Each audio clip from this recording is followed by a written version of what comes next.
Chapter 862. The long river of time overflowed. Many waves rushed over, and then they silently disappeared, returning to calmness. Gu Changa's real body sat on the other end of the river of time. His gaze was deep as fog surrounded him, concealing everything. His gaze pierced through the passage of time. Understanding this truth might be the best choice for all of you, he said softly. Two fragments of the river of time danced in front of him, reflecting the different stages of time that Chan Hongyi and Tao Yao were in. The two of them saw different scenes, but they could be condensed into one timeline. Gu Changa did not continue to interfere. Whether it was what Chan Hongyi or Tao Yao saw, it was the truth of that period of time. However, this layer of truth was not entirely the truth.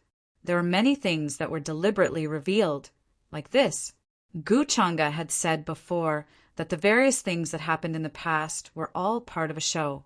Due to his interference, the second cataclysm of Armageddon arrived before the Forbidden Era. The true mountain and sea world would not be able to withstand it and would be destroyed. There was nothing that could be done about this. As the true spirit of the true mountain and sea world, Qing Yi discussed this with him.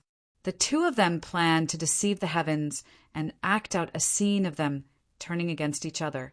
As the demon master, he destroyed the true mountain and sea world, causing it to collapse and reincarnate to return to seclusion.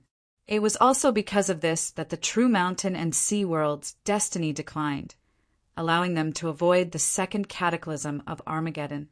In this show, the reason why he and Qing Yi turned against each other was because of Chan Hongyi. In order to not leave any loopholes, this show had started before Chan Hongyi was born. In other words, from the start, Chan Hongyi was a chess piece destined to be in this game of chess. Birth, apprenticeship, cultivation, leaving the mountain. All of this was destined before she was born. It was just that she did not know about it. Then, as her master, as he interacted with his disciple day and night, he gradually developed feelings for her. The relationship between Qing Yi and him was that of a Taoist couple and a close friend. Naturally, she was dissatisfied with him and secretly envied him. Later on, he disguised himself as Gu Changa and sent bandits to massacre the village where Chan Hongyi was born and her parents. It was not easy for Gu Changa to deal with this kind of situation. No matter which side he favored, it was not appropriate. As such, he chose to hide the truth from Chan Hongyi and cut off all contact with Qing. Qing Yi was dissatisfied with his choice and wanted to kill Chan Hongyi. The two of them fell out and became enemies. Later on, it led to the destruction of the immortal palace, the collapse of the heavens, and the end of the epic. This so-called truth was forever buried in the Forbidden Era. Perhaps none of the countless lives in the true mountain and sea world would be able to guess that this was the truth. They would be shocked and in disbelief. Of course, this was only the overall situation that Tsing Yi and Gu Changa had discussed beforehand. It was to ensure that the battle of calamity was logical and not leave behind any flaws or variables. Even the existences who stood at the peak of Origin Realm would find it difficult to find any abnormalities in the situation through deductions. This was also the only way Qing Yi could think of for the true mountain and sea world to avoid the second calamity and leave behind a more stable and peaceful era for the later generations. The price for this was that the true mountain and sea world's kismet would be depleted and they would no longer be at their peak. They would need a long time to recover. During this process, they would also need to be wary of the other true worlds devouring and merging with them, as well as various other hidden dangers. After all, during the peak of the true mountain and sea world, there were several heaven destroyers who attacked the origin world together. All of this might seem to have been arranged a long time ago, but even you, Qing Yi, don't know that you are just in the middle of the act? Gu Changa's eyes were deep, but there was not a hint of emotion in them. He sighed softly. In Qing Yi's eyes, he was a heaven destroyer from the endless universe. He had participated in the battle to attack the origin world and saved her life when she was in danger. That was why Qing Yi had never doubted him. As for Chan Hongyi, once she saw the truth in the fragment of the long river of time, she would no longer doubt him. Instead, she would feel guilty because of all these things. Boom! Gu Changa's eyes were calm. He swung his arm, and the long river of time before him surged with monstrous waves once again. A vast fog surged forward and covered the quiet region of the sea, sealing off Chan Hongyi and Tao Yao's path back to the main world. But for the sake of the follow-up plan, I can't let you return. Gu Changa said softly. Waves rose and fell, and the immortal ship of destiny appeared under his feet, carrying him out of the long river of time. An indistinct shadow of a long river appeared in the temple of destiny, and soon after, Gu Changa walked out of it. He cast a glance at Xiao Ruyin, who was waiting for him, and asked, "How long has it been?" "Your Majesty, a full half a month has passed," Xiao Ruyin replied. She took the immortal ship of destiny from Gu Changa with some surprise. She didn't know why, but she could see a trace of fatigue between his brows. She found it hard to believe that such an expression would appear on Gu Changa's face. In her impression, Gu Changa was always calm and confident, as if everything was under his control. It was as if there was nothing in this world that he couldn't do. Even if the sky collapsed and the earth caved in, or the ages turned to dust, she wouldn't be able to see a trace of change in his expression.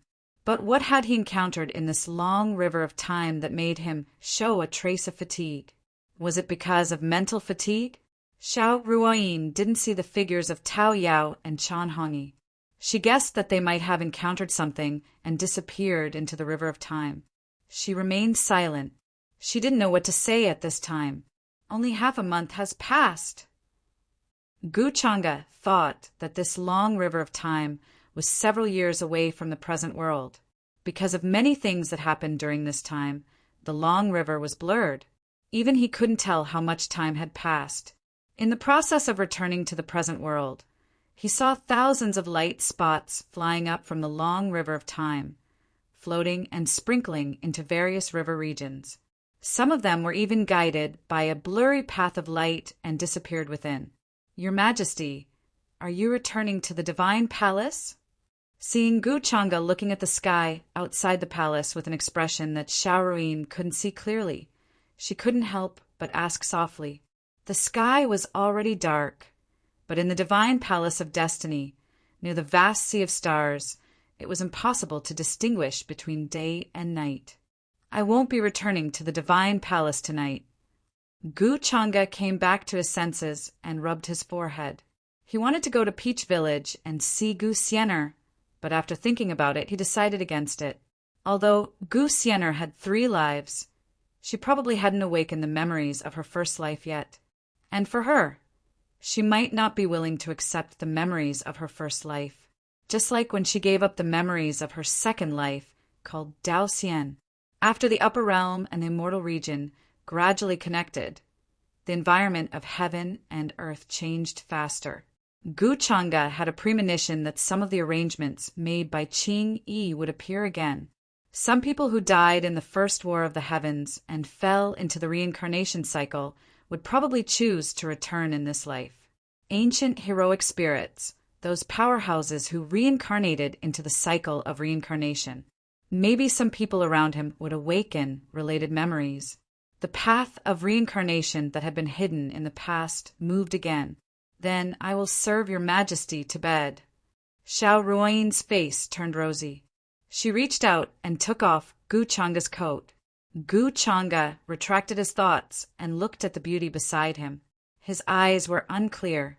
The night was sad. The spring scenery was endless. The clouds dispersed and the rain cleared.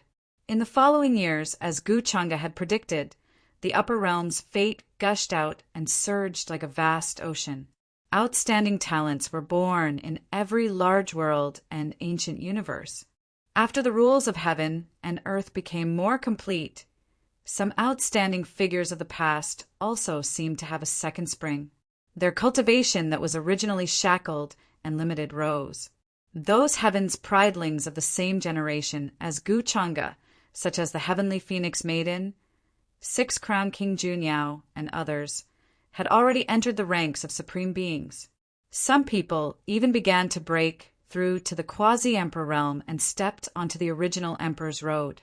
Gu Chang'e was in the divine palace, watching Gu Xian'er leave the Peach Village and set foot on the road.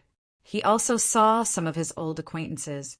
For example, the young master of the ancient Yi clan, Yi Langtian, who should now be called the head of the Yi clan, and his sister, Yili. The ancient Yi clan had already submitted to the divine nation and had a high status in the imperial court. Yi Langtian stepped onto the road this time to seek an opportunity to achieve the Tao. Although the divine nation had a shortcut like the immortal investiture role, it could help many cultivators to reach the heavens in a single step and directly become immortals worshipped by the divine nation. However, many heavens pridelings were proud and did not want to be shackled and bound by the shackles. They relied on external objects to achieve their Tao. That was tantamount to rootless duckweed. Once the divine nation collapsed, it also meant that their Tao would disappear overnight. In fact, there were many people like Yi Langtian. There were even self-proclaimed heavens pridelings who lived in the same era as Gu Chang'e. However, because of his existence, they were once again sealed. Now, they broke through the seal and set foot on the emperor's road. In the divine nation, Gu Chang'e saw many familiar faces walking on the road. Yan Ji, He Yanyu, and others who had followed him before. Even the master of the demon realm, Empress Xiao, who had been conferred the title of demon concubine, was also on the road, trying to seize the opportunity to achieve the Tao. This road was long and extremely dangerous. Some people died halfway, but there were also people who experienced many dangers, and their cultivation improved even further. Gu Chang'e just watched, quietly observing the changes in the fate of the thousands of worlds. He completely refined the source and true blood that he had devoured when he went to the celestial realm. Above the immortal Tao, there were true immortals, immortal kings, and immortal emperors. Above them was the threshold of transcendence. The gap between true immortals and immortal kings was like the gap between an ant and a true dragon.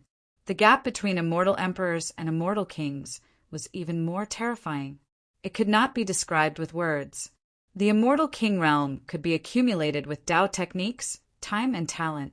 However, the immortal emperor realm was unreachable. It was impossible to touch it with ease. Even if one was peerlessly talented and looked down on the past and present, they would be stopped by that threshold. One immortal king could be born in 100 epochs. However, among the 100 immortal kings, only 1 in 100 had the qualifications to touch that road. It was clear how dangerous and terrifying it was. Chapter 863. Gu Chang'e sat cross-legged in the depths of the divine nation like an eternal god. A vast fog enveloped his body, and the blurry river of time appeared before disappearing behind him. Waves surged, nourished by the qi of the immortal path. The great Tao vase appeared and floated in it. 3 flowers of the great Tao bloomed, and there was a blurry figure sitting cross-legged in each flower, chanting the words of the great Tao. Gu Chang'e condensed the one true blood left behind by the demon lord at the bottom of the demon burial abyss. It was red like a flawless blood diamond and contained the greatest secrets of the world. This was the item left behind by the demon lord and Qing Yi when they destroyed the true mountain and sea world. It contained the demon lord's creation at that time. Besides Gu Chang'e, no one else knew about this drop of one true blood. It was an extremely important part of his plan. After the Forbidden Era, the demon lord was destroyed by the will of Gu Chang'e's true body because he angered the master of the origin world. This was also the reason why he was able to reincarnate in the future. With the identity of a transmigrator, he was able to escape from karma. At that time, the demon lord had the power of transcendence. He was a true immortal existence. In the vast, true heavens world, there was no living thing that could kill a transcendent. That was why Gu Chang'e planned to first merge the 3 flowers of time and merge the past, future, and present into one. Then, he would walk out of the realm of eternity. Then he would refine the one true blood and take the step of transcendence. With his current level of cultivation, he still couldn't control the timeline, make the universe eternal, and make calamities indestructible. However, in the realm of immortality, even if he met a true immortal emperor, he still had the means to fight back. However, even if the current true mountain and sea world included the foreign realm, it was unlikely that there would be any immortal emperors guarding it. Gu Changa first tried to observe the fruits of Tao in the true mountain and sea world. He tried to copy the complete great Tao of this world and then derived the 3,000 Taos. Right now, the laws of the immortal region and the upper realm were in contact. It could be said that all the worlds in the heavens could sense that the barrier of the upper realm was changing. This was also the reason why there were living beings from various races and orthodoxies who attempted to embark on the primordial emperor's path in search of an opportunity to attain Tao. This single drop of true blood was sparkling and translucent. It floated in the air like a dense, bloody mist. Gu Changa refined it, and then stored it between his brows. Not only did it contain the good fortune left behind by the demon lord who stood at the transcendent level, but it also contained the enormous transcendent origin. After Gu Changa broke through the immortal Tao realm, he would be able to reach that level faster. Apart from the single drop of true blood, the same was true for the system formed from the essences of the worlds. However, to Gu Changa, the existence of the system was only to better match his identity as a transmigrated. It was only a tool in the early stages. Of course, to him now, the system was actually more like a key. When the time was right, it would unlock the shackles and allow him to recover his past memories. Before entering the transcendence realm, he already had the transcendence bone. Gu Changa looked inside his body and saw that there were a total of 206 bones all over his body. There were mysterious traces intertwining, faintly suppressing the great Tao. They were thick and majestic, indescribable and boundless. The transcendence bone was far superior to the immortal bone. It could go through thousands of tribulations and become immortal. Even if the worlds were destroyed, it would not decay. In this vast world, there was no level or substance that could destroy the existence related to transcendence. Transcendence itself meant that it had transcended all space-time, all existences, all powers, all karma, all laws, and all fate. It possessed inconceivable power above all worlds. Its latitude was completely different from that of the immortal Tao. In the eyes of transcendence, the so-called true world was actually a toy that could be casually played with. It could confine everything into a point or a line. It could freeze time within the true world, reverse it, or even go to the future. It could be casually trampled on without the slightest trace of karma. Even powerful immortal emperors were no different from ordinary mortals in the eyes of transcendence. The two did not exist in the same latitude. However, it was incomparably difficult to give birth to transcendence. It required an inconceivable amount of luck and coincidence. Even if one comprehended all the mysteries of the world, without that kind of luck, it was impossible for them to transcend. In this vast world of true worlds, the number of worlds that had given birth to transcendence could be counted on one hand. And each of these true worlds was an overlord. Their foundation was so deep that it was difficult to imagine. When the calamity was settled, they had the power to protect themselves and hide the cycle of reincarnation. They would not be destroyed. Transcendence had already understood the truth of the world. They understood karma and knew the cause of the calamity, which was why they had a plan to deal with it. Gu Changa was currently in the true mountain and sea world. Even when it was at its peak, it had never given birth to a true transcendent. Even Qing Yi, who was a true spirit, was only on that path and lacked that inconceivable chance. Many of the strongest powerhouses in the true world felt that this chance might be related to karmic luck.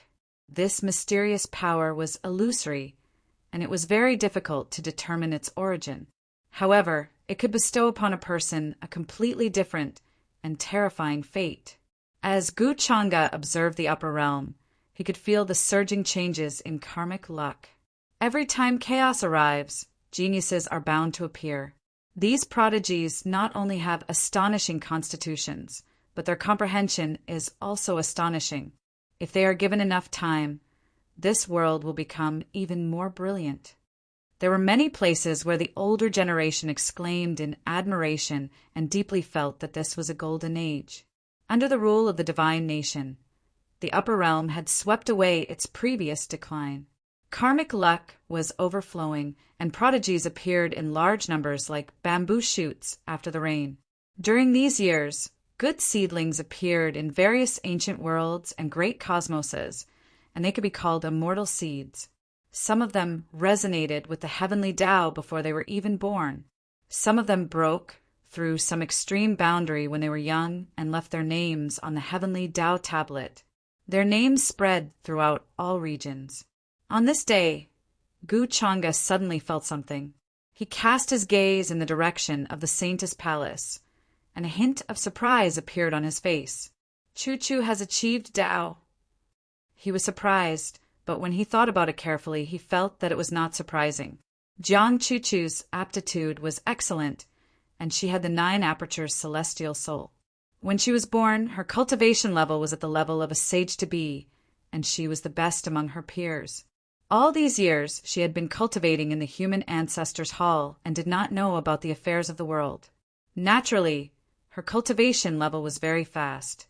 Moreover, due to the uniqueness of her cultivation method, when she comprehended the heavenly Tao imprint and touched the opportunity of achieving Tao, she was like a fish in water.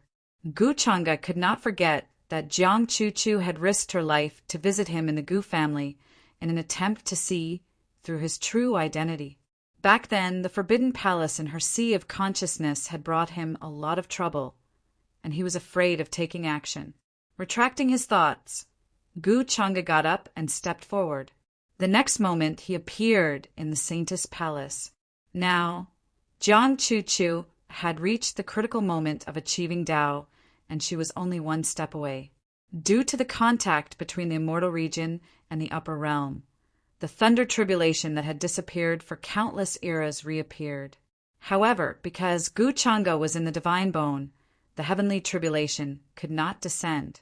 Jiang Chu had been waiting for the Tao tribulation. Chapter 864. There was silence in the Saintess Palace. If Gu Changa had not suddenly sensed something, he would not have known that Jiang Chu had reached the peak of Quasi-Emperor and was about to break through to the Nirvana Tao Gate. Her talent was indeed terrifying. Many of her peers had only embarked on the original Emperor's path and sought the opportunity to attain the Tao. However, she had only cultivated quietly in the Saintess Palace and had far surpassed her peers. Even Yumingkong and the Demon Realm Empress, Xiao, had not progressed as fast as Jiang Chu.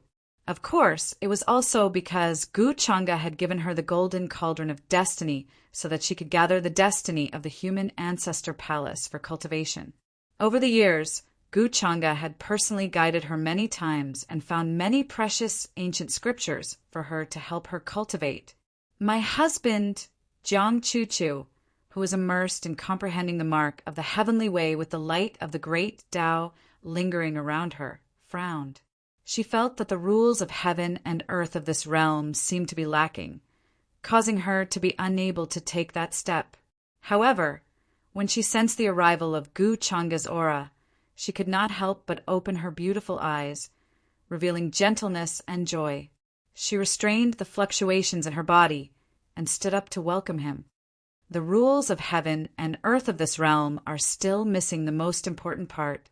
Perhaps ordinary people cannot sense it, but you should be able to sense that these differences are indeed a big hindrance to your breakthrough.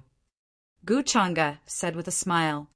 Yes, the cultivators who had broken through before did not have this concern. However, over the years, the environment of heaven and earth has changed dramatically, and many hidden rules have reappeared. I feel that if I want to become a flawless Tao body, I still need to receive the baptism of the heavenly tribulation. But I can't sense the arrival of the heavenly tribulation. A trace of distress appeared on Jiang Chu's face. In front of Gu Changa, she did not hide her true emotions. My husband, you're here to help me, right? She blinked and stared at him intently. In her heart, as long as she was in trouble, Guchanga would appear no matter when. It had always been like this. Guchanga shook his head and laughed. He reached out and hugged her. The void in front of him suddenly blurred, and then a boundless passage appeared. The Milky Way was magnificent. In the distance, there was a vast and deep expanse. It was like an azure sea. There was a vast and mighty aura that blew over from a distant land. Husband, what is this place? Jiang Chu felt that the precepts of heaven and earth in this place were very dense. It was definitely not comparable to the upper realm. This is the edge of the higher world. The barriers in the distance are the world barriers of the other true worlds, as well as the ancient, broken universes from the ancient eons. Those who are not at the peak of Paramount Realm cannot break through, Guchanga casually explained. The other true worlds. Jiang Chu was slightly surprised. He did not know much about the secrets of the true mountain and sea world. He only knew that only those who had achieved Tao would have a chance to become immortals and head to the celestial domain. You will know this in the future. Now, focus on your Tao ascension tribulation. Guchanga smiled and did not explain anything. He had brought Jiang Chu here because he wanted her to achieve Tao Ascension Realm in a complete environment. He had only told you Mingkong Yin Mei and a few others about the celestial domain and the true mountain and sea world. Guchanga planned to wait until the time was right before telling Jiang Chu, Guxian and the others. Their current realms were still too low. They had not broken through to the immortal realm. When the upper realm and the celestial domain merged, their current level of cultivation would be far from enough. That was why Guchanga did not make the upper realm and the celestial domain completely merge at the first moment. He had considered this. The cultivation levels of the people around him were too low. There were even fewer people he could use. Although the existence of the dark heavenly court had gathered countless believers and many children of destiny from the various realms, they lacked the time to grow and had not truly matured. The immortal investiture role could only be used to mass-produce death soldiers comparable to perfected immortals. It could not be used to create true perfected immortals. Guchanga had never regarded the immortal investiture role as important. In the next period of time, I still have to gather a group of immortal realm cultivators. Guchanga shook his head. While he was thinking, Jiang Chu had already flown forward and appeared in the vast galaxy in front of him. She sat there cross-legged. The expression on her beautiful face gradually calmed down. Soon, she entered a meditative state. The aura of Tao lingered around her. Chuchu's talent is indeed extraordinary, Guchanga was surprised. This speed of entering a meditative state far surpassed that of many of the top geniuses in the world. Before this, he had not noticed this. And while Jiang Chu sat cross-legged and cultivated, there were faint changes in the sky. The rules intertwined, the sea of thunder disappeared, and there was a terrifying rumbling aura condensing. It was like a roaring true dragon that was about to pounce down and destroy the world. In between her eyebrows, there was a brilliant light like a divine lamp. A blurry palace floated up and down. It was grand and solemn, making Jiang Chu's face look somewhat solemn and holy. It was flawless and blasphemous. This palace seems to be Chuchu's companion item. Where did she come from? Is it related to the past era? Guchanga's gaze fell, but he did not probe further. He was not worried about any accidents. A few months later, the Tao here was so dense that it was about to melt. A blurry nirvana Tao door appeared in the void. Jiang Chuchu's Tao Ascension Tribulation had arrived. She stood up and looked up at the sea of thunder. Her eyes were extremely calm. In the terrifying thunder, all kinds of lights were shining, carrying a terrifying destructive aura. The eternal light seemed to penetrate everything. The moment the Tao Ascension Tribulation descended, the entire upper realm sensed it. That kind of mighty aura had not appeared for countless years. Shocked voices sounded everywhere. There were sounds of shock in the various orthodoxies and sections. Many of the geniuses who had stepped onto the primordial emperor's road were even more shocked. Who has attained the Tao before us? They are actually already undergoing tribulation. Many of the geniuses were a little unwilling, feeling that they were one step behind others. However, the appearance of the Tao Ascension tribulation still made many people excited. They felt that this was a sign of prosperity in the ancient era. The Emperor's road was brilliant, and in the future, they could enter the supreme realm. With Gu Chang'e here, Jiang Chu did not need to worry about being disturbed by outsiders. Therefore, she faced her Tao Ascension tribulation with all her strength. At this moment, her white clothes fluttered, ethereal and otherworldly. Her fine black hair danced in the wind, like a matchless female immortal emperor. The Sea of Thunder was vast and mighty. There was void immortal light surging within, filling this part of the universe, causing the upper realm to be in turmoil. She was coughing out blood, but her eyes were extremely resplendent, carrying divine will. She was resisting with all of her strength. Jiang Chu's Tao Ascension tribulation was extremely terrifying. Void lightning radiance appeared, endless streaks of divine splendor erupting, resplendent and dazzling. There was a strange power that could erase everything. Zero this was her great emperor tribulation, something only she could cross herself. Even though the heavenly mysteries here were chaotic, the great Tao laws indistinct, it still allowed Jiang Chu to see hope of achieving a perfect emperor body. This emperor tribulation continued for several months. All types of terrifying lightning appeared, to the extent where there were powerful figures condensed from the ancient era. They held all types of divine weapons, slaughtering their way towards Jiang Chu.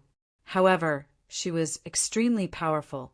The space between her brows shone, and that indistinct palace seemed like it was going to appear in the sky, blocking all types of lightning tribulation.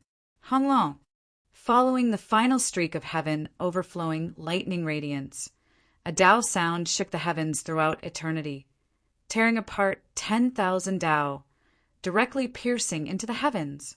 At this moment, that streak of light became the only thing here. Many creatures trembled in fear, their bodies shaking.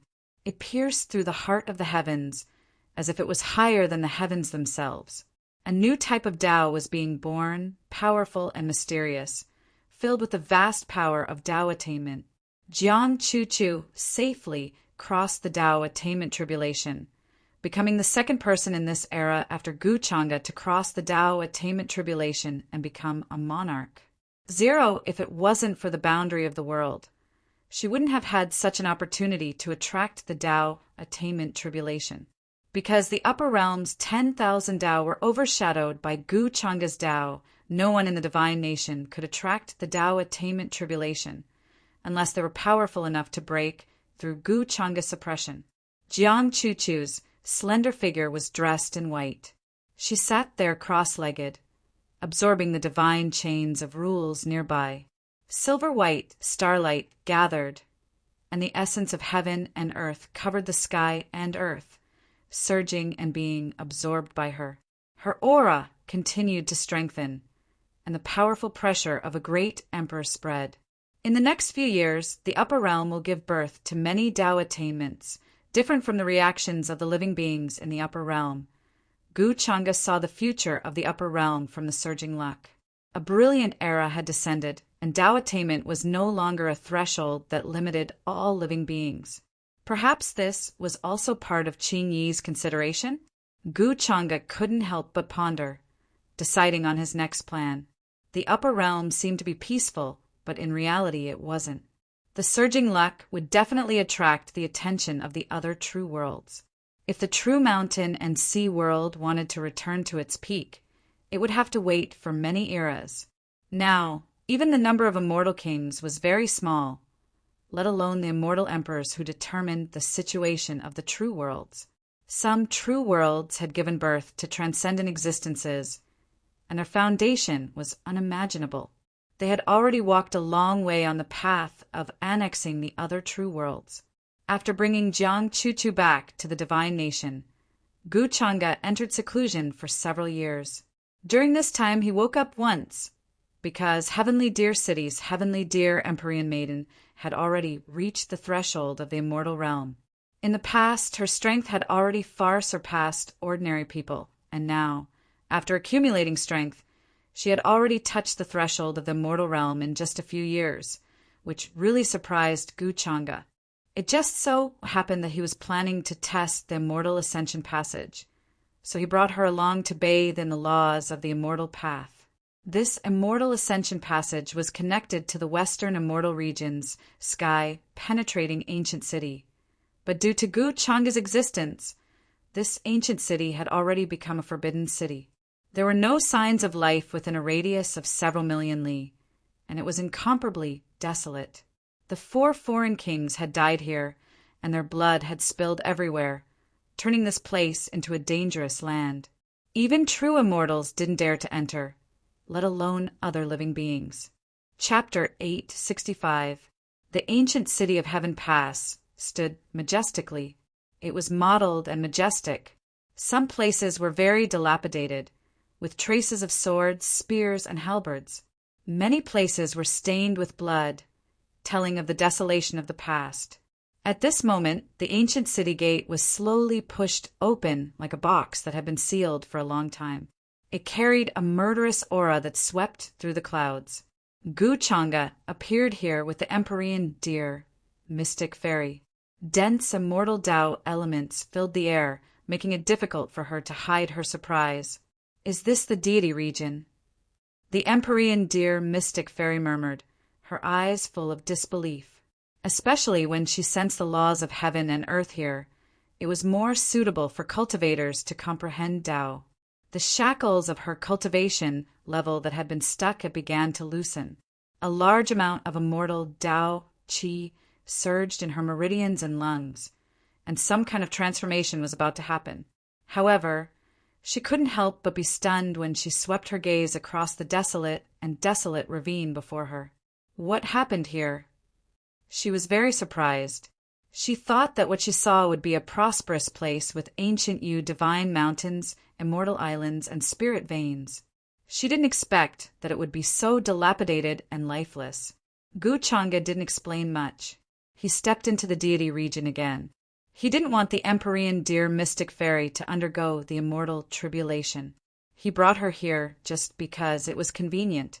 The deity region today is no longer the transcendent world that everyone envies in the past. The past is gone and everyone is in danger. The former immortal land has long become a barren land without any signs of life.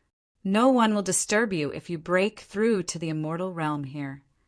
Shaking his head, he told the Heavenly Deer immortal to stay here and transcend her tribulation. No one would disturb her. Then he left the city and headed off into the distance. Rumble. Husband, the Empyrean Deer, mystic fairy, watched Gu Changa leave. She had many questions and wanted to say something, but she didn't have time to care about them now. Her cultivation had already reached a bottleneck. When she was in the upper world, she lacked an opportunity. Now that she had come to the immortal realm through the immortal passage that Gu Changa mentioned, she was like a fish on the beach that suddenly fell into the water. Every pore on her body was greedily absorbing the immortal Tao energy. Above the vault of heaven, there were muffled thunders. Terrifying lightning gathered and quickly turned into a sea of lightning. Immortal Tao energy swept through the world. Many creatures in the distance sensed it. However, when they sensed that this fluctuation came from Western immortal domain, their expressions all changed. No one dared to investigate, even if they knew that there might be someone who achieved the Tao here, undergoing tribulation to become an immortal. In front of this ancient city, there were many immortal kings who died in carnage. There were Western immortal domains kings, as well as the 4 foreign kings who died here several years ago. The current heaven-penetrating ancient city had already turned into a land of death. It was filled with terrifying dangers, and there were no living beings. Within a range of 10 million li, everything turned into a barren land. Great stars fell from many places, covering all types of terrifying ravines and great rifts. There were previously foreign creatures who offered sacrifices in distant lands, hoping that the foreign king's resentment could be quelled sooner. Back then, the 4 kings descended here, but they were all killed by a taboo figure, turned into nourishment and devoured. This news shook up the entire foreign realm. Many ancient king clans shivered in fear because of this. There were some who even headed into the very depths, paying a visit to the emperor clan ancestors who had been sleeping since the ancient times, wishing to inform them of this matter. The sole survivor of that time, the foreign realm's Ming king, after fleeing back to the foreign realm, even more so immediately tried to find a way to reconstruct the scene of that time, inform them of the truth. However, he suffered a backlash, continuously coughing out blood, becoming extremely alarmed. Many people learned from his mouth that the taboo existence who walked out from behind heaven penetrating ancient city was that person. Perhaps it was precisely the one who caused immortal domains collapse countless great eras ago, origin realm's destruction, immortal palaces' destruction. Just how horrifying and terrifying was this type of news? It made the entire foreign realm enter a state of panic. At first, many people felt like that was an ancient figure who walked out from reincarnation, a past supreme being from a mortal domain. However, they never expected it to be that taboo existence. After countless years passed, he appeared in this world again. What did this mean? Disaster, calamity, doomsday? Endless panic spread through the foreign realm's boundless land. The various great clans and powers all entered a state of trembling. It was because they deeply understood how terrifying that battle was, even more so able to feel that type of fear. No one could remain calm after hearing this type of news. Even the foreign realm's kings were no exception, simply unable to eat or sleep in peace. This was a holy land that had existed for all of eternity. Boundless gray mist surrounded this place, ancient cities, majestic life, ancient stars. Above the heavens, there were even more so many pavilions and palaces. Countless people and cultivators resided and multiplied in this holy land. There were statues towering everywhere, many believers kneeling below, pious worship, continuously kowtowing. The Ming King Manor floated high up in the void, surrounded by primal chaos mist, grand and majestic. After fleeing back from Western immortal domain, the Ming King had been hiding in the manor, cultivating. Only a few younger generations who were favored by him or other immortal king good friends could obtain an audience with him. This aura, however, now the Ming King who was seated on the Pan Tuan suddenly opened his eyes, his expression carrying a bit of bewilderment, to the extent where there was even alarm.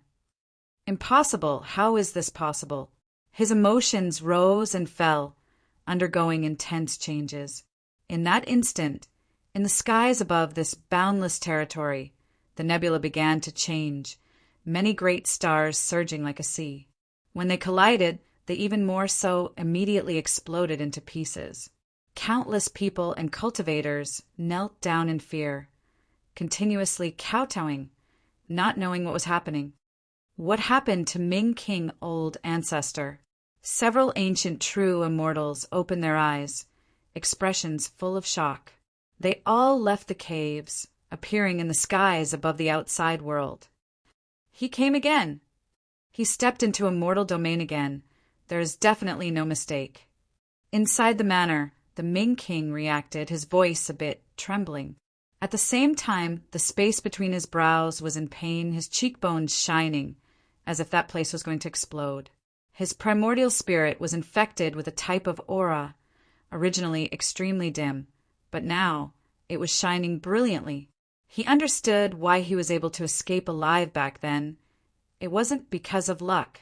Instead, it was because Gu Changa did it on purpose, leaving behind a certain set of coordinates on his body, able to confirm his location, and then descend into the foreign realm.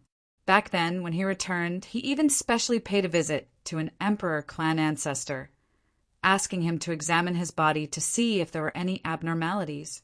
In the end, he was safe and sound, overthinking things. This made the Ming king release a breath of relief.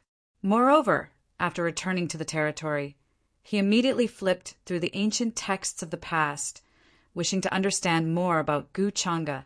However, regardless of which type of records he obtained, the final conclusion made him feel fear, tremble in fear. It was to the extent that for a period of time, as long as he closed his eyes, the terrifying scene in front of heaven reaching ancient city would appear in his mind. That already quickly became his nightmare and inner demon. Who would have thought that 2 would come to immortal domain again? What is his objective this time? The Ming king clenched his teeth, forcing himself to calm down, his heart as still as water. As an immortal king existence, his fear only lasted for an instant just now, but he quickly calmed himself down. He knew that the more fear he felt now, the more uneasy he would feel. In the past, his emotions wouldn't fluctuate in the slightest for tens of thousands of years, unshakable like a boulder. However, after learning about Gu Changa's existence, only then did he understand that in the eyes of this type of existence, he was actually no different from an ant, just like how mortals were in his eyes. Ming King Old Ancestor. At this time, a report sounded from outside the manor. Many ancient true immortals and Ming King family's younger generation all descended because of the disturbance just now, waiting outside, wishing to know what happened. The Ming King was the Ming clan's undying pillar, allowing the Ming clan to become a king clan in the foreign realm. That was why his emotions would decide the future of a clan. Chapter 866. Just now, there was a terrifying phenomenon outside the Bright King Manor. Many nebulas exploded, causing many cultivators and creatures to kneel in fear, not knowing what happened. Many ancient true immortals appeared outside the manor, as well as many younger Ming clansmen. Among them were a few of the Bright King's most favored descendants. They were all geniuses of this generation, with hopes of entering higher realms in the future. Ever since the Bright King Old Ancestor escaped from the immortal region last time, the situation in our world changed greatly. Many clans are paying close attention to our clan. Even the Emperor clan ancestor has revived because of this. Now many things are happening in our world. Many people from the immortal region will return from the immortal region. Soon, there will be a great battle between our two worlds. At that time, it will be difficult for all of the king clans to escape. They will be dispatched. The Bright King Old Ancestor must have been greatly affected because of this. Outside the manor, many true immortals of the Bright King clan were discussing, their expressions serious. They could be considered core figures of the Bright King clan, so they knew what the Bright King had encountered in the immortal region. Even immortal kings would tremble in fear, let alone true immortals like them. Come in. At this time, a cold voice came from the depths of the manor. The Bright King sat high on a praying mat. His figure was shrouded in a layer of blurry, chaotic fog. His eyes were like two unmoving divine lamps, brilliant and dazzling. In front of outsiders, even if they were clansmen, he was still so high and mighty, not revealing any emotion.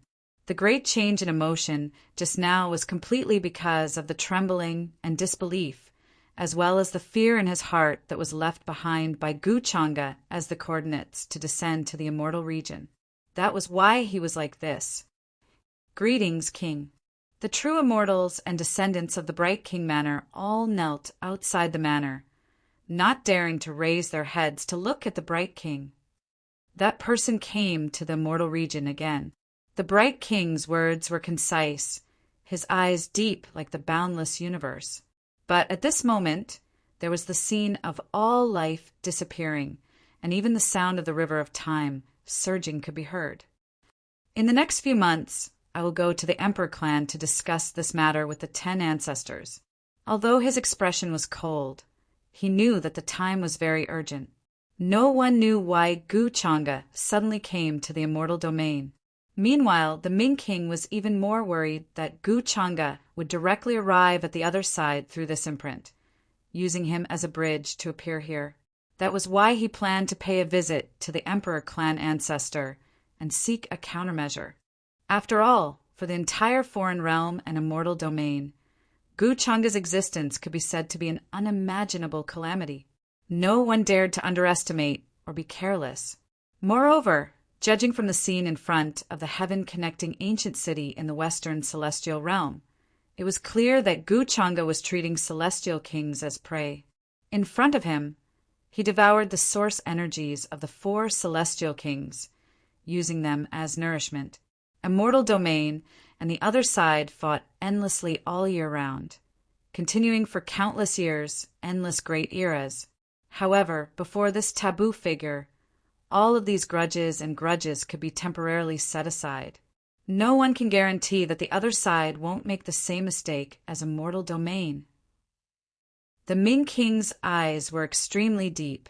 Back then, the other side had personally witnessed immortal domain's terrifying calamity. Immortals died, heavenly Tao collapsing, the entire great era entering darkness.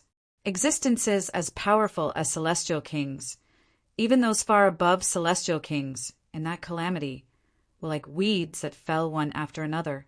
When they heard this, the Ming King Manor's true immortals were all horrified. They knew who the person the Ming King was talking about was.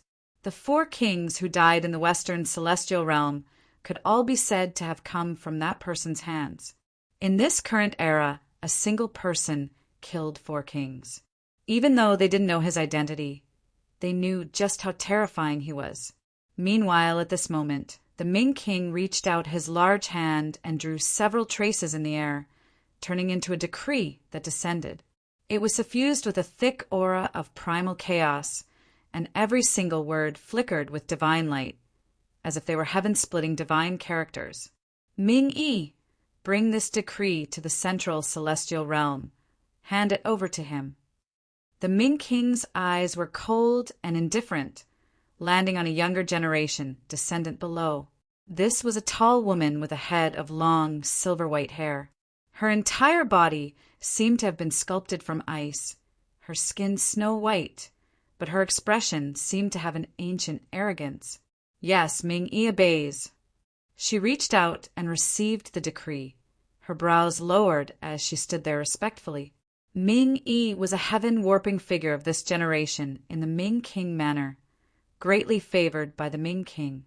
She had only cultivated for a few hundred years, yet she had already broken through the supreme realm and had a chance of reaching the celestial king realm in the future. During this period of time, the Luo King was holding a birthday banquet, inviting ancient existences from all over the celestial realm. Even though the Ming King manor was far away in the other side, they still heard about this matter. Moreover, the most important thing was that the Ming King had interacted with the Luo King before. Even though the two weren't friends, there wasn't any enmity that couldn't be resolved. This time, the Ming King planned to contact the celestial realm through the Luo King, discussing how to deal with Gu Changa's arrival in the celestial realm. This time, the clan will send 3 true immortals to follow you to the central celestial realm. I will also have Ming Yang secretly protect you. The Ming King spoke again, his words still very simple. The Ming Yang he spoke of was a half-step immortal king existence from the Ming King manor. Normally, only when something extremely important happened would the Ming King send Ming Yang out. Ming, you won't disappoint the Ming King old ancestor. I will definitely complete this matter. Ming Yi's expression became slightly serious, understanding that this matter was extremely important. Otherwise, there was no way the Ming King old ancestor would look like he was facing a great enemy like this. Even though she didn't experience the Forbidden Great Era, she still learned quite a bit about that great era from the ancient records. In that great era, celestial realm was incomparably prosperous, immortal palaces ruling the heavens. Even the other side's emperor clan ancestors had to avoid them, ceding large amounts of foreign territories. However, it was precisely this type of prosperous and resplendent era that, because of a single taboo figure, was completely destroyed. The world became ruins, the long river of time collapsing, becoming a taboo topic that later generations spoke of. The Ming king was expressionless, trying to deduce Gu Chang's whereabouts, and then erase that trace. He sat cross-legged on the praying mat, chaotic energy rising and falling like Wang Yang, drowning the immortal King manner, making the starry sky within millions and millions of li tremble slightly. It could be said that his magical power was matchless, incomparable. His eyes were terrifyingly deep, gradually becoming like two black holes, absorbing the fragments of the great Tao of the heavens. Natural laws descended, wrapping around him. However, his figure that was sitting cross-legged on the praying mat soon trembled, as if it was unstable, about to fall from the sky. This scene made the expressions of Ming Yi and the other Ming King Manor clansmen change greatly. What a pity! However, the Ming King wasn't surprised. Even though he felt helpless, he recognized reality. In front of that kind of existence, this so-called imprint was simply engraved into the deepest part of the soul, impossible to break free from. He could only accept his fate. Then, with a wave of his sleeve, a crack appeared outside the void. The Ming King stepped into it, quickly disappearing. Ming Yi, since the old ancestor has ordered, then you can set off for the central celestial realm to visit Luowang. With the old ancestor's order, no one in the current celestial realm dares make things difficult for you. After the Ming King left, a true immortal here spoke, his expression extremely grave, having Ming Yi hurry over. Even though there were quite a few conflicts between celestial realm and the other side, in reality, the immortal kings all had a tacit understanding.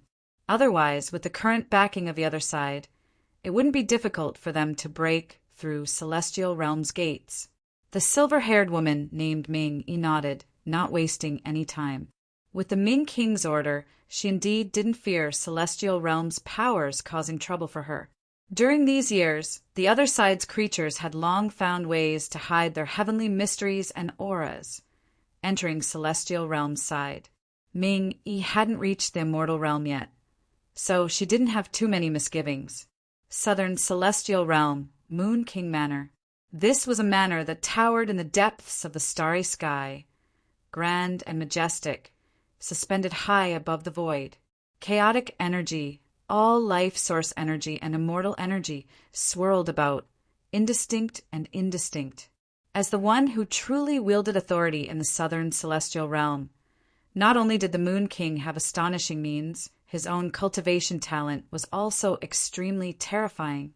He was the Moon Clan's most dazzling pride of heaven after countless years. He had previously suppressed an era, becoming an immortal king. Her figure was like a moon deity, dressed in fine muslin, fine black hair falling like a waterfall, facial features as if carved from immortal jade, noble and elegant. However, the depths of her eyes carried aloof coldness, overlooking all creatures in this world. There was previously an immortal realm king who pursued her, wishing to become Tao companions with her, but he was always heartlessly rejected. He felt like that immortal king was inferior to him, not worthy of her. The two of them fought around because of this, victory and defeat unknown, no one understanding the process of that battle.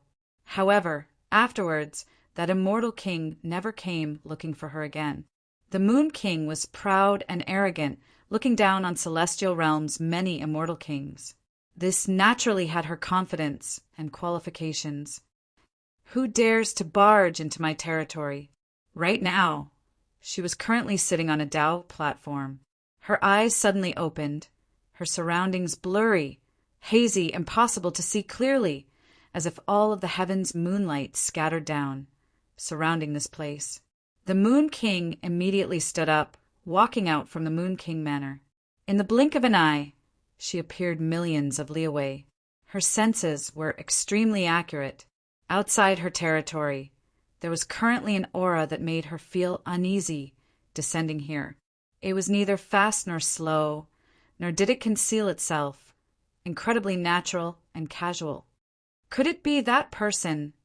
The Moon King did not show herself, her beautiful face becoming uncertain. Her heart was beating a bit nervously, recalling what Jin Yuan had said before, that forbidden existence really wanted her to hand over the southern celestial realm. After managing the southern celestial realm for so many years, if she just handed everything over, how could she be willing? However, the Moon King knew that if it really was that forbidden existence that descended, if she dared to refuse, she felt like only death would await her. There was no other possibility. She still had this bit of self-awareness. Even the 4 foreign kings had died miserably at his hands. So how could she possibly be his match? Why would he set his eyes on me? The Moon King was actually incredibly regretful. Why did she send Jin Yuan to interfere back then? In the end, she was dragged into this mess. However, she had already come here, so even if her heart was pounding, she did not dare take a step back. Thump, thump, thump! At the end of this heaven, clear footsteps rang out, as if reverberating through the universe. The stars in a radius of several million kilometers all trembled slightly. This was not done on purpose, but because the regulations of heaven and earth had come into contact with each other, caused by the aftermath of some terrifying power spreading out. In the distance, the Moon King saw a young man walking over. He was tall and slender, and his clothes were whiter than snow. His divine features were otherworldly, and his expression was very calm. His steps were not fast, but it was as if millions of stars were shifting beneath his feet as he walked. This is that forbidden existence's true appearance. The Moon King's heart trembled. Previously, she had only understood how young he was from Jin Yuan's description. Now, this was the first time she truly saw his true appearance. Ordinary people could not deduce and reconstruct this kind of existence's appearance at all. Even a shadow recording stone would crumble into dust. It was even possible that after seeing it for the first time, they would forget what he looked like with a second glance. Greetings, Lord 310. The Moon King's expression did not reveal the slightest abnormality, waiting here for Gu Changa's arrival. Gu Changa's expression was calm. He glanced at her and asked, "You're the current ruler of the southern celestial domain?" In terms of seniority, this woman before him could be considered the ancestor of Yu Mingkong's lineage. She was shockingly old, but it was impossible for the two of them to be related by blood. Of course, Gu Changa did not come to the celestial domain for the Moon King. He only wanted to send a signal to the current celestial domain. He had reappeared in this world. Perhaps he wanted to settle the score in this world, or perhaps he wanted to reshuffle the celestial domain. My lord, I'm one of the 2 remaining celestial kings in the southern celestial domain. I can't be considered a true ruler. I've already arranged the various territories under the Moon King Manor's jurisdiction according to your previous instructions. I can hand them over to you at any time. The Moon King's expression was very respectful. She did not show any disrespect just because she was in Celestial King. Although she was usually arrogant and looked down on other celestial kings, it did not mean that she was ignorant. Before this person before her, what were celestial kings? They were probably as insignificant as mortal ants. Gu Changa nodded and did not say anything else. After all, they had lived for countless years. These celestial kings were not fools. Their eyelashes were all empty. It was impossible for them to go against him when they knew that there was no hope. At the very least, the Moon King would not dare to do so. Moreover, Gu Changa was not very interested in the so-called southern celestial domain. He only wanted to use it as a temporary foothold so that the higher realm would not be disturbed when it was connected to the celestial domain. Although there were realm barriers and chaotic turbulence between the various celestial domains that prevented powerful beings from other worlds from entering, they could not stop him. Am I some kind of scourge? Why do you have to be so afraid of me, like the rumors say? Gu Changa glanced at the Moon King. He knew that she was wary and uneasy, so he spoke casually. The Moon King was actually quite uneasy. Although she was the king of the southern celestial domain, she always felt uneasy in front of Gu Changa. It was as if she had become a mortal who had lost her cultivation. She could not help but link him to the many ancient books she had read during this period of time. According to those ancient books, Gu Changa, the supreme demon master, was a ferocious monster with many heads and countless arms. He fed on immortals, and even celestial kings were merely his rations. Although she knew that these ancient books were not accurate, it was still hard for her to imagine that the person who made the heavens tremble in fear was this flawless young man. Half a month later, I want all the celestial kings in the current celestial domain to come and see me here. Can you do that? Gu Changa ignored the Moon King's many emotions and thoughts. He continued, speaking casually. Chapter 867. Gu Changa's words were not heavy. He seemed to be explaining the matter simply, but it made the Moon Queen break out in cold sweat. Get all the immortal kings of the immortal domain to see him half a month later? Did this mean that she had to inform the entire immortal domain that Gu Changa had appeared in the southern immortal domain, and get all the immortal kings to pay their respects? The current immortal domain was no longer the ancient times. The various immortal domains were independent and did not interfere with each other. Even when the western immortal domain was invaded and all its territories fell, no one cared about it. Even if she told the other immortal domains that the southern immortal domain had fallen at this time, no one would care. At this moment, she had already predicted that something incredible would happen half a month later. The Moon Queen felt her scalp go numb.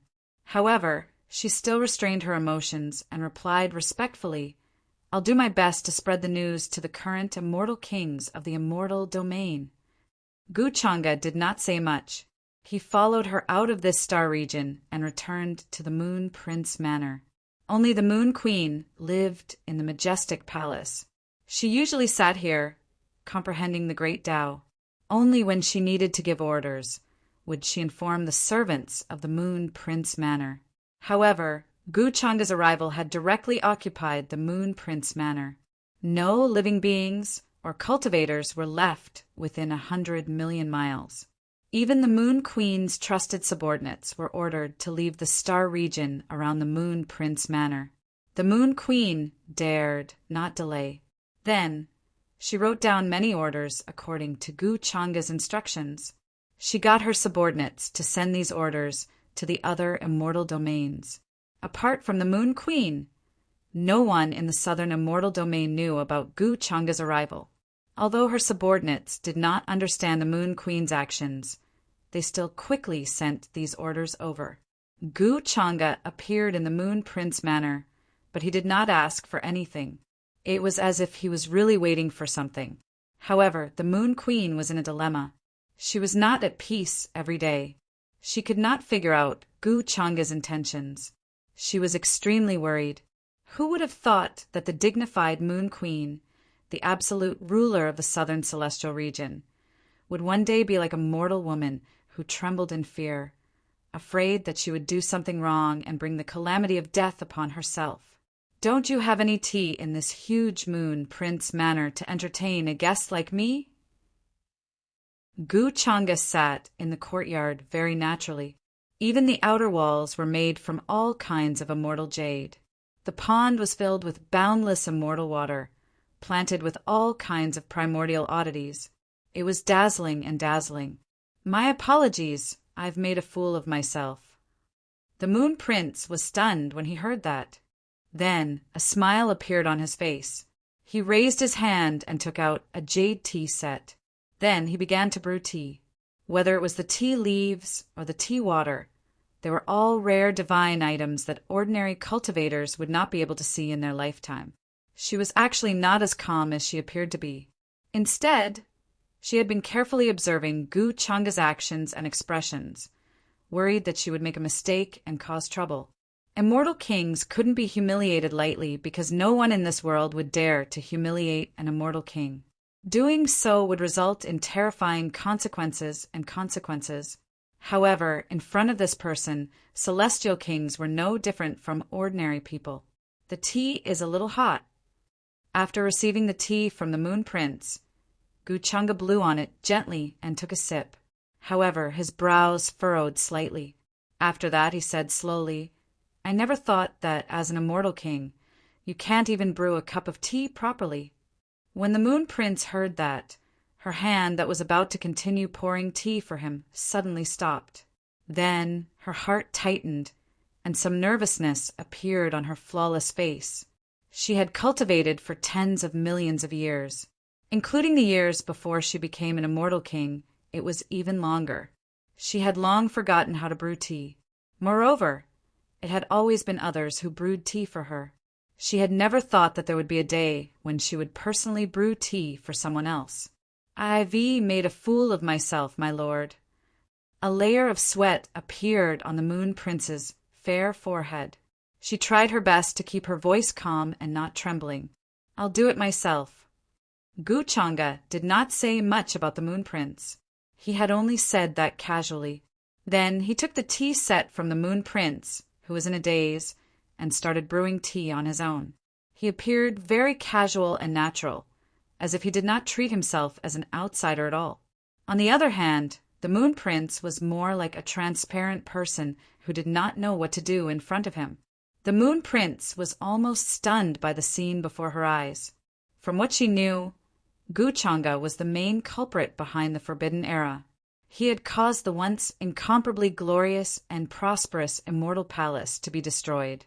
He was the greatest terror of all living beings in this world. A while ago he had appeared in the Western Immortal Realm and even killed 4 foreign immortal kings, devouring them completely as nourishment. In his eyes, all living beings in this world, even immortal kings who already stood at the peak of the immortal Tao, were merely nourishment. However, such a terrifying existence was actually leisurely brewing tea in front of her today. If the Moon Prince did not know Guchanga's true identity, she would probably think that the scene before her eyes was rather tranquil and natural, transcendent, and even a little beautiful. However, it only made her feel colder, and the fear in her heart thickened. It was precisely this kind of indifference that was true indifference and carefreeness towards all living beings in the world. He directly treated an immortal king before him as an ant. What happened? Why did the Moon Prince give the order that no one is to approach the Moon Prince Manor? The star region around it has been cleared. At this moment, the star region at the border of the southern immortal realm rumbled and trembled.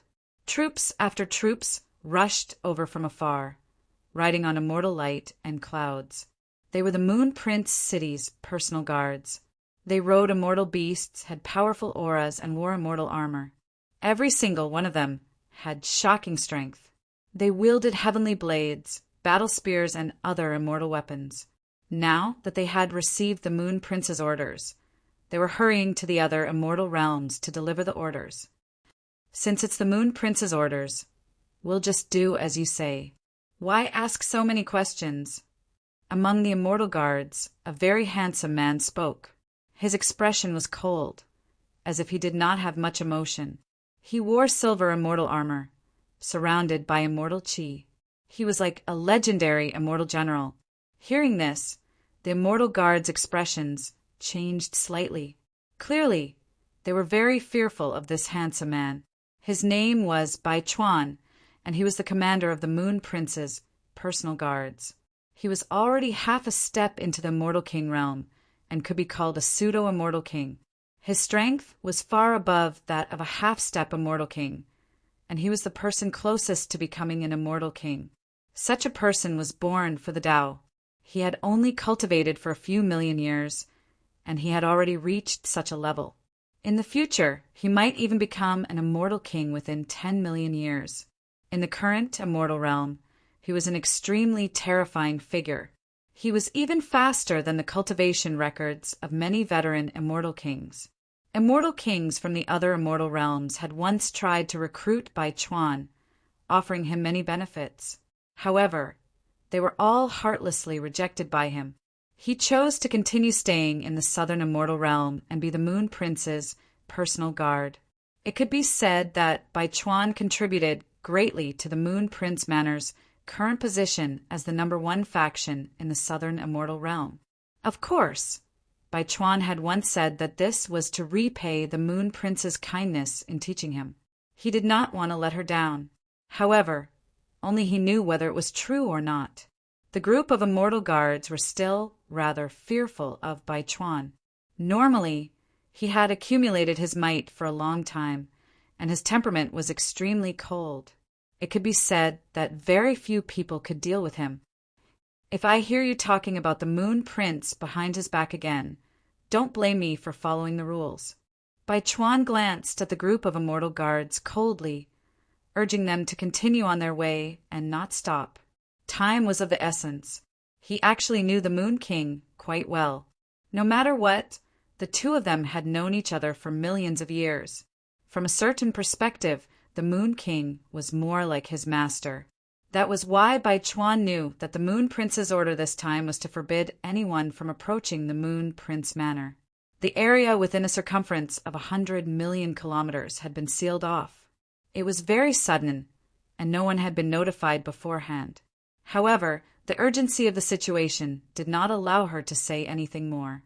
He thought about what had happened in the Western Immortal Domain. The bad premonition in Bai Chuan's heart grew denser and denser. Later on, he'd gone to look for Jin Yuan, that half-step Immortal King, who'd been dispatched to the Western Immortal region at that time, and he'd found out a great deal from Jin Yuan. If it's really as Jin Yuan said, then the Moon Prince's life might be in danger right now. She's already been taken hostage, which is why she had no choice but to order everyone to leave the Moon Prince Manor. There's probably something hidden in these orders. Bai Chuan's heart was extremely heavy. As a quasi-immortal king, he was naturally not an idiot. He could already deduce from the many minute details. Currently, there might be a terrifying existence by the Moon Prince's side that threatened her life. Otherwise, with her personality, she wouldn't have suddenly made such a decision at a time like this. Huff! Although it's an order, the Moon Prince might be asking for help. Bai Chuan did not dare to stay for long. He was worried that he'd miss the best opportunity to rescue the Moon Prince. Although he'd once said that he was staying by the Moon Prince's side to repay her kindness in guiding him, he knew that the Moon Prince understood his intentions. However, he knew in his heart that the Moon Prince had definitely understood his intentions long ago. It was just that the two of them had yet to reveal the truth. The Moon Prince is in danger this time. Perhaps it's the key to getting closer to her, Bai Chuan thought to himself. Bai Chuan thought to himself. He looked at the ancient altar in the distance. Through the ancient altar, he could reach the border of the central celestial domain. He only needed to pass through the boundary space and chaotic windstorms to reach the central celestial domain. He was a quasi-immortal king. Even the ancestors of the immortal king clans in the central celestial domain would treat him with respect. No one dared to stop him outside the heaven's gate of the central celestial domain. The central celestial domain was extremely far away. It was originally at the center of the original central celestial domain, but after it was split apart, the various supreme immortal kings worked together to push it to the depths of the distant universe. It was very far away from the other celestial domains. Even true immortals who could traverse large swathes of the celestial domain would need several hundred years, or even longer, to reach the central celestial domain. Of course, Bai Chuan and the others had directly descended through the ancient altar, crossing countless galaxies. And at this moment, at the boundary space outside the central celestial domain, a majestic ancient city stood. The pale blue walls exuded a desolate atmosphere. Many runes flickered, revealing a terrifying aura. In this ancient city, there were many elites of the central celestial domain standing guard, strictly preventing the elites of the other celestial domains or great worlds from entering the central celestial domain after crossing the boundary space. Celestial chi lingered, various kinds of multicolored light enshrouding the place.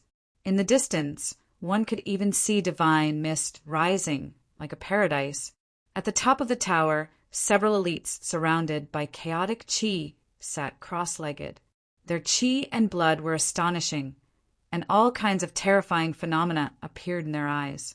A few million miles away from this ancient city, boundless chaotic storms shrouded, completely isolating the two places. There were many ancient planets that had fallen to the ground between them.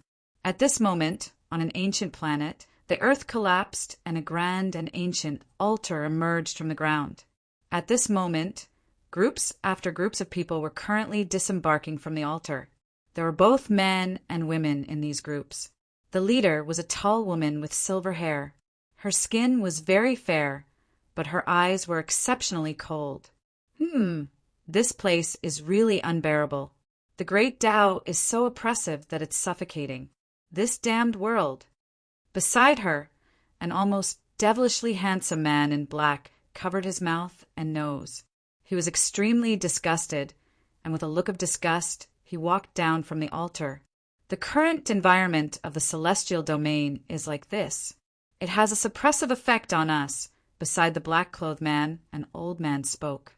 Obviously, they were the people of the Wise King Manor who came to the celestial domain on the orders of the Wise King. The woman in the lead was Ming Yi. In front of us is the central celestial domain's ancient city, suppressing domain.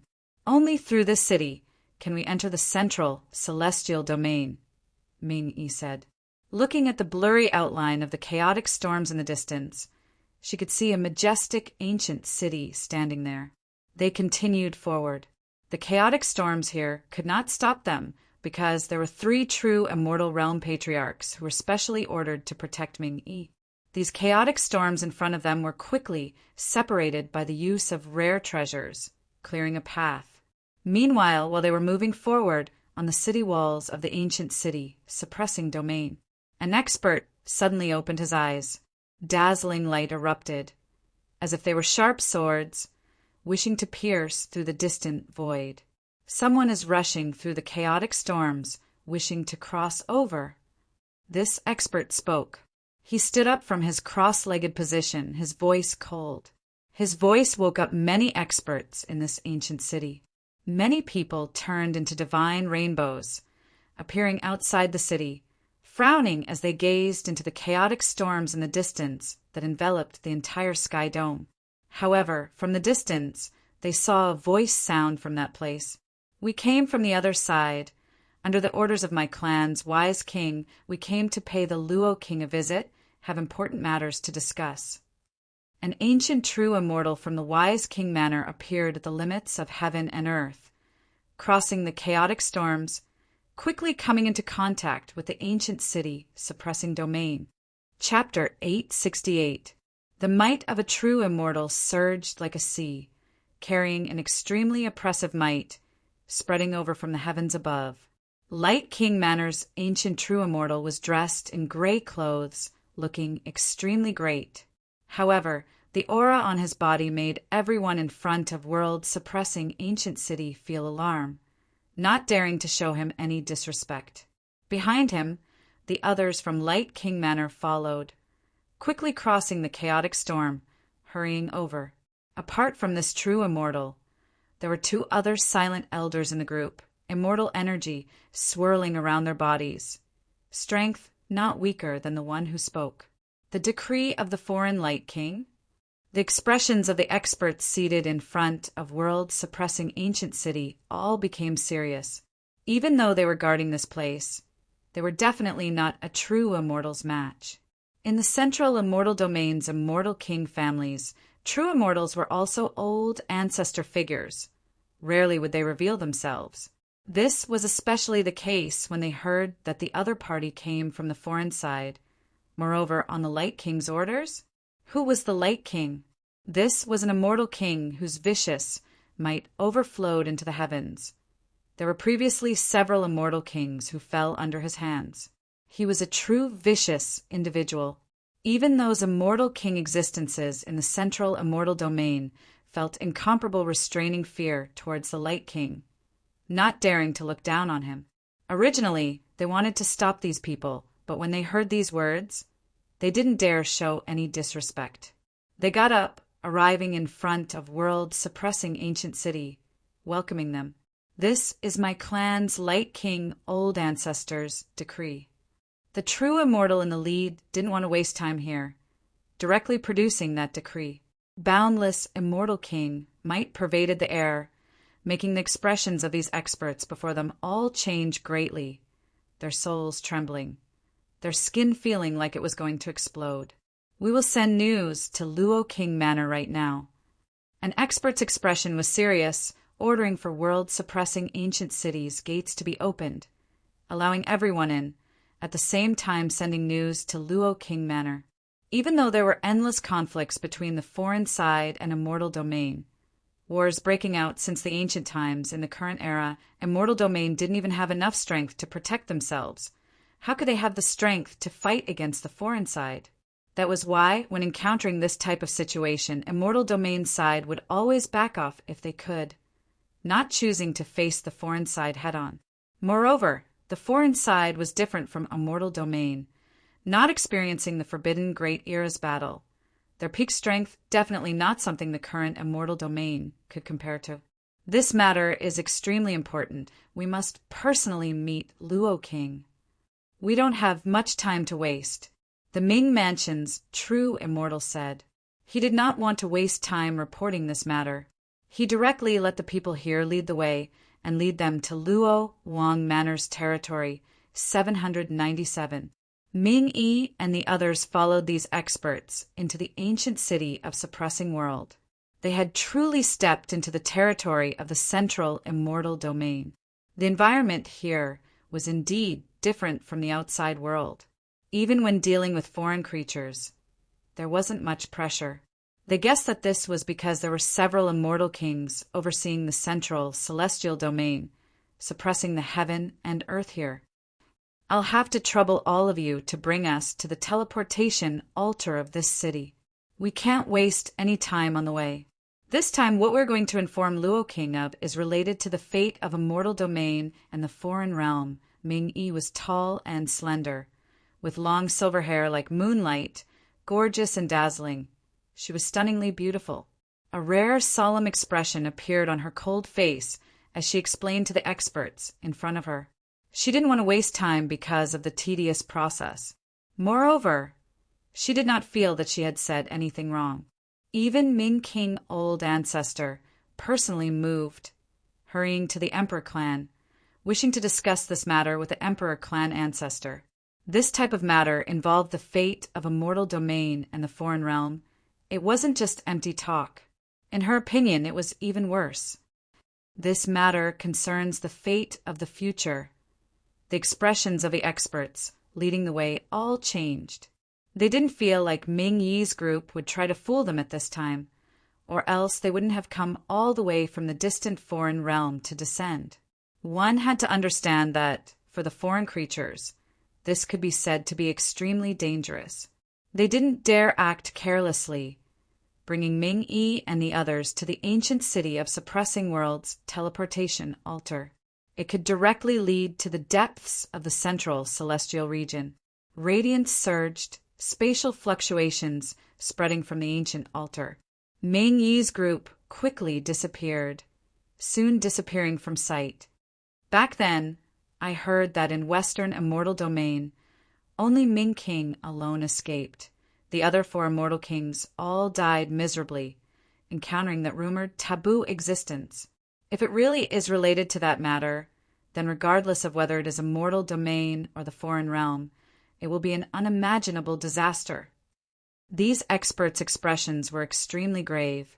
From Ming Yi's group's words, they guessed at their intentions. Then, what left them shocked was that not long after Ming Yi's group left, in the distant chaotic storms, fluctuations spread out again. There were many powerful auras that approached this place. Streak after streak of divine light descended, splitting apart the chaotic storms, extending into a heaven-reaching great path, directly extending towards the ancient city of Suppressing World. Those are Southern Immortal Domain's people. They were incredibly shocked. They never expected that in just that short of a moment, so many people would rush over, all of them having important matters to discuss with central, celestial domains, immortal kings.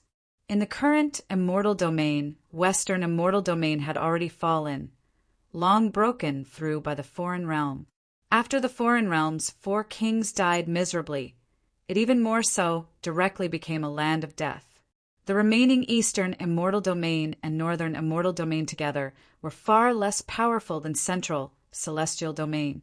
That was why they could accept that the foreign realm would send people here to discuss with them. However, why would Southern immortal domain also send people here at this time? Hurry and move aside.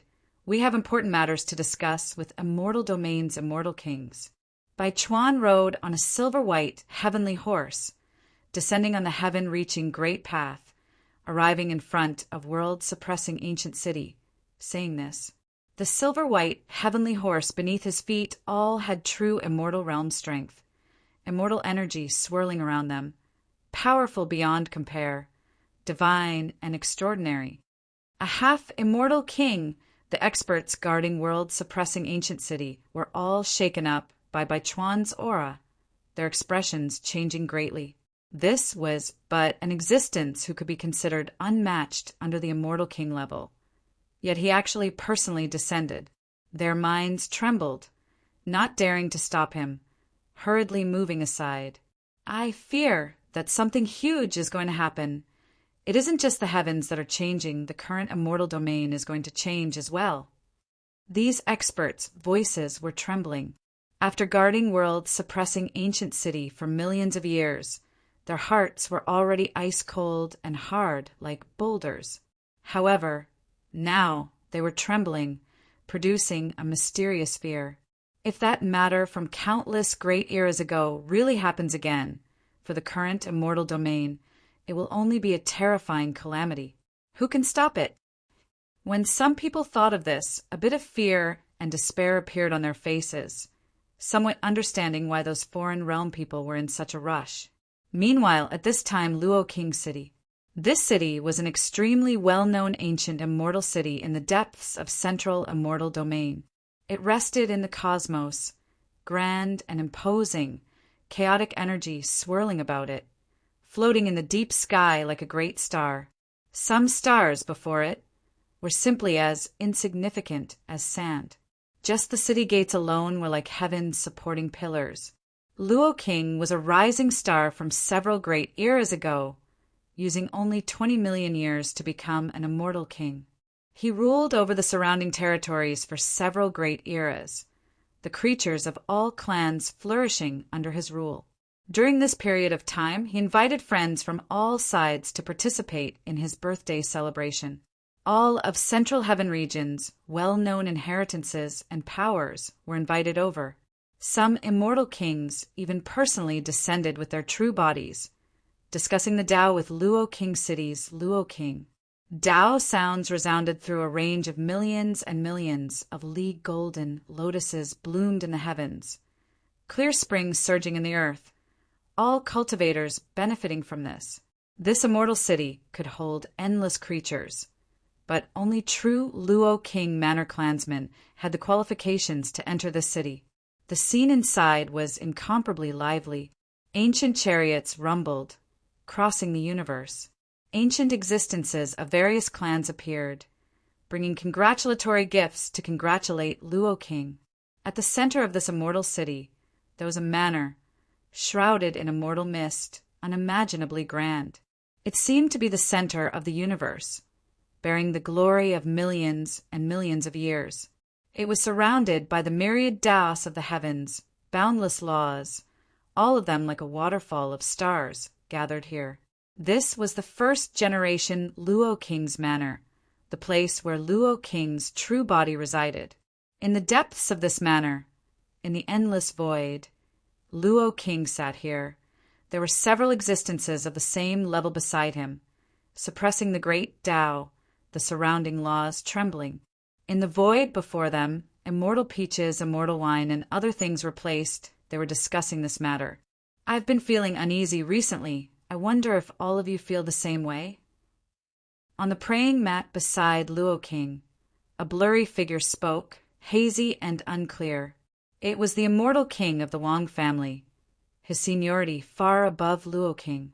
His voice was very calm, carrying a somewhat transcendental aura. There was no sense of vicissitudes.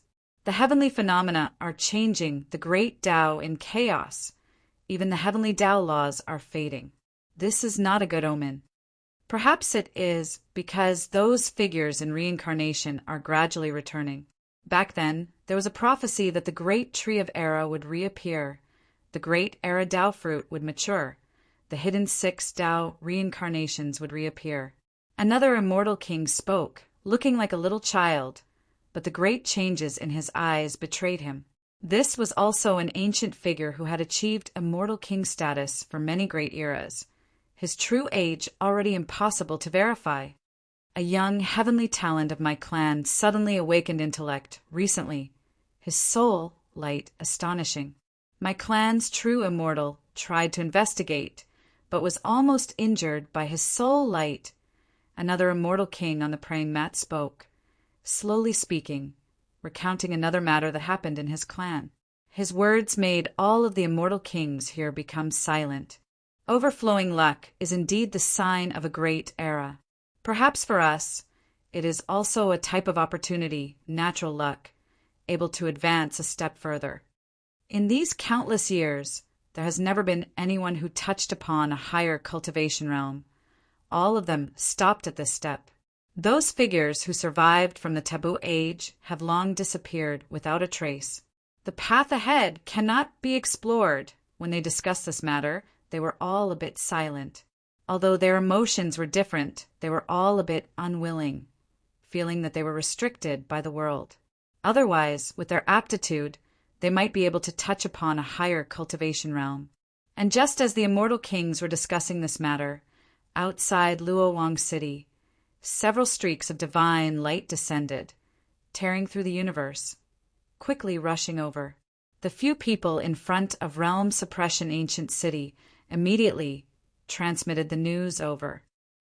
Old Master Luoyang, there is news from Realm Suppression Ancient City. Outside this manor, 2 true immortal level Tao children appeared. They were not young, already achieving true immortal status several great eras ago. Luoyang's Tao children. They held immortal slips in hand, waiting respectfully at the entrance. Then Luoyang waved his hand, receiving this immortal slip. However, after sweeping his gaze over the few words on it, his expression changed, his face that originally would not change, also showing a look of shock and bewilderment. Tao friend, what's wrong? The other immortal kings here were all shocked by Luoyang's expression.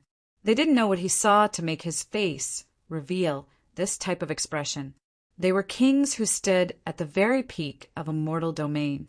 Was there anything in this world that could make them reveal this type of expression? Take a look yourselves. Luoyang's expression changed indeterminately, the depths of his eyes carrying a bit of alarm that even he himself didn't notice. While speaking, he handed this immortal slip to the other immortal kings. What? The expressions of these people who were originally still rather calm and indifferent, after sweeping through the few words on this immortal slip, all of their expressions changed. Some of them even directly stood up with a whoosh, feeling a bit of disbelief. How is this possible? That immortal king who looked like a child even more so muttered.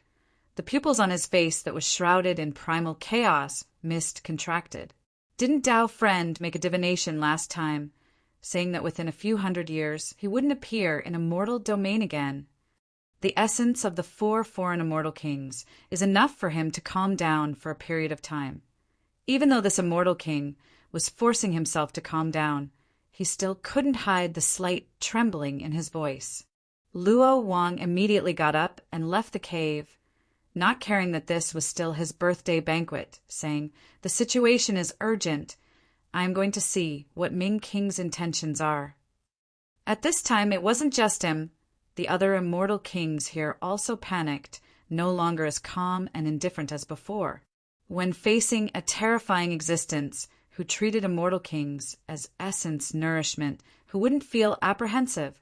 Meanwhile, at this time, the The guests in Luo Wang Manor were completely unaware of this, still chatting and laughing as if nothing had happened. The young heavenly talents of various clans were all drinking and chatting freely, appearing rather carefree. A while ago, Wu Shang Great One slaughtered all enemies on the boundless battlefield until their expressions changed in fear, displaying the might of my immortal domain. Let me offer a toast to Wu Shang Great One. Within the vast purple bamboo forest, mist drifted about.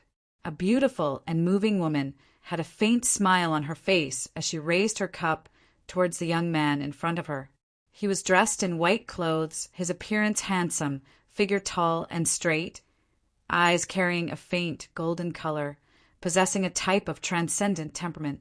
When he smiled, he gave off a sense of gentleness, and immortal qi swirled around him. Everyone, you flatter me. I have to thank brother Luo Xian for that battle. If not for his assistance, it would have been very difficult for me to kill that person. He had a modest smile on his face as he waved his hand slightly. The figure beside him was slightly taller and sturdier, with a dignified appearance. Faint golden light suffused his body, and even his hair flowed with golden radiance like that of a deity, flowing with golden radiance. It was Luo Wang Manor's leading figure of this generation, Luo Xian, who was expected to become an immortal king in the future. Brother Wang, you flatter me. This time, on the boundless battlefield, it was all thanks to Miss Zijin. If not for her delaying that person who had fallen into the Tao, I'm afraid we wouldn't have been able to deal with the enemy so easily. Hearing this, Luo Xian retracted his gaze, a smile on his face. He had been looking at the woman in white who was drinking alone at a white jade table not far away. This woman in white had an otherworldly charm, bright eyes, white teeth, and jade-like skin. She was extremely beautiful, her appearance making even the heavens jealous. Chapter 869. All the immortal Tao forces in the central celestial domain were invited to Luo Wang Manor's birthday banquet. Several immortal kings personally came to congratulate them. There were even more of the younger generation in the manor. They were basically the best of their respective clans and forces. Several of them had terrifying talents and the potential to become immortal kings. They were known as the young lords of their generation. Luo Xian and Wang Wushang were two of the most outstanding among them. Their brilliance was so resplendent that all of their peers were overshadowed by it.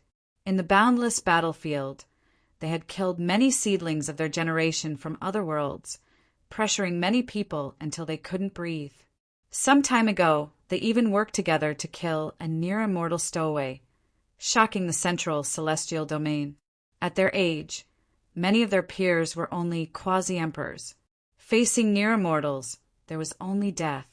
But the two of them went against the mortals and achieved this feat. They were known as the future hope of the central celestial domain and were expected to become immortal kings in millions of years. Wang family and Luo Manor had close relations. This time, not only did an immortal king patriarch appear, but he also sent many geniuses of Wang family. Among them was Wang Zijin. She was also a seedling of Wang family, favored by another immortal king patriarch. He paid a great price to bring her up from the realm of origin. At this moment, Wang Zijin was sitting in a pavilion far away from the crowd. Her white dress was spotless, and her thin face was expressionless. She was minding her own business, pouring wine as if she wanted to drown her sorrows with wine. Many young men were looking at her from afar, with various expressions in their eyes. The young lord of Luo Manor, Luo Xian, was pursuing Wang Zijin. This was no secret. Moreover, Luo Manor and Wang family seemed to have intentions of forming a marriage alliance. They wanted Luo Xian and Wang Zijin to become Tao companions. However, Wang Zijin was very resistant to this. The other immortal king patriarch of Wang family also listened to her and hadn't decided on this matter yet. There were various rumors in the central celestial domain that Wang Zijin was the reincarnation of a peerless female immortal from the ancient era. She was going to be reborn in this life and rebuild her immortal king foundation. She was destined to be a female immortal king in the future. Back in the boundless battlefield, she'd single-handedly delayed the cultivator who'd fallen into darkness, allowing Luo Xian and Wang Wushang to join forces and kill that near-immortal existence. If it weren't for the fact that Luo Xian was pursuing Wang Zijin, the Wang family's doorstep would have been trampled by many people. Many families wanted to form a marriage alliance with her. Miss Zijin, if you really want to go to the Western Immortal Domain, I can accompany you. Even if I have to go through fire and water, even if there is a mountain of blades and a sea of flames ahead, I will not hesitate. At this moment, under everyone's gaze, Luo Xian stood up, raised his wine glass, and walked towards Wang Zijin. There was a soft smile on his face. Originally, his figure was rather tall, and his face was cold and upright. His eyes were deep, and he had an awe-inspiring majesty. But now he revealed such an expression, which made many of the heavens' favorites click their tongues. Many of the heavens' favorites were even more envious.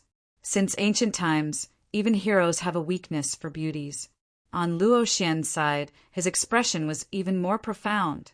Even though he was dazzling, looking down on the younger generation of the middle immortal domain, making others tremble in fear in the boundless battlefield, he would still show gentleness to a certain woman, being very patient and gentle. Of course, what he said was even more shocking. Many heaven's favorites, including Wang Wushang, revealed a shocked expression. The Western Immortal Domain was now a land of death. Even true immortals weren't willing to set foot there, fearing that they would encounter a disaster there, a bloodbath. Yet Luo Xian was willing to accompany Wang Zijin there, disregarding his own life and death? Brother Luo's sincerity is truly rare.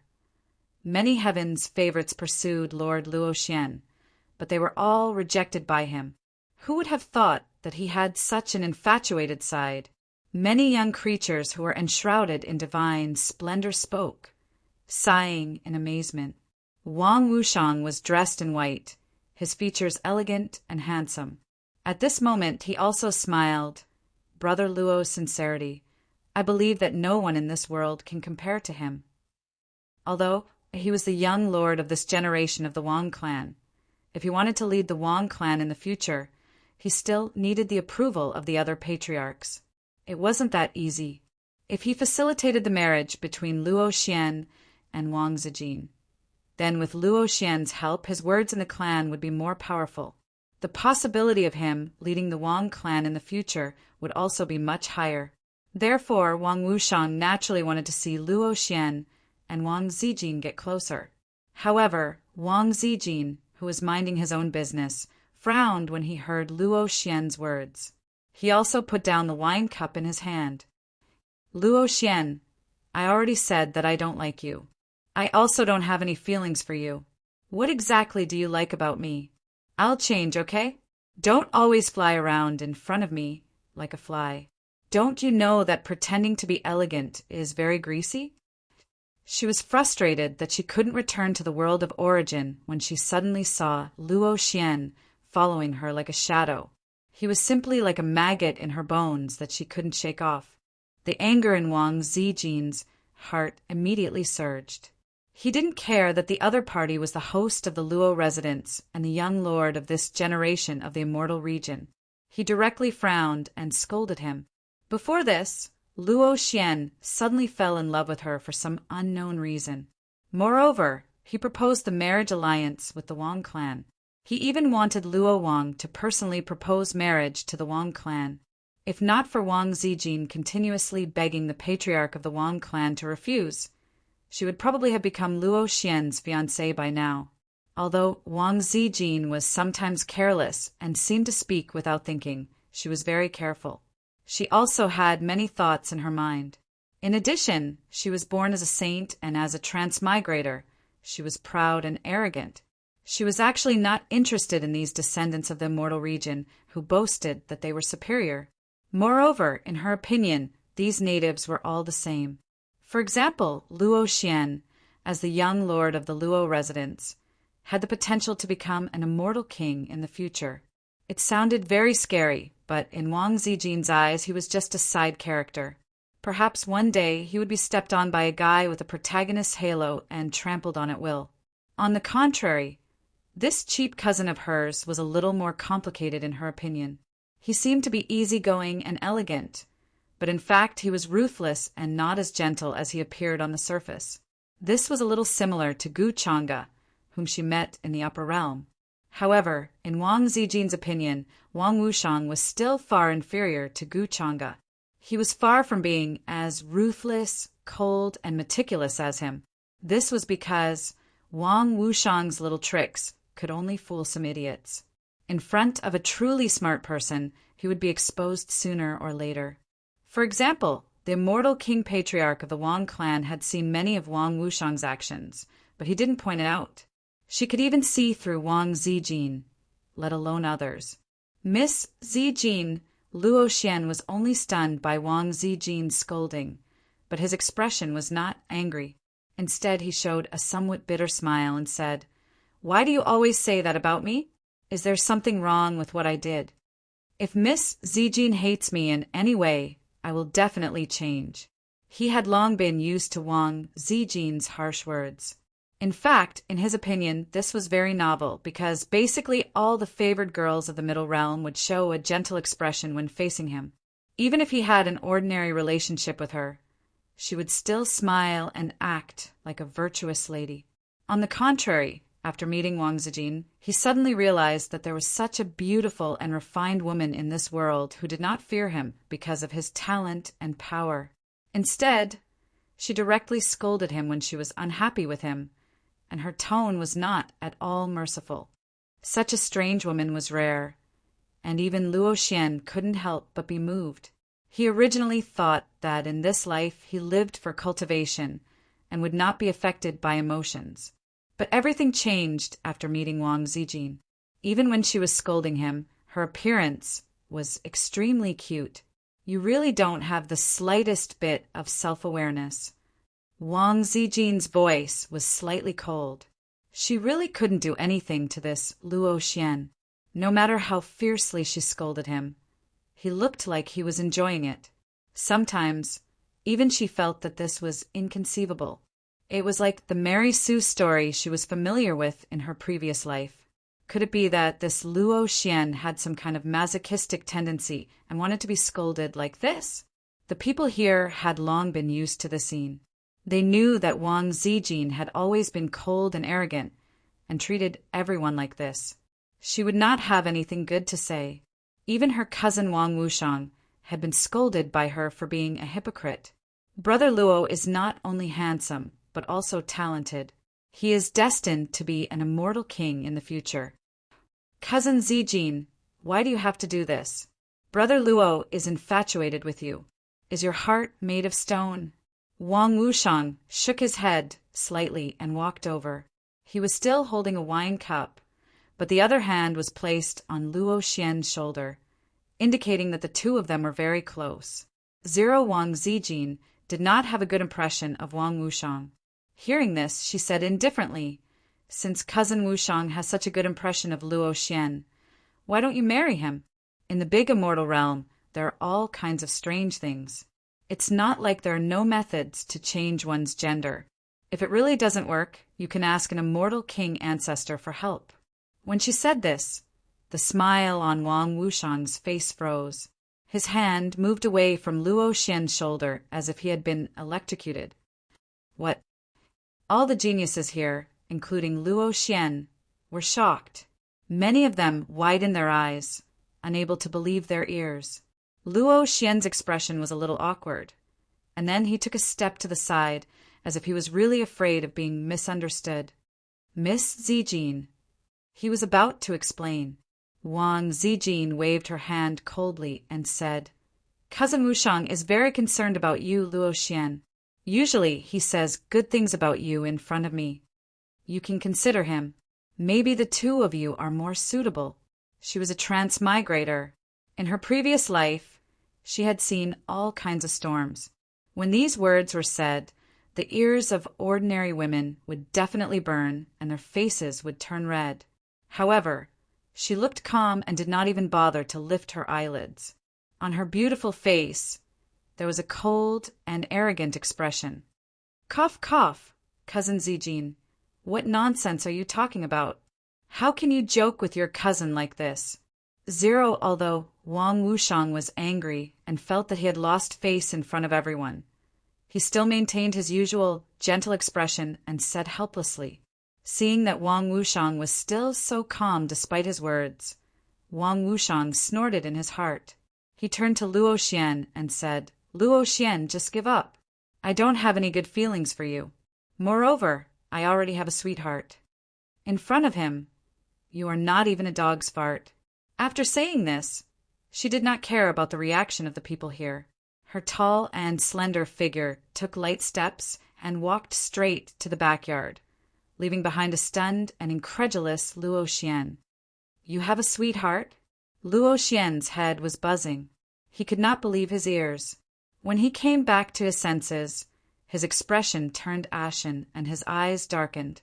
At this moment, he felt as if someone had taken away something that belonged to him. Wang Wushang also frowned. He did not believe Wang Zijin's words.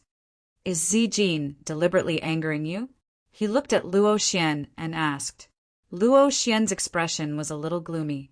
He shook his head and said, I don't care if it's true or not. The person who has been in contact with Miss Zijin recently is the young man she accidentally saved in the boundless battlefield.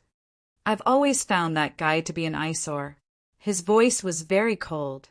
However, while the group of geniuses here was shocked by Wang Zijin's words, a shocking aura suddenly came from the sky above Luo Wang Manor. The world trembled slightly. Several blurry figures could be seen sitting high in the sky. They suppressed the Tao of heaven and earth, and the surrounding space and time were distorted. Ancestor, Wang Wushang and Luo Xian exclaimed together. They recognized the immortal king ancestor behind them. In addition, there were several immortal kings who had come for the banquet. They were very ancient, and their origins could be traced back to hundreds of eras ago.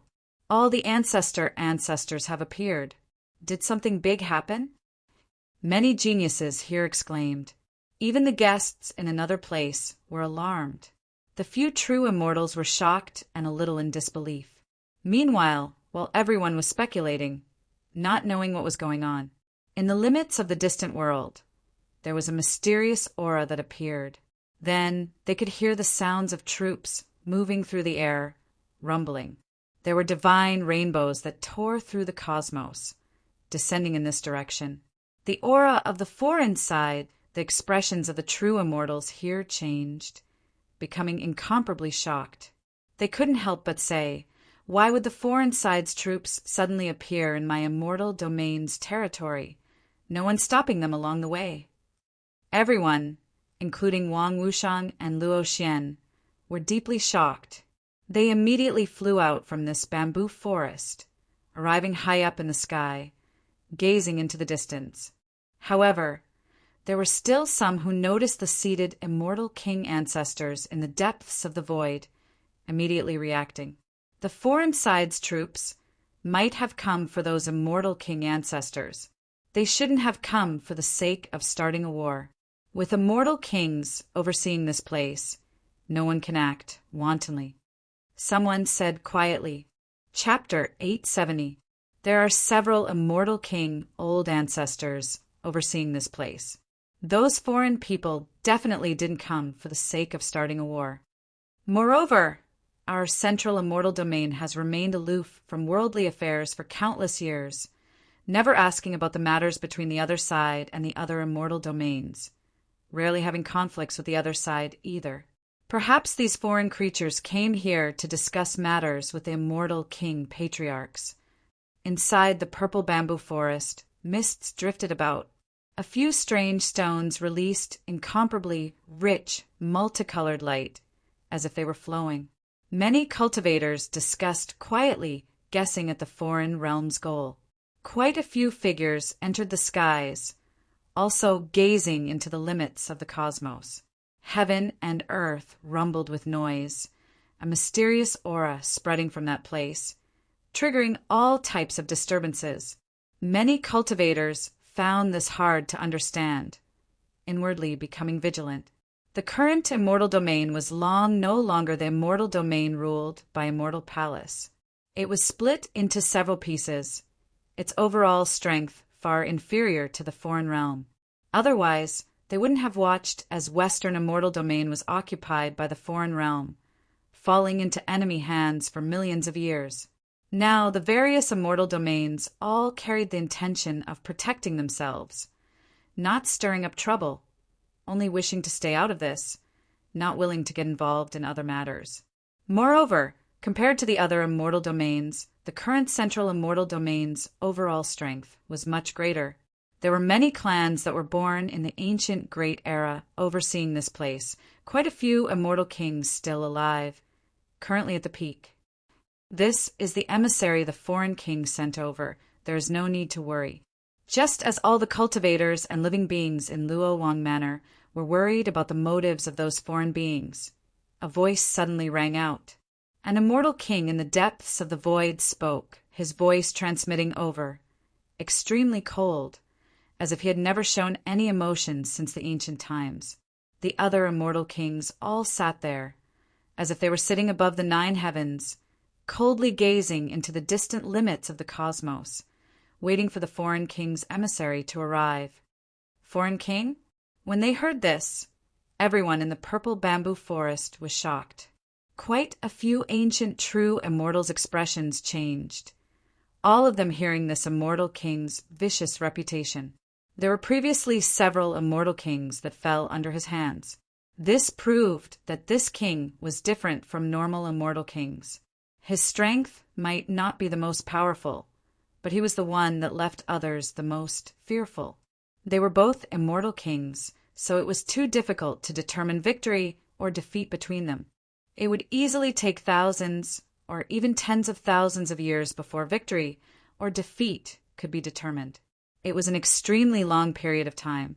However, ever since the Ming king became a celestial king, he had killed several celestial kings, and it didn't take too long for him to do so. He had an illustrious reputation, and his battle accomplishments were astonishing. Even if they were also celestial kings, they would still feel apprehension towards him. Why would the otherworldly light king send an emissary here at this time? Wang Wushang, Luo Xian, and the rest of the younger generation frowned in shock. However, at this time, they didn't dare to ask any questions. All they could do was follow behind the true immortal patriarch and wait quietly. A while ago in Western immortal domain, apart from the foreign 4 kings who died, the Ming king actually also descended, but later on he was scared off. That's not right. He wasn't scared away. He was actually running away in a hurry. Maybe it's because of this. In that case, doesn't it involve that legendary taboo existence? Wang Wushang's eyes flickered with all kinds of divine lights as all kinds of thoughts surged in his mind. He suddenly guessed this possibility and was extremely shocked. In reality, apart from him, many of the ancient true immortals here also thought of this. They had no choice but to think like this. After all, there were some things that were too horrifying, but this was a reality that they had to face.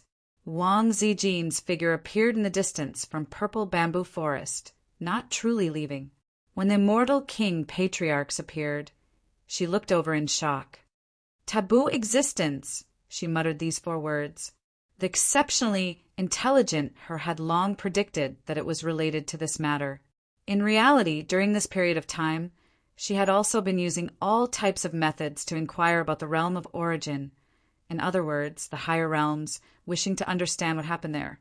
However, she only obtained a reply, saying that the higher realms had long entered chaos, the heavenly mysteries in chaos. Not even immortal kings dared to rashly probe. Regardless, the realm of origin was the true source of immortal domain. Many ancient figures were about to awaken. Some existences from past reincarnations were also about to return. At that time, even immortal kings didn't dare say that they could stay out of this, let alone ordinary cultivators and creatures. That was why immortal kings all kept this a secret, feeling like the waters there really were too deep. Even if they knew that heaven-connecting ancient city appeared in western immortal domain, connected to the higher realms behind it, they still didn't dare take half a step inside. Moreover, the matter that happened in western immortal domain a while ago shook the entire immortal domain, many clans trembling in unease. The foreign realms for immortal kings all died there, killed by the taboo existence who walked out from heaven-connecting ancient city, reduced to nourishment. Wang Zijin also obtained news, saying that the taboo existence wasn't in his previous peak state. That was why he needed to descend into immortal domain, hunt immortal kings, use them as nourishment to recover his strength. The central immortal domain had an immortal king Tsingdao who was skilled in divination and deduction. That taboo existence wouldn't step foot into immortal domain for close to 100 years. During this period of time, he would refine those immortal king essences, thus calming down. However, judging from the reactions of Luo Wang and the others today, things might not be that simple. Several great immortal king families, people appeared in the sky and then hurried outside Luo Wang Manor. Under the orders of the immortal king patriarchs behind them, they waited there for the arrival of Ming King's emissary and the others.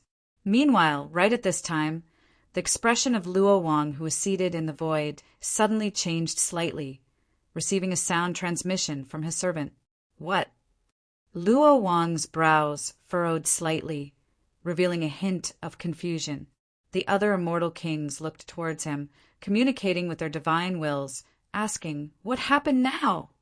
Apart from the foreign Ming King's troops, southern immortal domains by Chuan also appeared outside world-suppressing ancient city.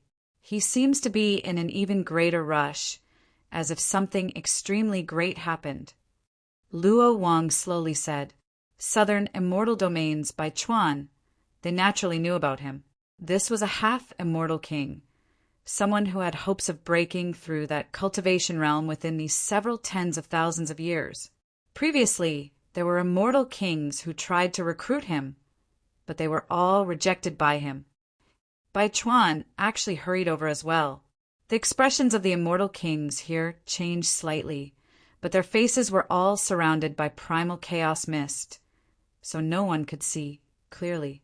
They were indeed shocked inwardly, to the extent where they didn't dare believe this. Bai Chuan insisted on staying in southern immortal domain, staying at Moon King's side, serving her. What kind of intentions were these? Could it be that they still didn't understand? If it wasn't because something extremely urgent and important happened, Bai Chuan most likely wouldn't take half a step out of southern immortal domain.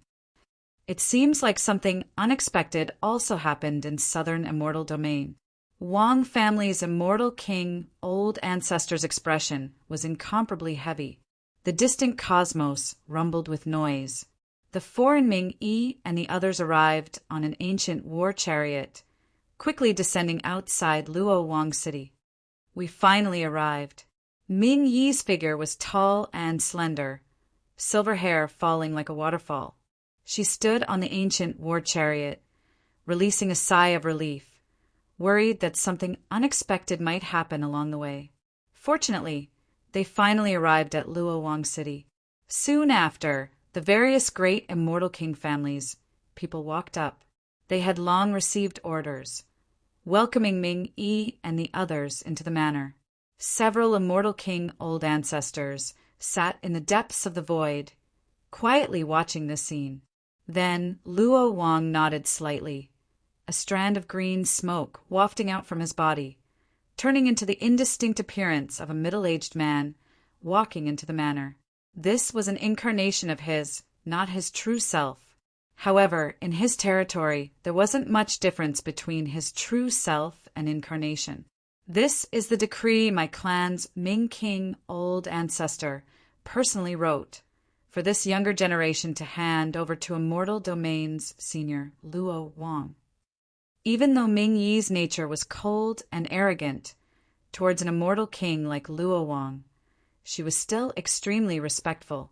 She handed over the decree written by the Ming King, handing it to the two Dao children in the manor.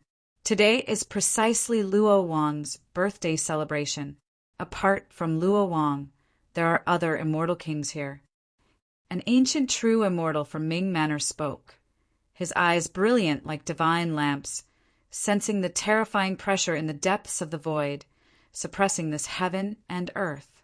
Honorable guests, please wait here for a moment. We'll hand the decree over to the old ancestor right now. The two true immortal level Tao children received this decree, not daring to show any contempt, quickly bringing it into the depths of the manor, handing it over to Luo Wang's incarnation. Inside the purple bamboo forest, the guests all had a premonition that something incredible might happen in immortal domain. Their expressions were all extremely grave. The smiles on the faces of the many heavenly talents who were still chatting and laughing before all disappeared, all of their expressions becoming extremely heavy, no longer as relaxed as before. If the nest is overturned, how can there be an unbroken egg? If a mortal domain encounters another disaster, what should we do? Many people asked themselves this. Meanwhile, right when everyone was waiting for the immortal king old ancestor's words, wishing to know what was going on, in the distant depths of the cosmos, a commotion sounded again. A silver-white heavenly horse hurried over, on top of it a figure dressed in silver battle armor, the surrounding stars all trembling because of his aura. Southern Immortal Domain's half-immortal king Baichuan. At this time, he also hurried outside Luo Wang City. Compared to the foreign side's people, Baichuan's identity could be said to be no small matter. Calling him Southern Immortal Domain's number 2 wouldn't be excessive at all. Moreover, he was a true half-immortal king. Even immortal kings would treat him with respect. This was an existence who towered at the peak of immortal domain. Even half-immortal king Baichuan personally came. Many creatures who were still hesitating before now widened their eyes, full of disbelief. Wang, Wushang, Luo Xian, and the others of the younger generation also suddenly realized that things were definitely not normal. Otherwise, there was no way the foreign side's Ming King, as well as Southern Immortal Domains Baichuan half-immortal king, would be alarmed one after another. At this time, the few immortal kings seated in the void couldn't sit still anymore. One of them personally revealed a clone, heading over to welcome Baichuan. Baichuan's appearance was extremely handsome and young, dressed in silver-white battle armor. His entire body seemed to be shining, making it hard to look at him directly. The heavenly horse beneath his feet was a true immortal-level strange beast, its speed extremely fast. In the blink of an eye, it hurried over from the other side of the cosmos, arriving in the cosmos Luo Wang ruled. It is fine as long as everyone is here. I only came here to pass on the decree. Baichuan's arrival shocked all of the creatures in Luo Wang City. This immortal city that contained close to 10 billion people was shaken because of him. His expression was grave and stern, standing outside Luo Wang City, not directly entering. The immortal king who originally came to welcome him also frowned slightly because of Baichuan's words. He stood there, seeing that he wanted to say something.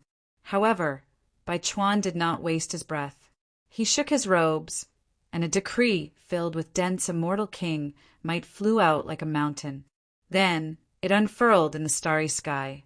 The words on it were as bright as the sun, incomparably dazzling. Apart from immortal kings, no one could look directly at it. Even true immortals hurriedly shifted their gazes away, afraid that they would be injured by the pressure. The Moon Monarch's aura? This is the Moon Monarch's decree, asked an immortal king with a frown. He had no idea what this meant. What was Baichuan's intention for descending with the Moon Monarch's decree at this time? Half a month later, she wants us to go to the Moon Monarch Manor. Another immortal king stared at the decree, disbelief appearing on his face. He said, "This is a decree for all the immortal kings in the immortal region. No, this shouldn't be the Moon Monarch's intention. The Moon Monarch doesn't have the right to make us go to the Moon Monarch Manor to pay her a visit." They all had some understanding of each other's strength.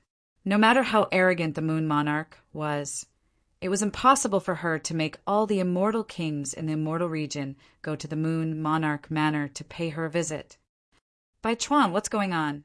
Immediately, an immortal king's expression changed as he shouted at Bai Chuan. A terrifying immortal king aura surged, instantly enveloping the sky.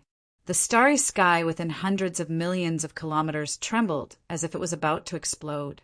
The billions of living beings in Luo Wang City trembled under this fluctuation. They could not help but kneel down in fear. When an immortal king was enraged, the world would change color. Even the stars in the sky would shatter. Bai Chuan's expression was cold. He did not show any fear just because the other party was an immortal king. Instead, he said directly, "This is the decree that the Moon Monarch personally passed down from her manor. I don't know the reason either. Apart from the central immortal region, I still have to go to the eastern and northern immortal regions later. Right now, the area within a radius of 1,000,000 kilometers around the Moon Monarch Manor has been completely sealed off. Even I can't set foot there." He spoke concisely. Although he guessed that the Moon Monarch was currently in danger, he did not dare to say too much. He only said this to let the immortal kings here understand that this was definitely not the Moon Monarch's intention. All the living beings and cultivators in Luo Wang City were stunned by Bai Chuan's words. They could not believe it. The Moon Monarch wanted everyone to go to the Moon Monarch Manor to pay her a visit within half a month? What kind of fantasy was this? Although the Moon Monarch was also a bona fide immortal king, there was more than one immortal king in the central immortal region now. Moreover, there were many clans that had survived since the Forbidden Era. They were unbelievably powerful and ancient. Although some were reclusive, it should be known that even immortal kings did not dare to provoke them. As expected, at this moment, the Luo Wang who had finished reading the Wisdom Monarch's decree appeared in the depths of the void. He was incomparably tall, practically standing shoulder to shoulder with heaven and earth. His gaze was deep, and his entire body was surrounded by boundless chaotic fog and Genesis chi. He said, "That forbidden existence has already returned to the immortal region. This decree is not the Moon Monarch's idea. It's his idea. He wants all the immortal kings in the immortal region to pay their respects." Chapter 871. The true mountain and sea world has indeed changed. I can sense that fate has become chaotic. A lot of karma is returning, and many terrifying things are about to happen in this world. It's a pity. We only have a few pieces of our bodies and a few fragmented souls left. Even if we want to help you, it will be incredibly difficult. At most, we can help you withstand a few attacks from immortal kings. But compared to the other true worlds, the true mountain and sea world is indeed the most suitable place. The true spirit of this true world is scattered. Countless eons ago, it was scattered by that peerless, ruthless person. No one knows where it went, and the laws of the world are broken. Besides, there are no more peak existences in this true world. It is impossible for normal immortal kings to notice these abnormalities. The other true worlds are full of incense, and if they are discovered, the consequences will be unimaginable. The plan we have planned for so long will also fail. The fate of our race is now entrusted to you. You must not be careless and underestimate this. Once you successfully possess this true world, you will become the true master of this true world. With the innate divine ability of the Abyss Defiance, you will stand shoulder to shoulder with the true spirit. With one thought, you can make the mountains and seas rise. With another thought, you can make the mountains and seas fall. At that time, your level of cultivation will leap to an unimaginably terrifying level, and you will even have a chance to touch transcendence. In the depths of the universe was a withered and broken galaxy. There were plenty of barren planets scattered around the borders of the celestial region, and there were basically no signs of cultivators. If there were any, they were just ancient astral beasts that hunted for the cores of planets in the distance. And at this moment, in this broken star domain, an azure-clothed youth was sitting cross-legged. Strands of azure-clothed light curled around him, blurring his appearance. There was an indescribable majesty exuding from him. If one were to judge his age, he would be around 15 or 16 years old, but there would occasionally be a hint of age in the depths of his eyes. There were several soul fires with extremely dim light jumping around before the teenager in green robes. They flickered as they floated in space. Each soul fire had intelligence and a voice. They were the ones who had been communicating with the teenager just now. It's very difficult to fuse with the heaven's core mark in this world. I need to use another method, or else it will be very difficult for me to take that step, much less possess the true mountain and sea world. The green-robed youth's expression was calm, but there was a deep look in his eyes. He shook his head and said, "I used the life-sculpting technique to rebuild my foundation. That was how I was able to break free from the underworld-defying body and recover my youth.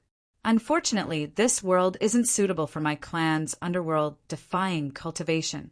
If I can find a suitable, broken ancient world and fuse with a random heaven's core imprint, it will be able to help me become an immortal."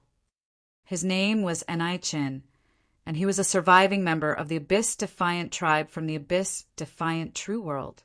He was once the young tribe leader of the Abyss-Defiant tribe. The True Mountain and Sea Realm was the common name of the immortal region, the alien realm and the higher realm. Even in the vast true worlds of heavens, they were ranked high. Of course, that was something that happened a long, long time ago. The living beings in the immortal region were used to calling themselves the descendants of the immortals. Only a few ancient races would mention the True Mountain and Sea World. In their eyes, it did not matter whether it was the immortal region or the other world. They were all part of the True Mountain and Sea World.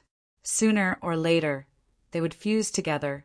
Even if the living beings in this world did not take action, once the powerful warriors from the other true worlds found the coordinates of this world and descended, they would think of a way to annex the True Mountain and Sea World.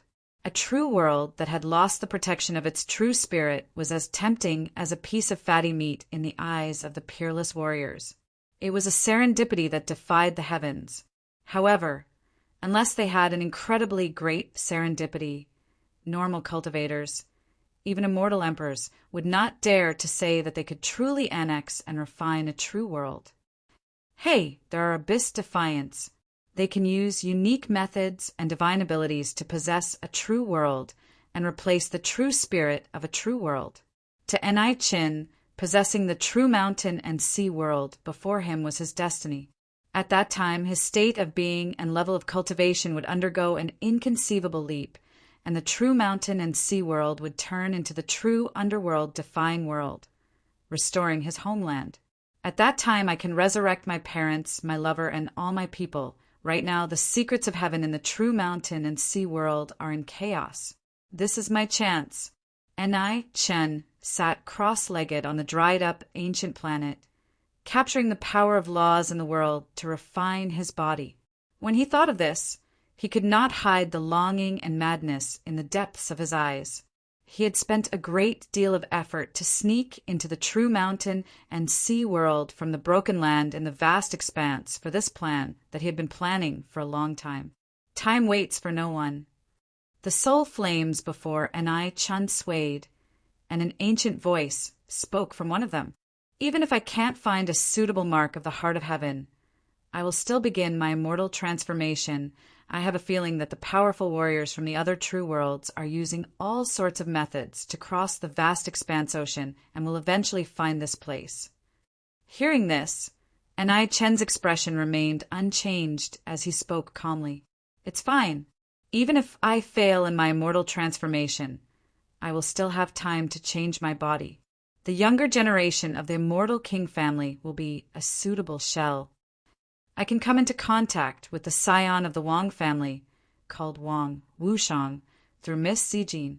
His affinity is pretty good. If I fail in my immortal transformation, then I will take over his body. Then I will bring all of you into the Wang family. There might be a chance for me to take over the many progenitors of the Wang family and replace them. At that time, I will have the ability to bring all the people hiding in the small worlds here, the soul fire in front of him, flickered as it spoke. Although the divine ability of our dark, defiant lineage can seize the fortune of the world, the Wang clan's immortal king patriarch cannot be underestimated. The current us might not necessarily be his match.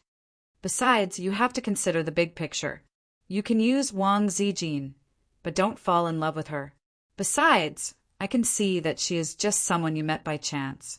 When Anai-chan heard this, he fell silent for a moment before he said slowly, I understand. You don't have to worry about it. Next, I will search for a broken ancient world and cross that threshold. As he spoke, the green light on his body became even more intense. His soul light flashed out from between his eyebrows, and then it suddenly spread out like a vast fog that engulfed the surrounding star domain. Those star beasts with profound cultivation and long lifespans were engulfed the moment they came into contact with this soul fog. They turned into wisps of green smoke and dissipated, leaving nothing behind. Rumble. At this moment, in another unknown and boundlessly vast world sea, shocking waves suddenly surged into appearance. These waves slammed into the layers of ancient worlds in front of them, and they all collapsed and broke apart, turning into fine powder that filled the sky. In this boundless world sea, there was a blurry ship traversing the sea. However, the storm of the great path here was incomparably terrifying. Even the true thunder that struck down had terrifying destructive power. The world was vast and the fog was heavy. Wisps after wisps of fog lingered everywhere. One could see ancient worlds and great universes rising and falling, and at the place where the sky and earth touched, a layer of blurry mirror appeared.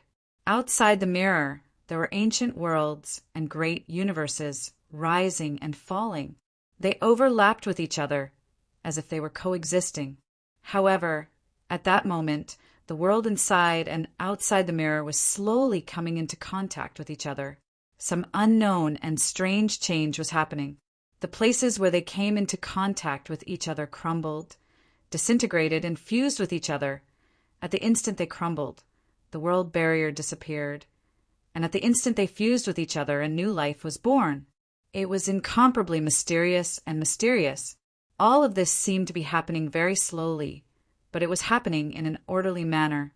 They collided with each other and then melted away. I can already smell the aura of a decaying, true spirit, a true world that is about to dry up. It is the most suitable nourishment for my race. After trekking for so many eons, we have finally found it. On the blurry ships, whispers like that of ancient gods could be heard. There were also indifferent gazes like those of innate gods watching them, ancient and cold. It was unknown what material these ships were made of, but they could cross this place filled with the aura of primal chaos and endless storms of the great path. Many of the figures standing on the ships were ancient, as if they had existed before the heavens were created. They did not speak, only looking at the vast expanse in the distance. Gu Changa sat cross-legged in a tea pavilion in the Moon Prince Mansion in the southern celestial region. He was dressed in white robes and white socks, and there was no dirt on him. His black hair sparkled and shone with a light. His entire person was calm and peaceful, like the gentle breeze and the moon hanging high in the sky. There was a chessboard in front of him. At that moment, he held a white piece and placed it down at a moderate pace. The great commotion in the world did not seem to have anything to do with him. He was still wholeheartedly focused on his own matters. For example, the chessboard in front of him. Looks like you are going to lose again. Gu Changa shook his head gently. In front of him was a woman who was as pure as a Buddhist lotus. She propped up her chin and played Go with him. Her face was incredibly beautiful. Her black hair fell down like a waterfall, making her face seem even smaller. It was only the size of a palm. Of course, the most eye-catching thing about her was that there was a unique presence about her. It was as if her demonic nature and Buddhist nature existed side by side, but they formed a harmonious whole. "Husband, can't you go easy on me?" The woman before him was naturally Heavenly Deer's mystic lady. However, She had successfully broken through the threshold of the immortal Tao. She had bathed in the immortal tribulation and become a perfected immortal. When she was in the 8 desolates 10 regions, her cultivation had already reached a bottleneck. It was very difficult for her to improve further.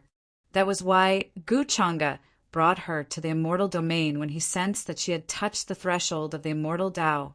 Through that so-called immortal passage, she came into contact with the immortal domain's rules and attracted the immortal tribulation.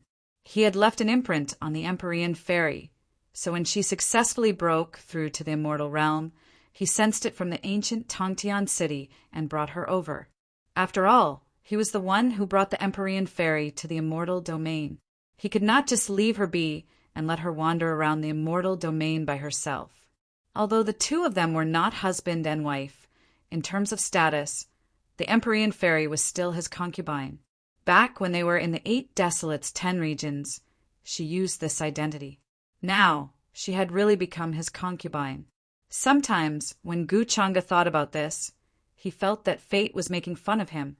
I've already given you 3 chess pieces. He shook his head slightly and looked at the Empyrean fairy. He did not expect her to be as shameless as Gu Xian. However, he did not argue with her over these pastimes. When it was time to give in, he would give in.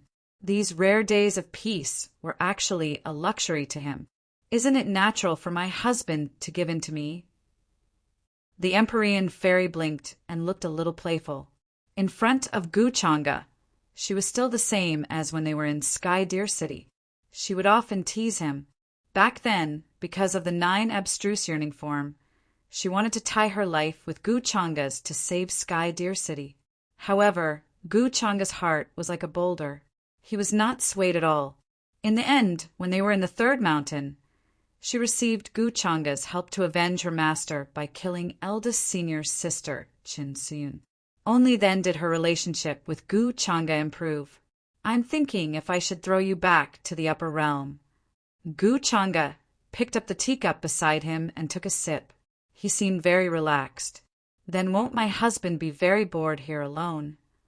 The Empyrean fairy poured herself a cup of tea and said with a smile, Boredom will only last for a while. It will be lively soon. Gu Changa shook his head slightly. He seemed to be hinting at something. Although the Empyrean fairy did not really understand Gu Changa's plan, she knew that he probably had a very big plan. The master of the Moon Prince Mansion was a peerless, immortal king. Now, she was brewing tea for him like a servant girl. Then will I bring trouble to my husband if I stay in the immortal region? The Empyrean fairy was very concerned about this. Although she had broken through the immortal path realm and was a bona fide true immortal, she could not do anything in the immortal region. However, he was still far from being able to do as he pleased in the immortal realms. He didn't even have the ability to protect himself. It won't be troublesome. It's just a little annoying. Gu Changa still shook his head. The Empyrean fairy wanted to roll her eyes at him. Did he think that she was annoying? Thinking of this, the corners of her mouth curled into a smile. Then she reached out and wrapped her arms around Gu Changa's neck, taking advantage of the situation to sit in his arms. Don't you find this scene familiar? Husband. The Empyrean fairy tilted her head and asked. She could not hide the smile on her face. Back at the 3rd mountain, she had done the same thing. However, she was taught a lesson by Gu Changa. In the distance, the Moon Prince was completely stunned by this scene. Her beautiful eyes almost widened in disbelief. Was this still the forbidden existence that she had always been wary of? Chapter 872. If she didn't see it with her own eyes, the Moon Prince definitely wouldn't dare believe all of this. Was this still that person who everyone feared, who made the immortal region and the foreign realm fall into panic? She really found it hard to link that taboo existence that made one's expression change with this easygoing and handsome young man in front of her. Especially now that he had a beauty in his arms, he looked no different from those noble young masters who chatted casually. Even though Gu Changa didn't make things difficult for her these few days, nor did he say anything about using her as food or nourishment to devour as he pleased, The Moon Prince's fear towards him was deep. However, the Moon Prince's fear of him was deeply rooted in his soul. He dared not say anything or do anything that crossed the line. She only dared to carefully stand in the surroundings, boiling tea and other things from time to time. She was a peerless immortal king, yet now she couldn't even compare to a female true immortal who had just broken through to the immortal Tao level. At this moment, the Moon Prince watched from afar, but a different emotion appeared in her heart. It was rather complicated. That taboo existence has already returned to the immortal region. This decree isn't the Moon Prince's idea, but his. He wants all of the immortal kings in the immortal region to pay their respects. At the same time, in Luo Wang City, as Luo Wang's voice fell, the entire immortal city suddenly fell silent. Almost all of the cultivators were stunned, simply not daring to believe their own ears. Luo Xian, Wang Wushang, and the others who had long since guessed this sucked in a breath of cold air, their eyes filled with shock. They actually still held a trace of hope in their hearts, feeling that this kind of thing wasn't too likely to happen. Perhaps it was because of some other reason. However, when they received confirmation from an immortal king, they couldn't help but be shocked and tremble. That taboo existence has returned to the immortal region? In the purple bamboo forest, an ancient true immortal's voice was trembling, containing fear and disbelief. At this moment, many people's gazes changed, filled with fear, not daring to believe all of this. Even though they hadn't experienced many things of the taboo era, they understood those facts from ancient records. Even the immortal and indestructible immortal palace was destroyed by that taboo existence. The entire immortal region and realm of origin collapsed under his palm, a single hand crossing 3,000 provinces. No one left in the heavens above and earth below. This kind of terrifying figure had returned to the immortal region. Was he going to repeat the destruction of the past? This is a catastrophe. With such a character returning in this era, is there anyone who can stop him? An ancient figure's entire body was trembling. His eyes were filled with grief, as if he had already seen the scene of the future. Immortal domain collapsed, smashed into countless fragments, difficult to gather again. Everything exploded, turning into ashes, disappearing under the great river of time. Meanwhile, all of the cultivators and creatures were buried together with immortal domain, erased from this world. For all the living beings in this world, if this was not a world-ending catastrophe, then what was it? Even immortal kings were nothing more than nourishment for that forbidden existence. He had once stood at the peak of this world where no one could fathom. His cultivation was unimaginable. Even the eternal master of the mortal palace had fallen in his hands. Now that he had returned to the world, who could stop him? The immortal kings in the depths of the void all fell silent. No one spoke at this moment. Their hearts were all in turmoil. The immortal king who had shouted at Bai Chuan did not speak again. Chaotic mist spread from his blurry face, making his expression unclear. However, one could tell that his heart was definitely fluctuating intensely. Everyone sensed the hellish might of the immortal king. The millions and millions of stars in the heavens were all rising and falling like great waves, about to collide and explode. Bai Chuan did not expect Luo Wang to already know about this. His eyes narrowed slightly. However, his purpose in coming here was only to send out this decree, so that the Moon King's life would not be in danger. As for how to rescue the Moon King, this was still under his consideration and planning. Everyone, that is all I have to say. Please forgive me for not being able to keep you company. Later on, I still need to head to the other immortal domains to inform them of this matter. Bai Chuan cupped his hands. There were not many ripples of emotion on his cold face. Then he turned around and left on his heavenly horse. In the blink of an eye, he crossed this universe, hurrying towards the other immortal domains. He seemed to be in a hurry. All of the living beings in Luo Wang City watched as immortal king Bai Chuan left. They were all speechless. Everyone fell into panic and unease. Even though there were several immortal kings overseeing this place, it was still hard for them to feel at ease. They all trembled, feeling as if they were facing doomsday. The ancient true immortals of various clans, even though they could be considered immortal domain's most powerful individuals, right now, they still felt uneasy, unable to feel at ease. Many of them had bitter expressions on their faces. Luo Wang's original body appeared in the depths of the void, his eyes deep. He crushed the decree Ming Yi and the others sent over, muttering to himself. Perhaps it really is, as the Ming King said. This time immortal domain and the other side must join hands. Otherwise, no one will be able to survive. With a wave of his great sleeve, his figure entered the manor. Then he transmitted sound to inform the other immortal kings of the matters in the decree. The Ming King's side actually long sensed this person's arrival in immortal domain. That childlike immortal king was called Immortal King Tai Wang. When he heard this, his eyes immediately became deep. He couldn't help but say, "Since that is the case, then we might still have a chance." The other immortal kings all became silent.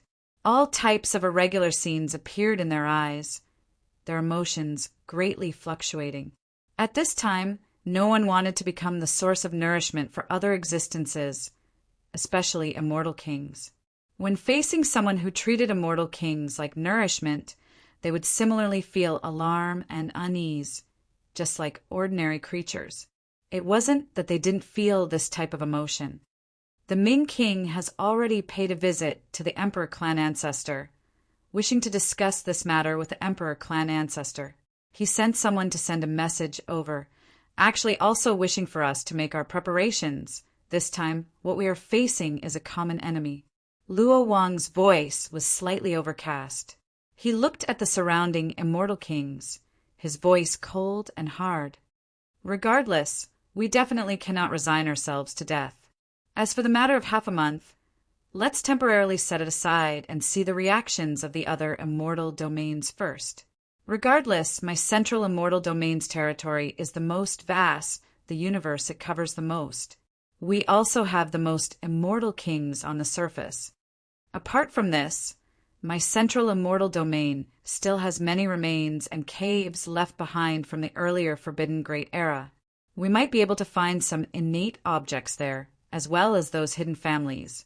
According to what I know, the Gu clan has always lived in seclusion in the Nine Heavens. This clan's backing is deep, existing from before the Forbidden Great Era until now, almost never ending. This clan might have Emperor Realm existences. The Emperor Realm existences he spoke of were definitely not ordinary immortal kings, but rather immortal emperors above this level. Even if they weren't true immortal emperors, they could still be called half-immortal emperors. They could compare to the foreign emperor clan ancestors. Their cultivation unfathomable. In their eyes, immortal kings might not be no different from ants, but they weren't that far off. Brother Luo's words are correct. After the Forbidden Great Era, even though there was a period of darkness, a gap in history, there were still some powers who tried to find ways to hide in the restricted regions, difficult for outsiders to find. Moreover, those ancient existences who survived the Forbidden Great Era have now disappeared without a trace. This might be a way to draw them out. Wang family's immortal king's eyes were also filled with terrifying immortal light. He slowly spoke, starting to think of many countermeasures. No one was willing to become a fish on the chopping block and become the food of others. In truth, what I'm most worried about is that the other true worlds will learn about this. During this period of time, the vast expanse battlefield hasn't been peaceful. The abyss-defying true world that was once destroyed is showing signs of resurgence and making a comeback.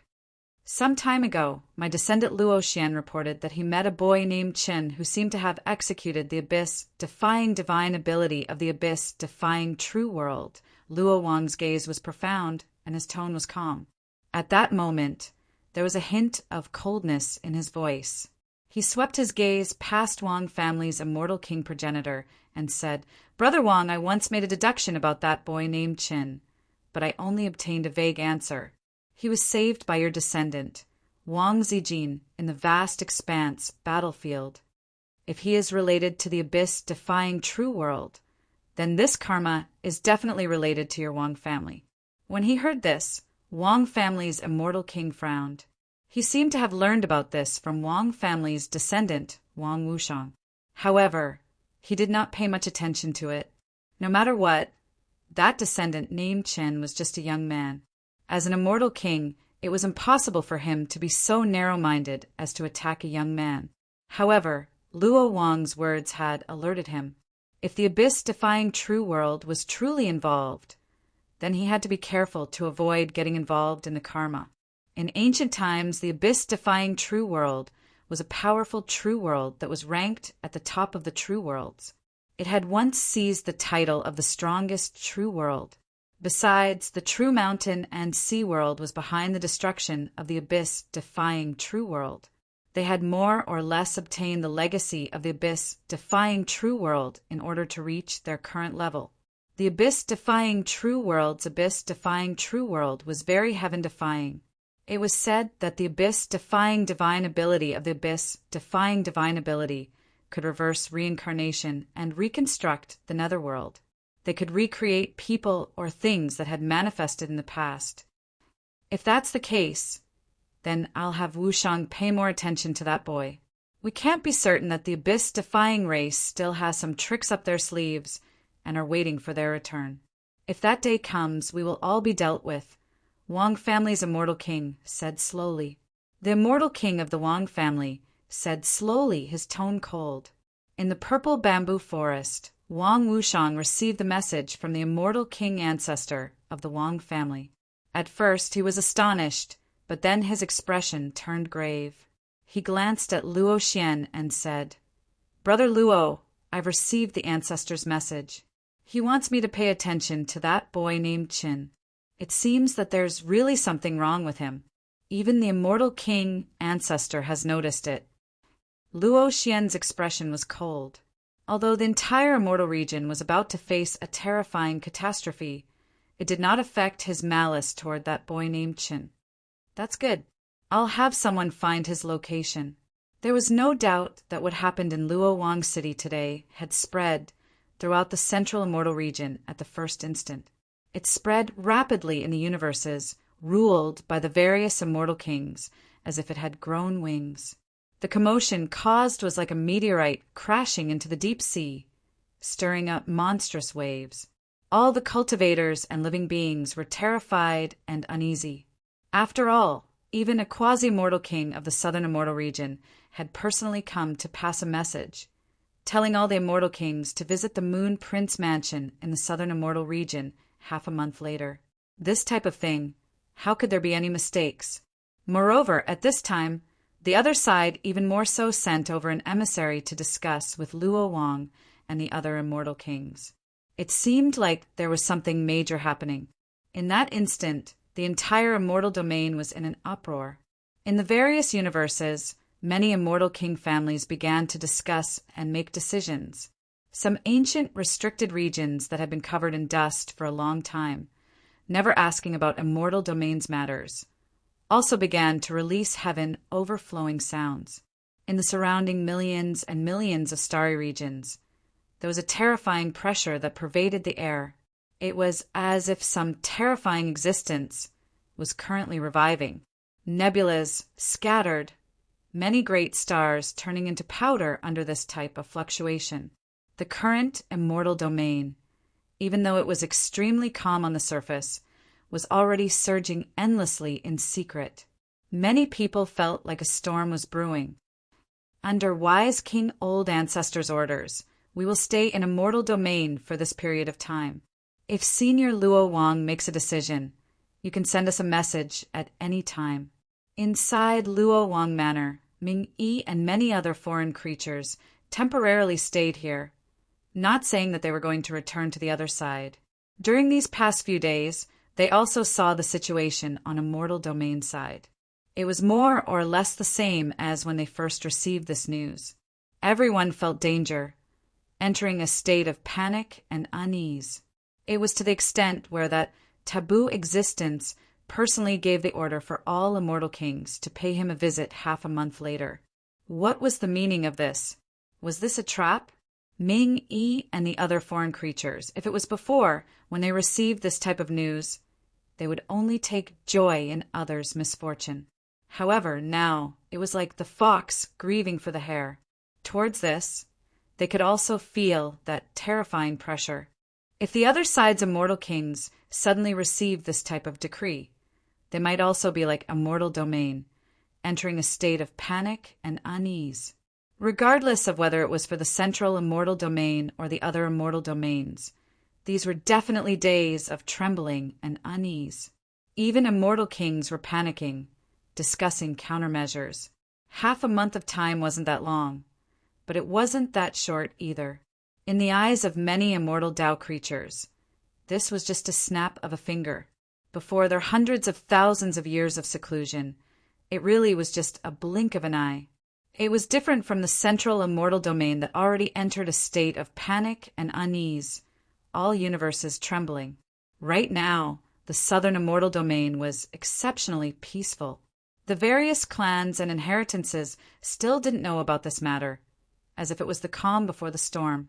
The Buddhist country, located in the depths of the southern immortal domain, was even more so filled with boundless Buddhist light. Within the various temples, one could see believers kneeling. Faith force that was as vast as a long silver river surged within the Buddhist country, seemingly endless. It was called a Buddhist country, but in reality, this was a certain damaged ancient cosmos. Only, it was refined by Bodhi King becoming his Buddhist country. The territory within was vast, all types of great Buddhist sects established in great numbers. It could be said to be cut off from the rest of the world. However, it had already been close to 1,000,000 years since Bodhi King appeared in this world.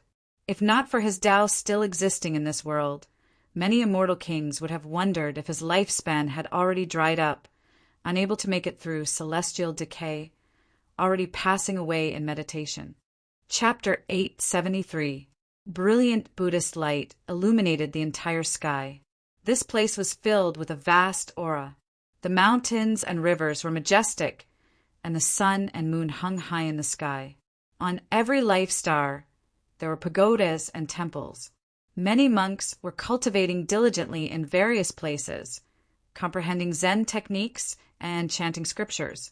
This was a country that belonged to Buddhists. The vast power of faith filled every corner.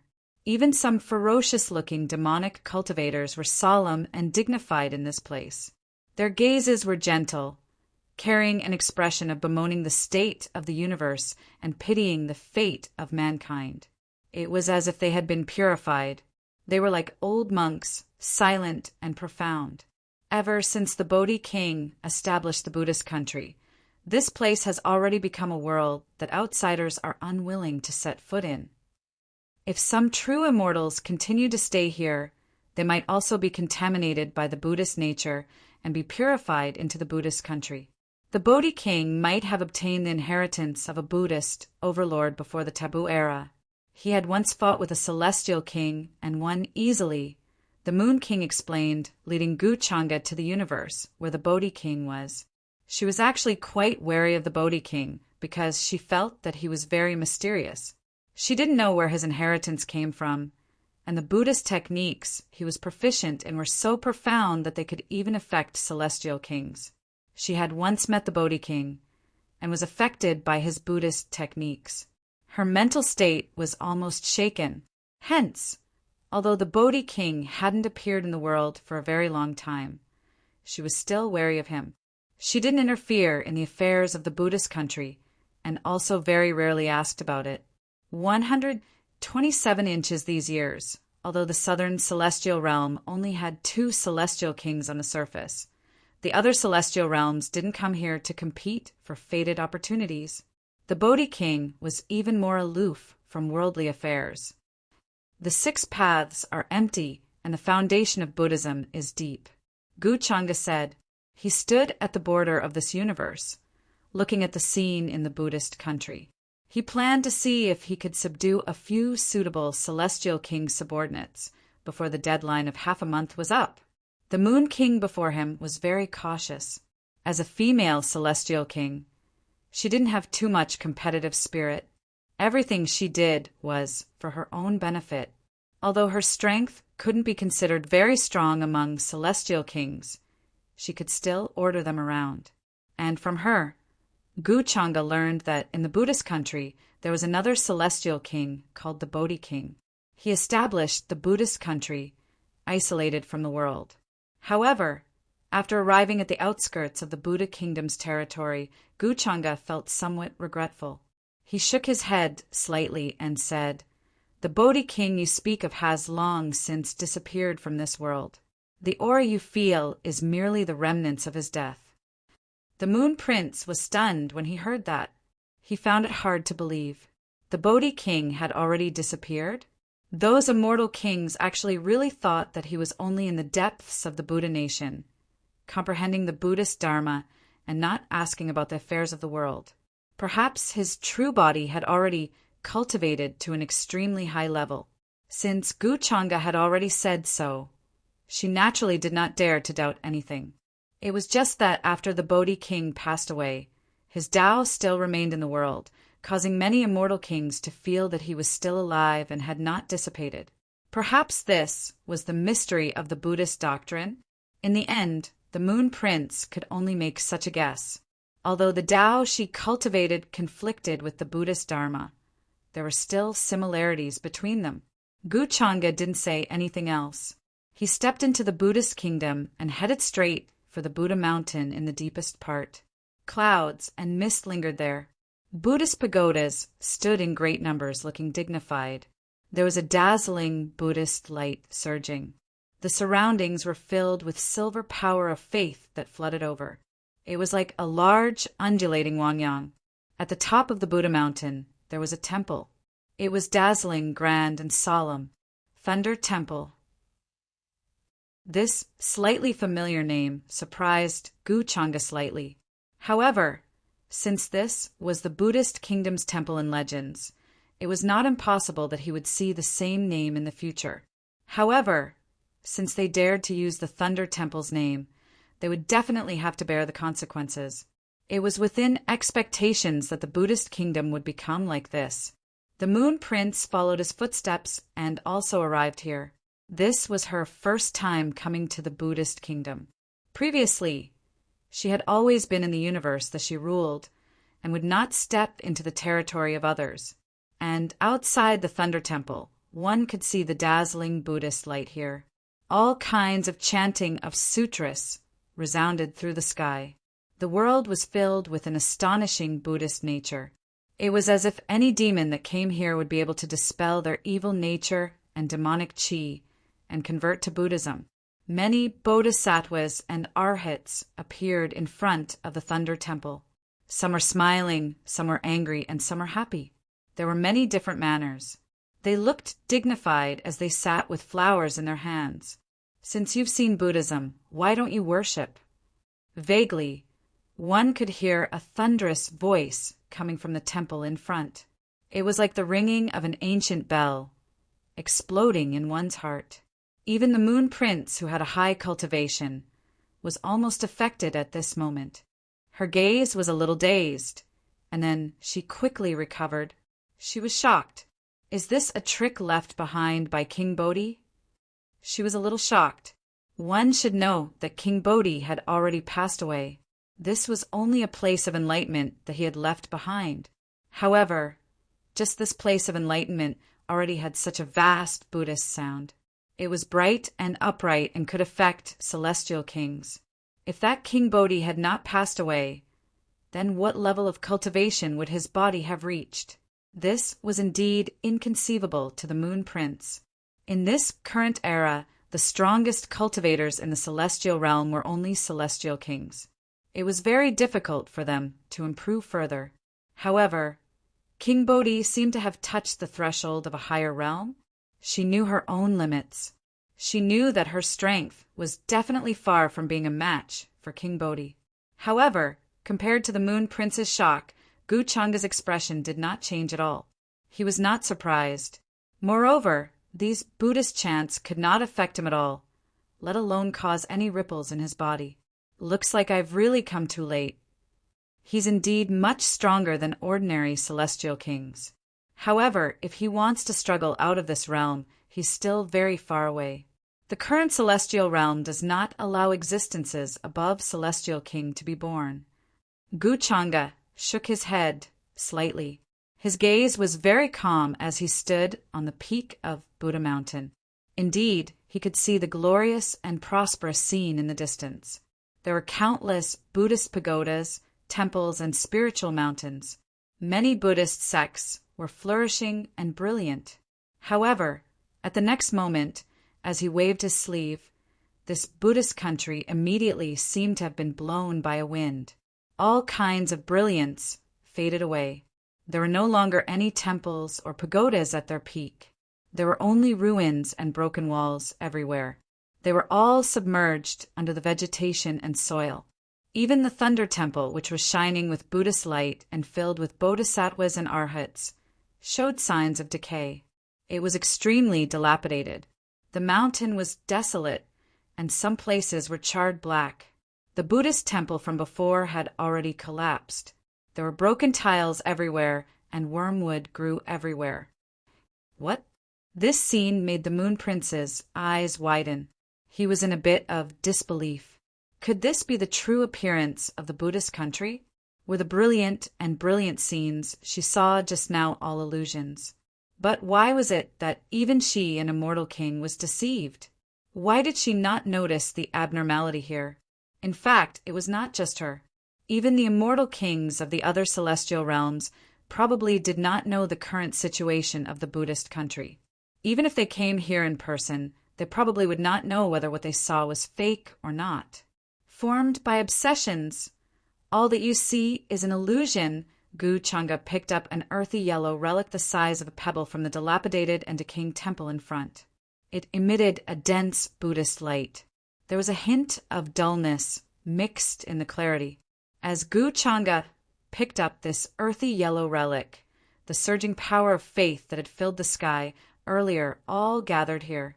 At this moment, the boundless power of faith that the Bodhi King had gathered before he passed away was devoured in an instant.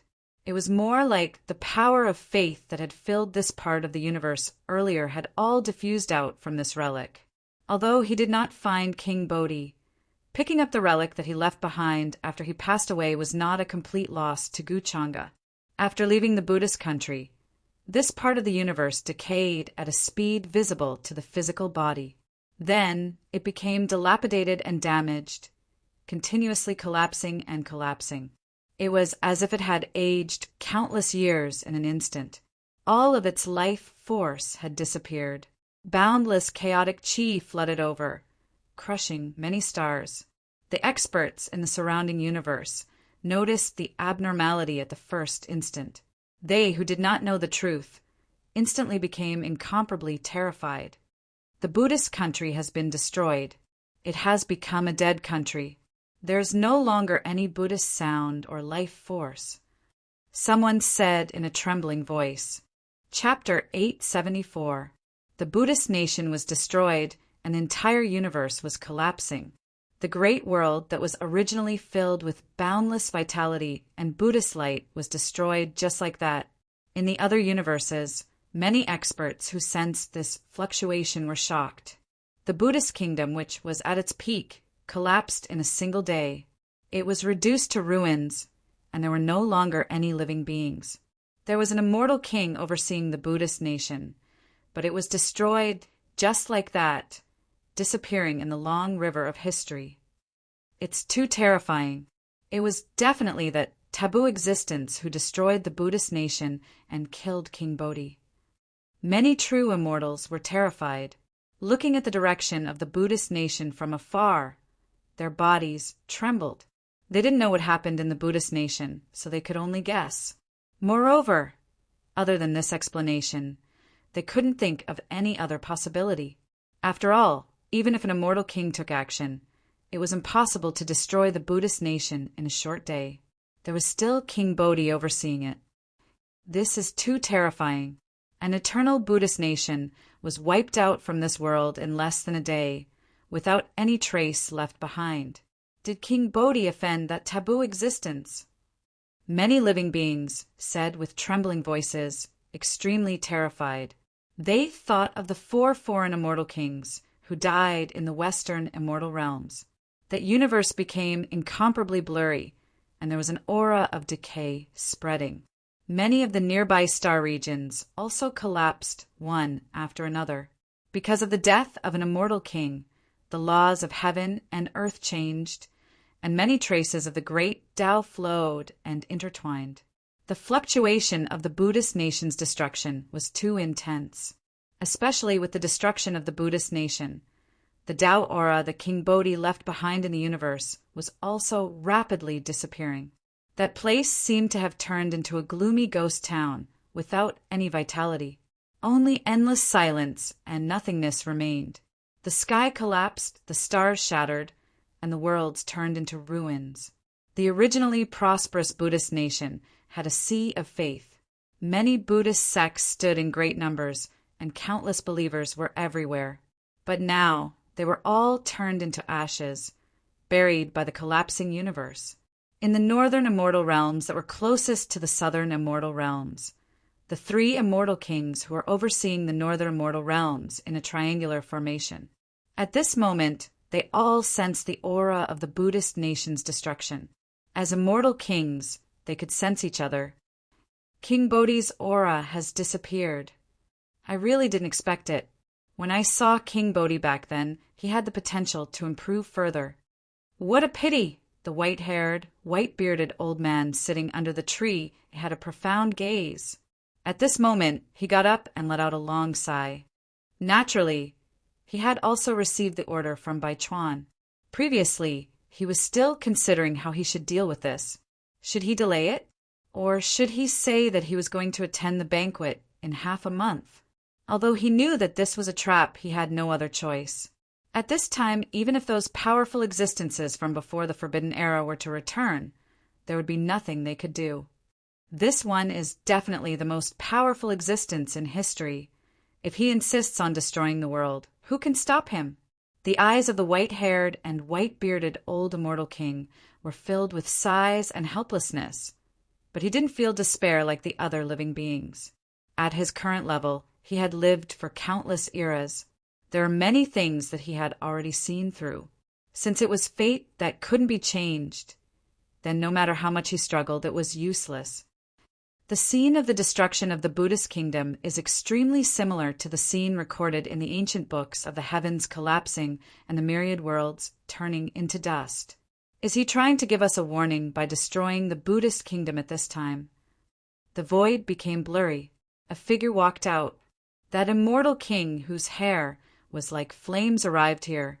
He also learned about the destruction of the Buddhist kingdom. At the same time, he was extremely alarmed, full of unwillingness. He seemed to have already seen his following fate. Even if it was the undying Buddhist kingdom, it would still collapse in a single day.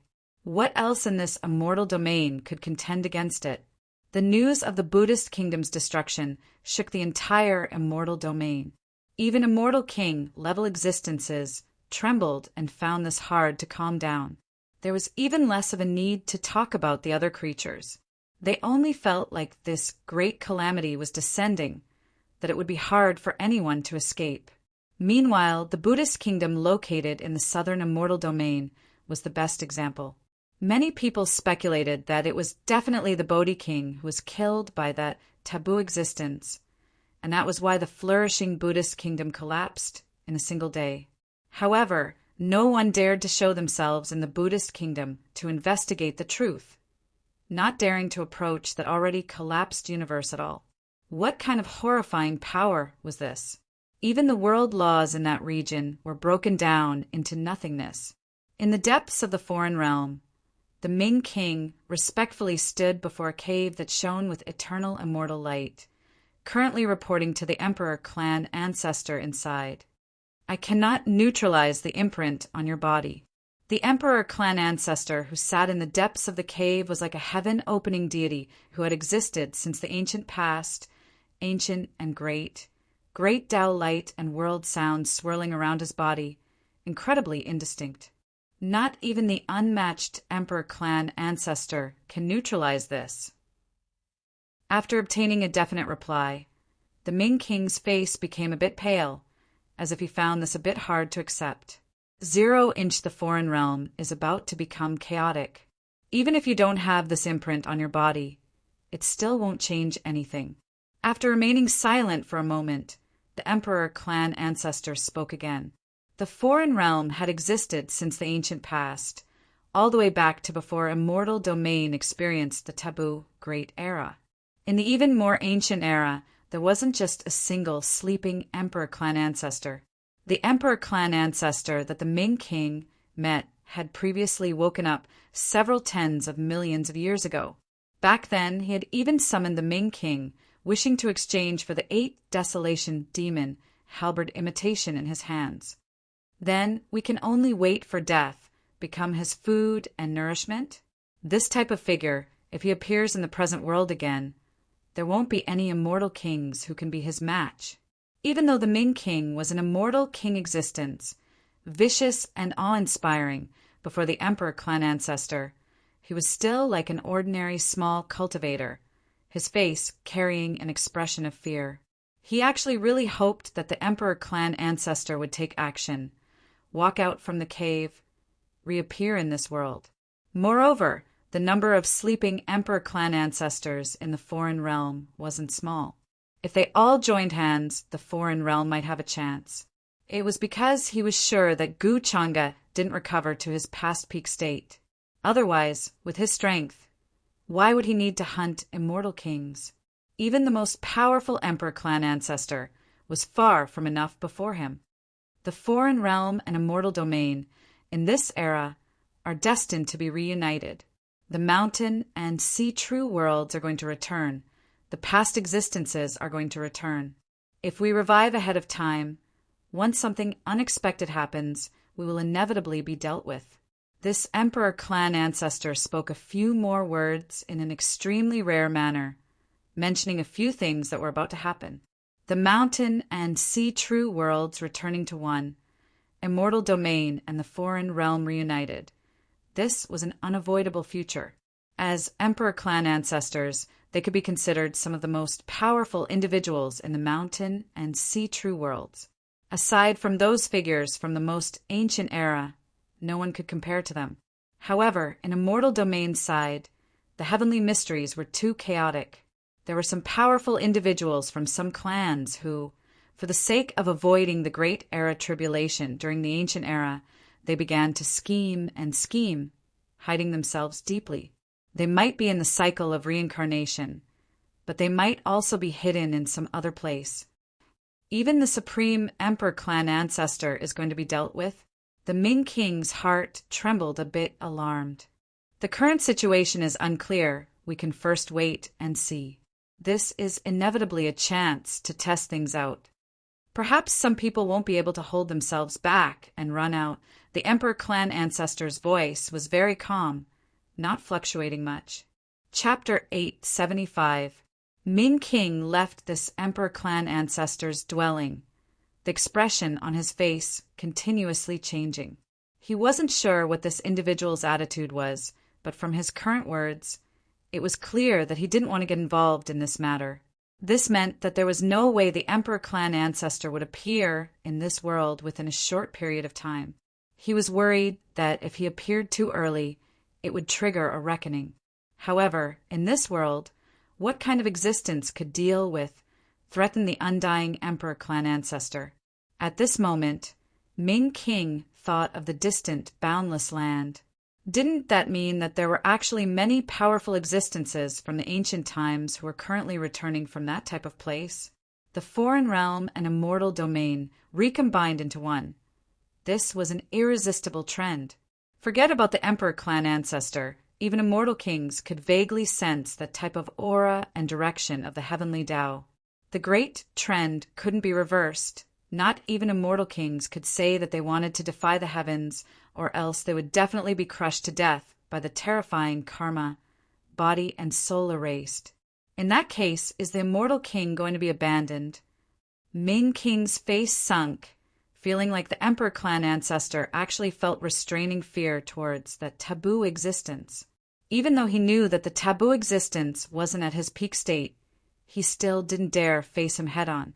He wanted to always maintain his peak state to avoid encountering a terrifying reckoning in the following period of time. That is why I personally watched as the Foreign Realms Immortal King was reduced to food and nourishment. Ming King really was unwilling to accept this, especially when he had the imprint left behind by that individual on his body. It was equivalent to a set of coordinates that could be used to descend at any time and then find his location. Even if he escaped from the foreign realm, there was no way he could escape from that individual's grasp. His fate was just like what the Emperor clan ancestors said, long set in stone. Is there really no other way? Ming King felt anxious, extremely uneasy, really not wishing for things to end like this. Those who reached the Immortal King level were all main characters of every era, dominating an era, looking down on all others. So how could they be willing to die miserably like this? After returning to the cosmos he ruled, Ming King began to give out orders, doing his best to find a way to continue his inheritance. At the same time, he also received news from Ming Yi's side that she already handed the decree to Luo King. As for what would happen next, that would depend on how Luo King and the others considered and made their choice. This caused a glimmer of hope to appear in the Ming King's heart. However, when he learned that the Buddha nation of the southern immortal realms was destroyed in a single day and that the entire universe had collapsed and decayed, he was stunned. After that, a bitter expression appeared on his face. It was as though he had seen his own ending in the future. He felt that this was definitely because the Bodhi king chose to oppose Guchanga, leading to such an ending. Even the Buddhist kingdom he established was destroyed, reduced to ruins. How familiar was this scene? It was as though the cycle of reincarnation was playing out. The immortal palace that once ruled over the immortal realms. Wasn't this how it was destroyed? Then, the Ming King began to look for the other immortal kings in the foreign realm, wishing to join hands with them to discuss countermeasures. The higher the level of the creature, the more they would feel that type of pressure and fear, especially when they found out that Guchanga had directly devoured celestial kings as nourishment. They were even more unwilling to resign themselves to death. Half a month's time was neither too long nor too short. In the eyes of an immortal king, it was like the snap of a finger. Regardless of whether it was a mortal domain or the foreign realm, they all entered a rare type of peace after several tens of millions of years, rarely fighting. Recently, everyone even more so felt like time was like a blade, hacking down every single day, wishing to wipe out the souls of all cultivators in the mortal realm. Because of this type of premonition, everyone felt even more anxious and alarmed, every part of the cosmos filled with uneasiness. A corner of the future's great curtains had already been pulled open. They knew that there was a terrifying change happening, that the heavens might become ruins, that there wasn't much hope. However, everyone still made preparations for this, regardless of whether it was a mortal domain or the foreign realm. The younger generation were also silently making preparations.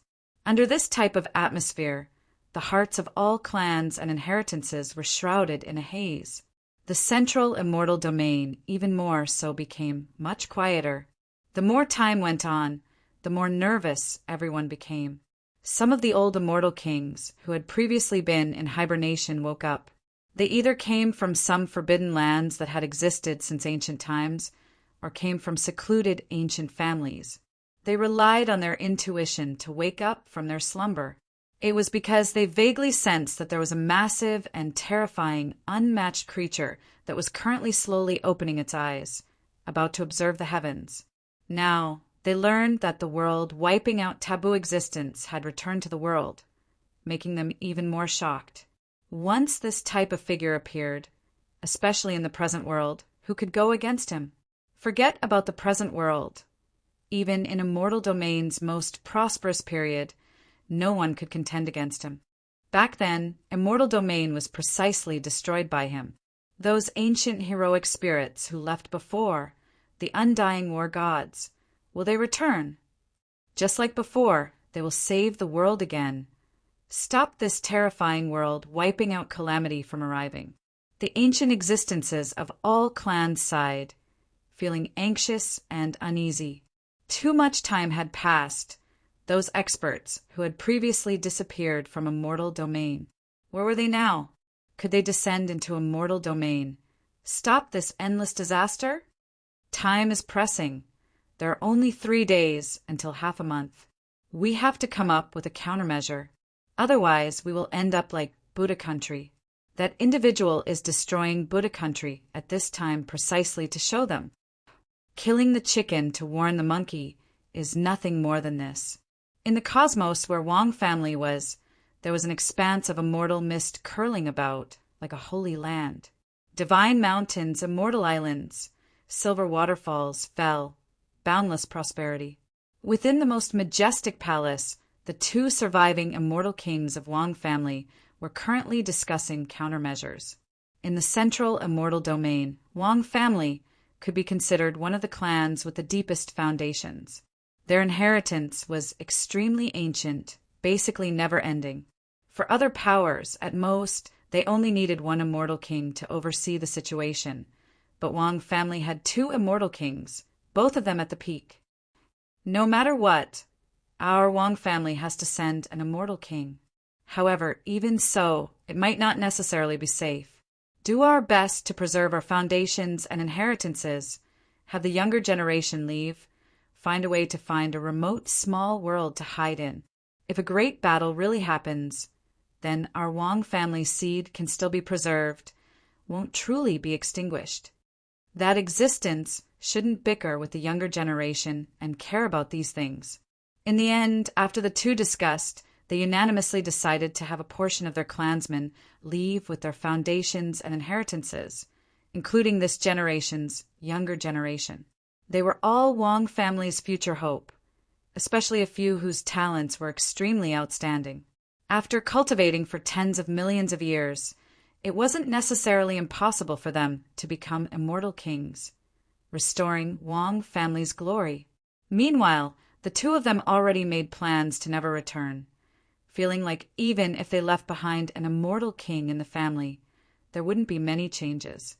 On the contrary, it might anger that existence because of this. Soon after, Wang family's 2 immortal king old ancestors' orders were passed down. All of the clansmen received it, their faces full of grief. A strong feeling of great sorrow spread through Wang family. Who would have thought that an undying immortal king family that had stood tall for countless great eras would one day face a situation of collapse, facing the danger of being wiped out? Of course, this wasn't just a family. This was an entire era. Perhaps even the entire immortal domain was facing a great calamity. Perhaps in the endless long river of time, this type of change was as insignificant as a speck of dust. However, in this era, it was a great mountain that could crush everyone to death. Even someone as profound as Wang Wushang remained silent, the fists under his sleeves clenched tightly. He was extremely unwilling. Everything happened too quickly, simply caught him off guard. He didn't even have time to take control of Wang family, stand at the peak of this world. Now he had to face the problem of how to survive as much as possible under this situation. Even the undying Wang family was trying to figure out how to continue their legacy. Unfortunately, he was only of the younger generation, not truly achieving immortality yet, let alone the unreachable immortal king. Towards this, he didn't have any methods, only endless powerlessness left. As for the other Wang family younger generation members, they all had similar emotions as Wang Wushang, feeling great sorrow and unwillingness. I am going to attend the banquet with the 2 old ancestors. It was Wang Zijin who was exceptionally calm, and then she spoke. She didn't want to hide. Just the thought of that kind of life made her feel fear. If this really was a great calamity, then she might as well be buried together with it, better than hiding like a mouse. Wang Zijin's decision left many Wang family clansmen stunned, extremely confused. She was an immortal king seedling that an immortal king old ancestor personally brought up. As long as she didn't die, She would definitely become an immortal king in the future. With such a great future ahead of her, she was actually planning to die with the two immortal king old ancestors at a time like this? Wang Wushang also frowned, somewhat unable to understand Wang Zijin's decision, but he didn't say anything. At a time like this, he couldn't possibly persuade Wang Zijin either. Moreover, she wouldn't listen to him anyway. After that, the other true immortals also decided to follow the two immortal king old ancestors to the Moon Prince Mansion. Even though they knew it was a treacherous banquet, they didn't care. They wanted to live and die with the old ancestors. Zijin, why do you have to do this? After knowing Wang Zijin's choice, the immortal king old ancestors' gaze became gentler, but he still shook his head, feeling a little helpless. She looked like a benevolent old woman, her silver hair as white as snow, and she didn't have the overwhelming aura of other immortal kings. She was very gentle. Wang Zijin didn't explain anything about this, only smiling. Actually, she had had enough of this canary-like life. She was brought to the immortal region's Wang family, but in the end, she didn't have as much freedom as she did in the upper realm. At least at that time, she could do whatever she wanted, and no one could stop her. However, in the immortal region, she would be watched closely by the Wang family's maidservants even when she went out. They wouldn't allow her to do anything. Moreover, the Wang family planned to use her as a tool for a marriage alliance with the Luo Prince Mansion. In the past few days, she had flipped through many ancient records in the Wang family.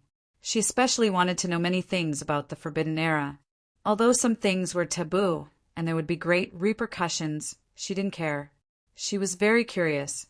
When she was in the upper realm, she had only learned a few words from the records in the human ancestors' hall. They weren't very detailed. Now that she was in the immortal region, she could find more detailed records. According to the records, that taboo existence was said to be the source of all disasters, the main culprit of the Dark Ages. He was extremely evil, had 3 heads and 6 arms, fed on immortals, and was the lord of all demons and so on. However, Wang Zijin felt that these records were a little similar to the unofficial histories she was familiar with in her previous life. However, they were written by the later generations based on various assumptions and guesses. There wasn't much evidence. If they were really as recorded, then how did those who had seen his true appearance write these unofficial histories? Chapter 876. This was only Wang Zijin's opinion. She knew that even if she said this, not many people would believe her. There were many people in this world who indeed had conflicting views with her. Towards the various historical records that were passed down, they believed in them quite a bit. This was especially the case when it involved this type of taboo figure. Any random discussion would trigger tremendous karma, so they even more so didn't dare speak recklessly. Moreover, what Wang Zijin felt the strangest was that if that taboo existence really was determined to destroy immortal domain, why didn't he just do it? Why didn't he take action, instead waiting for everyone to make their preparations? Was this purely a game of cat and mouse? Or was it that he didn't care at all? Or perhaps he didn't have any thoughts towards this aspect at all. There were many things that couldn't be easily concluded before one personally saw it. As time went on, situations like Wang families happened all over central immortal domain. Many clans were thinking of ways to migrate, wishing to leave behind some inheritances, fearing that they would be wiped out. Everyone was alarmed, all of them feeling alarmed and uneasy, worried that this type of day really would come. Many immortal kings were preparing a path of retreat for their clansmen, making preparations to lose their lives and become nourishment. In the depths of some deathly still life restricted regions, there were fluctuations that were released. Some old immortal kings who had been sleeping for a long time appeared in this world. Only when they appeared, the situation didn't improve in the slightest, instead making it even more uneasy, feeling like even the old immortal kings were roused awake. They had slept for countless great eras, many people unaware of their existence. However, because of this decree, they were roused from their slumber, about to face everything together with all life in this world. Of course, at this time, there were many cultivators who were frantically searching through ancient texts, searching for the remains left behind from the ancient Great Era. They wanted to know where those supreme existences who had previously disappeared were now. In a place extremely far from a mortal domain, there was a mysterious land called the Nine Heavens. There were previously clans who migrated here, but they didn't leave behind a path of retreat, making it impossible for later generations to find the exact entrance. Under the current situation, quite a few immortal kings were also thinking of ways, wishing to contact the Nine Heavens, seeking help. In the end, many immortal kings gathered in Central Immortal Domain, coming here to discuss the situation. Eastern Immortal Domain and Northern Immortal Domain's immortal kings also hurried over, wishing to find a way to break out of this situation. There are no movements from the other side. I reckon that the foreign Emperor clan ancestors don't plan to take action, wishing to watch Immortal Domain suffer this disaster. Sadly, in this era, the immortal realms no longer have any existences that have surpassed the Immortal King realm. If not, we might have the qualifications to converse with him. He shouldn't have recovered his full strength yet. Actually, we still have a slim chance. An immortal king who woke up spoke, carrying a bit of regret. However, he already saw things clearly, not feeling despair. The world of origin is the true origin of our world. That place is filled with dense vitality. If there is an existence that surpasses the immortal king realm, it can only be from there. Another old immortal king spoke. He had once established a supreme immortal art. Even many immortal kings had to respectfully address him as senior in front of him. However, at this time he explained that the peerless immortal technique he created was actually picked up by accident near the realm of origin. Once upon a time his mind wandered the heavens and came into contact with a vast and boundless world. There, he was suppressed by the laws of heaven and earth. He also picked up an immortal technique nearby. Later on, he understood that that was precisely the realm of origin, just that it was cut off from immortal domain. When they heard this explanation, all of the immortal kings here were shocked. They knew how formidable the peerless immortal technique this individual established was, yet it was actually picked up near the realm of origin. This left them shocked. All of them couldn't help but become silent. Immortal Domain now couldn't produce existences that exceeded the Immortal King realm. Or, to be more precise, no one could take that step. Wasn't this also related to the realm of origin? The realm of origin was mysterious and ancient, far from when Immortal Domain was first born. There was a saying in the ancient times that Immortal Domain was originally a boundless continent in the realm of origin, but later on, it was refined by unmatched existences through divine abilities, and only then was it separated from the realm of origin. However, in that era, even if cultivators didn't achieve immortal status, they could still live in Immortal Domain. Immortal Domain was actually just another way of saying things. It didn't mean that apart from immortal realm cultivators, there were no other creatures. One had to understand that even if it was an immortal Tao cultivator, they would still produce later generations. No matter how great their father's talents were, the children they produced couldn't just be born at the immortal realm. Moreover, the more powerful one's cultivation was, the more difficult it would be to produce later generations. Luo Wang sighed, speaking the truth. If we don't have existences that exceed the immortal king realm on our side, there is no point in thinking so much. Tomorrow, we will head to the Southern Immortal Domains banquet. If Tao friends have the time, why don't you all think about how to leave behind some last words for the younger generation? His words were extremely impolite, just short of telling everyone to make arrangements for their last words.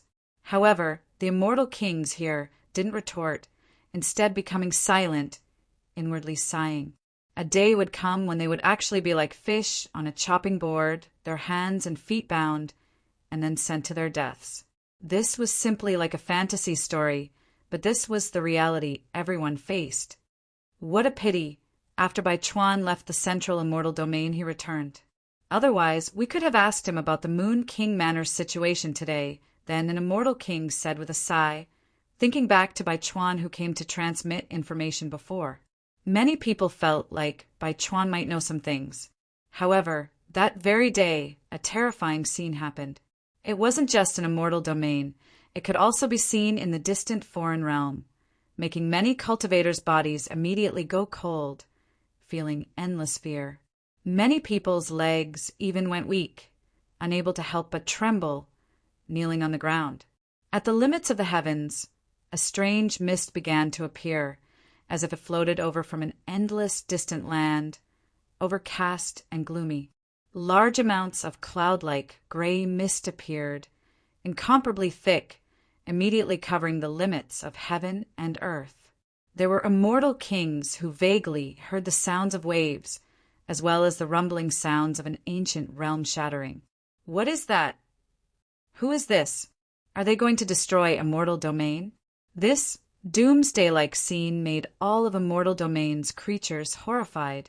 They didn't know what this was, but they could feel a boundless might crushing over from that direction.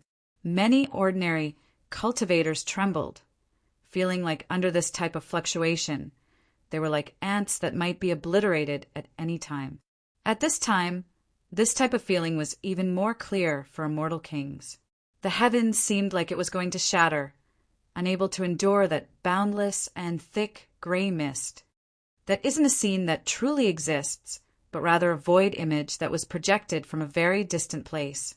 There is something that is approaching immortal domain, then an old immortal king said with a sunken voice, his mind immediately becoming stifled.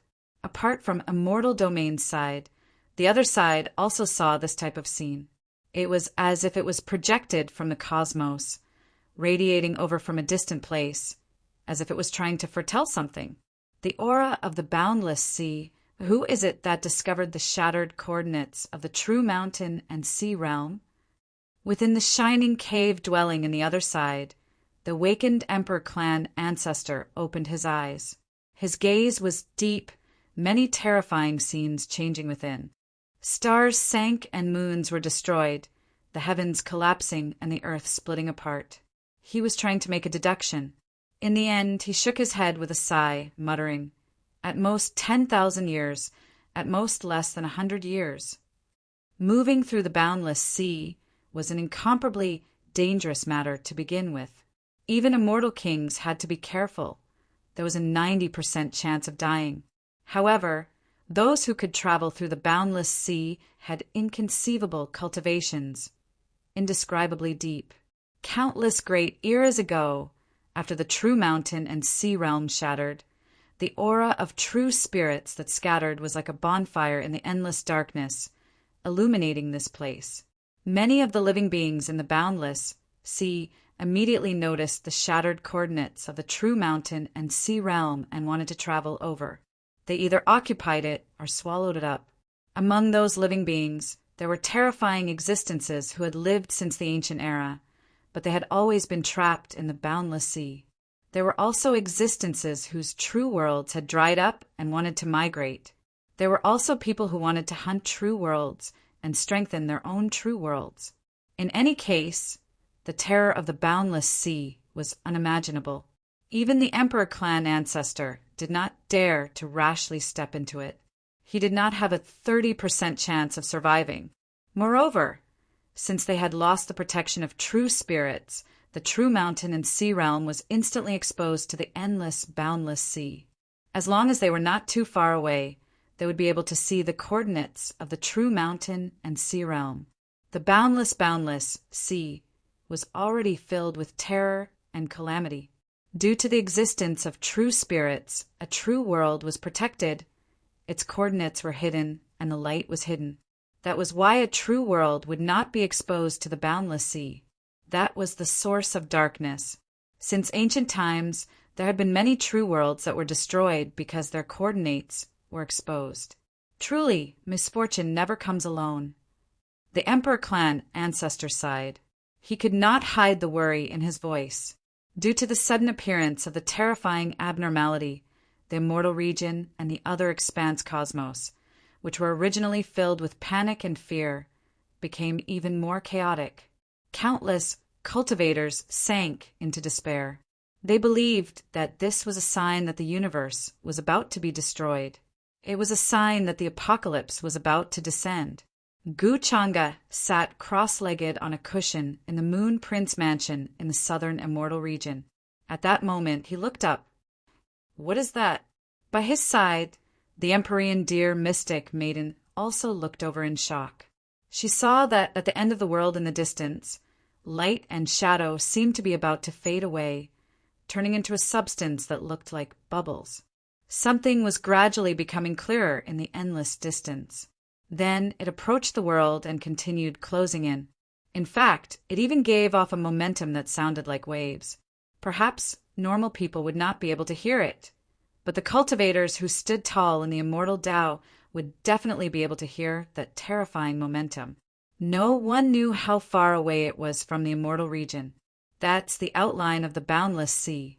After countless eons, someone has finally found the coordinates of the true mountain and sea realm. Perhaps it wants to descend here. Gu Changa spoke. His voice was very calm, as if he was not surprised in the slightest. Is it the boundless sea that connects to the other end of the boundless battlefield? The Moon Prince was extremely shocked. She only knew about the boundless battlefield. It was a gap in a universe in the central immortal region. Many immortal cities that had existed since ancient times stood guard over it.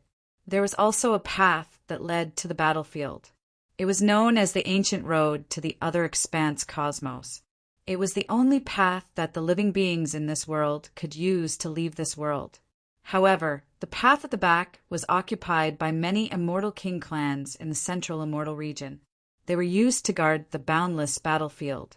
Every once in a while, the younger generation of each clan would head to the battlefield to gain experience and fight in search of fortuitous encounters. This was because there were often mysterious objects that were sent over from the boundless sea in the boundless battlefield. They were objects that even the boundless land could not destroy. She had heard that the Luo Wang of the central immortal region had once obtained a mysterious bronze tablet from the boundless battlefield. Apart from this, there were also quite a few immortal kings, all of whom had obtained mysterious objects from the boundless battlefield. There were pieces of flesh from unknown creatures, as well as indistinct ancient mirrors 657, clothes from unknown epochs and universes. Even she felt extremely envious. What would happen if the beings from that place descended to this world? The Empyrean deer mystic maiden could not help but ask. After coming to the central immortal region, she suddenly understood that this world was far from as peaceful as people thought. There were many secrets hidden here. Great karma was involved at every turn. At this moment, the Moon Prince also looked at Gu Changa with her beautiful eyes. She wanted to know the secrets of this matter from him. She could see that Gu Changa was not as terrifying and cruel as the outside world thought. Instead, he was very easygoing. She was not as fearful as before. Many things were just rumors.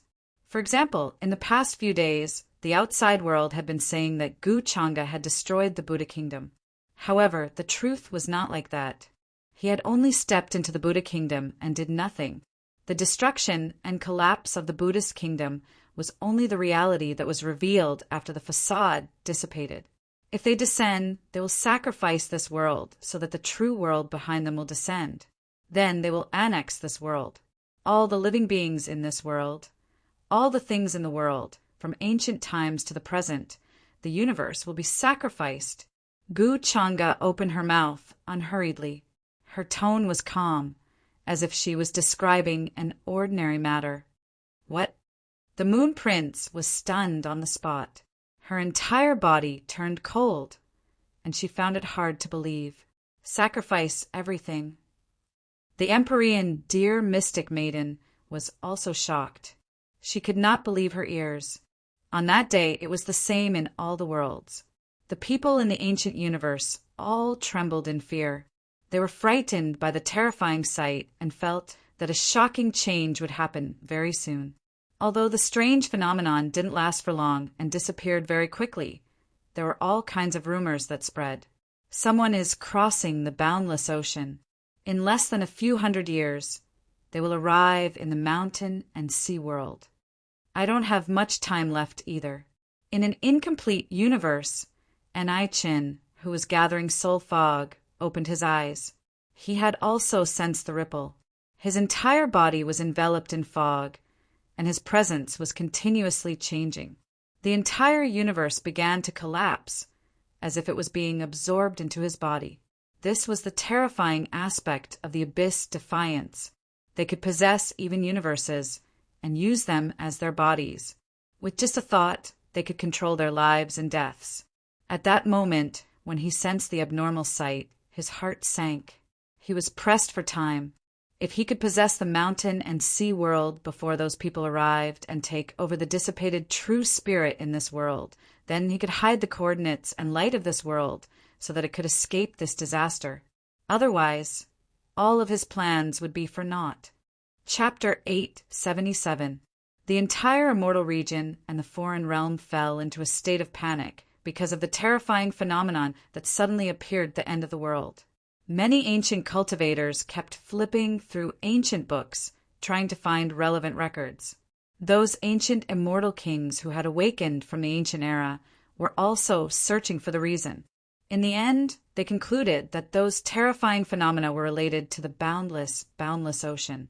To ordinary cultivators, the words boundless ocean were extremely unfamiliar.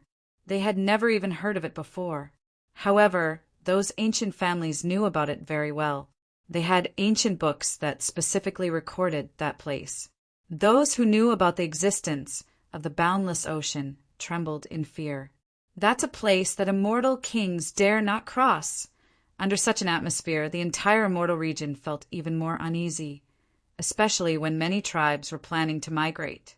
However, compared to the other immortal regions, the southern immortal region was strangely peaceful now. The tribes ruled by the Moon Monarch were not as uneasy as the other orthodoxies. This was because the Moon Monarch had personally appeared and passed down a decree outside the Moon Monarch city, telling the tribes to come and pay their respects 3 days later. Moreover, she told the tribes not to worry.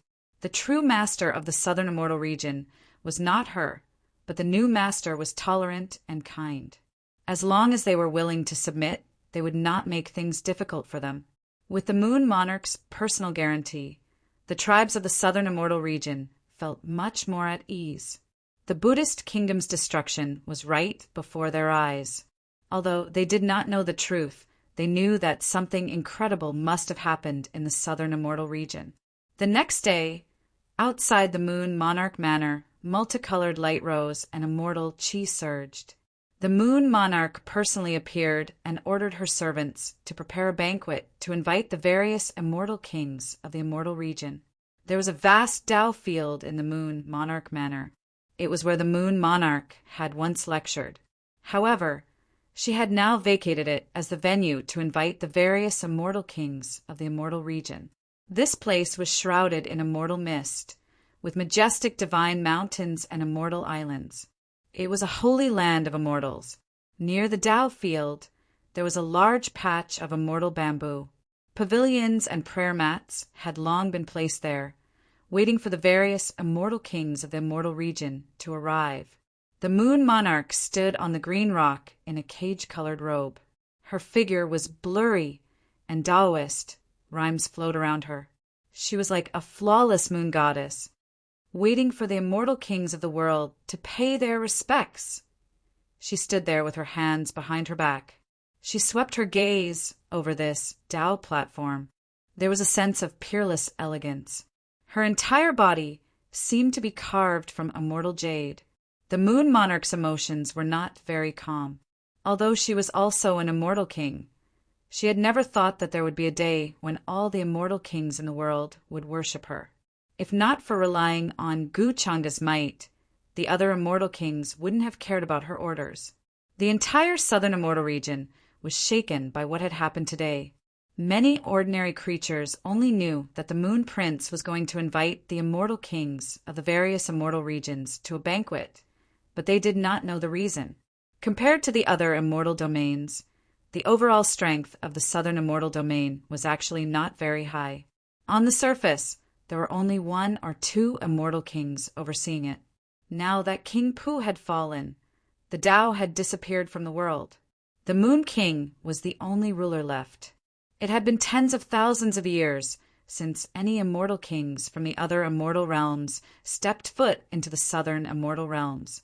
Compared to the other immortal realms, the southern immortal realms could be said to be incomparably desolate.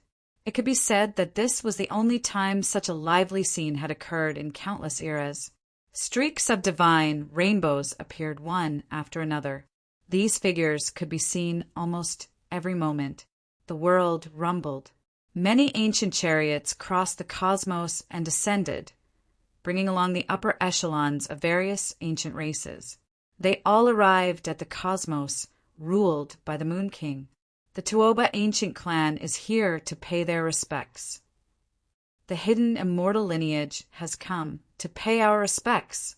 The immeasurable immortal mountain pays its respects. The servants outside the Moon King Manor kept receiving important figures from various races. Those who could come here were at least Tao attainment immortals. Apart from them, there were also ancient true immortals who were already standing tall in the immortal Tao. They could be considered the true elites of various races. After all, not every force had an immortal king overseeing it. Just like the vast southern immortal domain, there were only 1 or 2 immortal kings. However, there were quite a lot of true immortals. As long as a race had a slightly longer history, they would have the time and resources to produce a true immortal.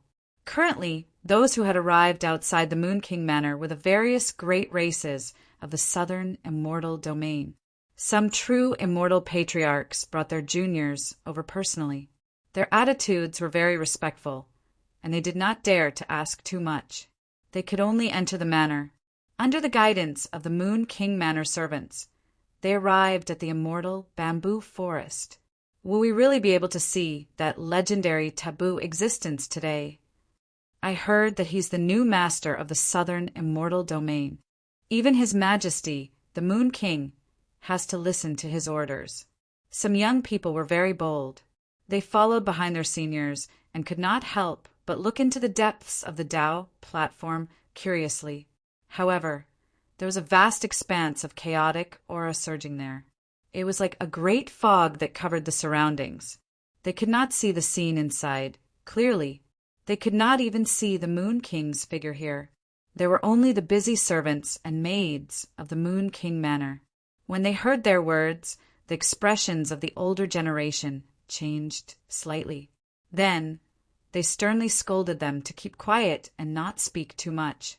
Before this, the Moon King had appeared and said that the new master of the southern immortal domain would not make things difficult for them. However, if they casually offended him, it would only bring unnecessary trouble to their clans. They had only come here to understand that person's attitude. Then, they would be able to make a choice in the upcoming chaotic situation. Just as the guests were speculating, a terrifying pressure as vast as the sea swept over from the horizon in the distance. However, just as it was about to approach, it suddenly withdrew. A middle-aged man who seemed to be in high spirits walked over from the sky. He wore a black robe. He had dragon horns on his head, and his eyes were very deep. Even true immortals did not dare to look him in the eyes. However, there was a sense of space and time distorting around him. It felt like the laws were shattered. It made one tremble in fear and shock. The Eastern Immortal Domain's Immortal King AOD has arrived. As the servants at the entrance of the Moon King Manor reported this person's origins, the guests finally reacted. They were extremely shocked. This was the first time they had seen this Immortal King's true appearance. It was said that Immortal King AOD was related to the true dragon bloodline. He ruled the Eastern Immortal Domain's boundless sea region and had countless water tribes under his command. He was a force that could not be underestimated in the Eastern Immortal Domain. There were a few true immortals behind this Immortal King AOD. They were a few young men and women. That's Princess Aoling. It's said that she's an outstanding prodigy of this generation in the Eastern Immortal Domain. She has the potential to become an Immortal King.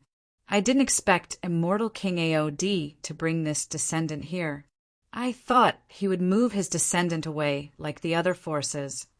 Many guests looked at the enchanting young girl with a pair of small and crystalline dragon horns, who followed behind Immortal King Aod. She had a faint smile on her face. She wore a light blue flowing dress and had a charming smile on her face. Compared to the solemn and serious people around her, she formed an extremely clear contrast. However, the few clansmen beside her were all protecting her. They followed closely behind Immortal King Aod, not leaving him by more than 3 steps. Many people could see her importance. Otherwise, the Ao clan would not have protected her like this. Where is the Moon King now? Immortal King Aod had the appearance of a middle-aged man. However, he exuded an awe-inspiring aura. When he opened and closed his eyes, it was as if the universe and stars were evolving in them. He opened his mouth and asked the many servants of the Moon King Manor. There was a hint of anger in his expression. As an immortal king, the Moon King did not come to welcome him personally. Instead, he had a few servants wait at the entrance. There was not even a shadow of a true immortal. Immortal King Aod, please calm down. At this moment, a figure walked over. He wore silver battle armor and had a handsome and young face. It was the quasi-immortal king, Baichuan. He cupped his hands and then used his eyes to signal Immortal King Aod to come to the side.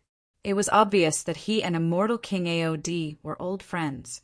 Their relationship was not ordinary.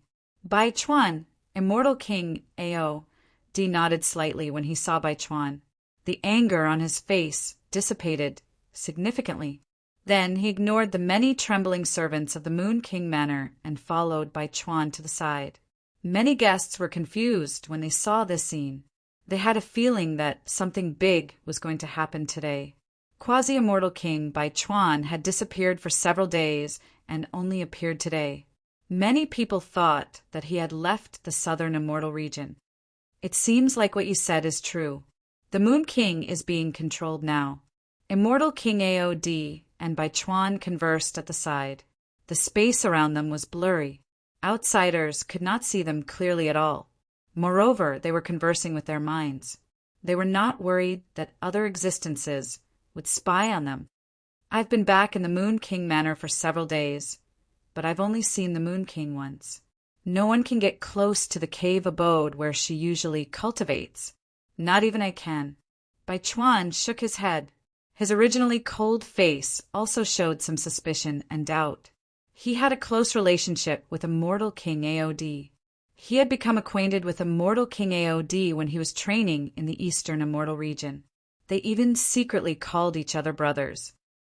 I think you don't have to worry too much about the Moon King's safety. Judging from the current situation of the Immortal region, that person should have other motives. It's unlikely that he will destroy the Immortal region so easily. Immortal King Aod knew Baichuan's feelings for the Moon King. He could only comfort him. Even so, I'm still worried that he'll use some method to control the Moon King. That's why I'm asking you to help me use the 9 profound divine mirror during this banquet. Baichuan sighed slightly. He could not hide his worry in his voice. The 9 profound divine mirror he spoke of was a supreme treasure of the Eastern Immortal region. It was endlessly profound. It was incomparably ancient and could not be investigated. It was said that it was brought over from the outer region. It was once controlled by an immortal king.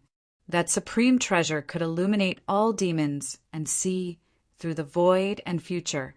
Then it fell into the hands of the Sea tribe. Now, that supreme treasure was in Immortal King Aod's hands. Therefore, Baichuan planned to ask Immortal King Aod to help him use the 9 profound divine mirror to see through Guchanga's situation during this banquet. He wanted to know his current condition. Immortal King Aod fell silent for a moment. Then he nodded and said, "Don't worry, I'll think of a way to help you." Now is not the time to talk. If there's anything, you can talk about it another day. There were many living beings in the Moon King Manor now. He was worried that the other immortal kings would notice something was off. Bai Chuan nodded. Then the two of them separated. They did not talk anymore. He naturally did not dare to attack Guchanga. However, he planned to do something else. He was determined to save the Moon King from this disaster. It's better not to interfere in this kind of thing. Don't forget, we're only here to watch the show. After Immortal King Aod and Bai Chuan separated, he did not follow the other guests and head directly into the depths of the immortal forest. Instead, he found the girl in the blue flowing dress who was leisurely strolling around beside a deep pool. She had a smile on her face. She looked very lively. She had a white and tender hand behind her back. She seemed to be in a good mood. She was the Ao clan's precious daughter, Ao Ling, who had the potential to become an immortal king in many people's eyes. There were no outsiders here. Immortal King Ao D's attitude was even somewhat respectful in front of her. He acted like a junior. But little ancestor, if our Ao clan does nothing and just watches from the sidelines, won't that person be displeased? Immortal King Ao D asked respectfully. No, if it's really that person, he's not as scary as the rumors say. I really don't know how the taboo era that you people speak of came about. Back when my father was still here, I even met him a few times. I even secretly admired him. Unfortunately, I was too young back then. He probably doesn't even remember me. Ao Ling tossed a stone into the cold pool in front of her. Her tone was very casual, even a little careless. However, the amount of information it contained made Immortal King Ao D's heart surge. He only knew that this little ancestor before him had a terrifying seniority. It was unimaginably terrifying. She could trace back to an era even older than the taboo era. She called it the innate mythical era. However, he did not expect her to have met that person a long, long time ago. Chapter 878. Innate Mythological Era. This was an era not recorded in the slightest in ancient texts. It could be said to date all the way back to when heaven and earth were first established. Before the taboo great era, it could still be pushed back countless great eras, as if there was a layer unknown to all. If it wasn't for the young lady before his eyes, Ao Ling, informing Immortal King Aod, he wouldn't have known that there was such an ancient era in this world either. Moreover, the young lady before his eyes came precisely from that era, always sealed away. Only in recent times did she awaken from Ao clan's innermost forbidden land. In terms of seniority, it wasn't excessive for Immortal King Ao D to call her little ancestor, to the extent where it could be said to be his honor. It was because Ao Ling was Dragon Ancestor's child. Dragon Ancestor was known as the ancestor of all dragons. The current Ao clan only had his blood flowing through their veins, not pure dragon race at all.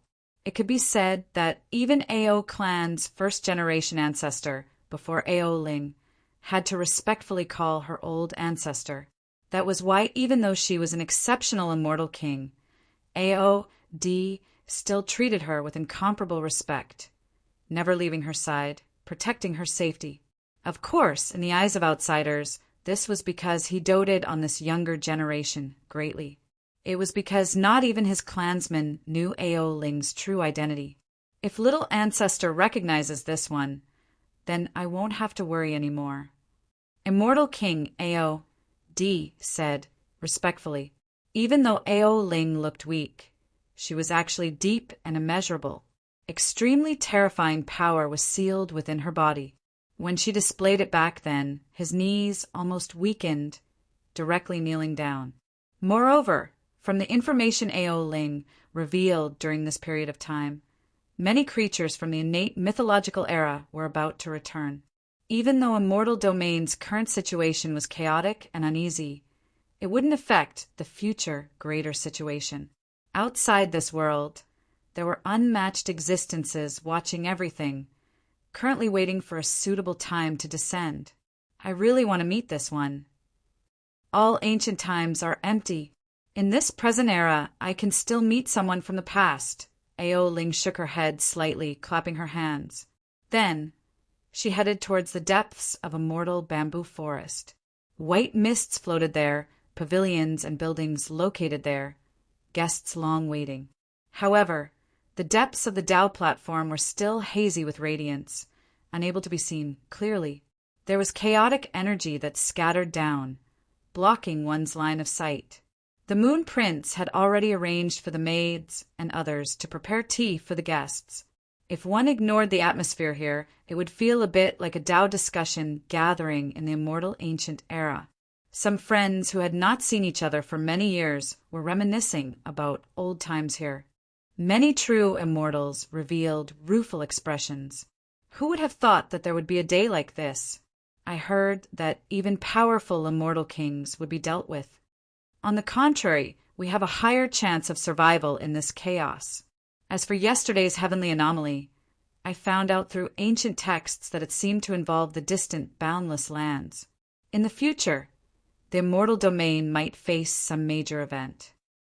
However, when they saw immortal King Aod and Aoling walking over from the distance, their expressions changed and they shut their mouths. On the other hand, there were many people who were rather curious.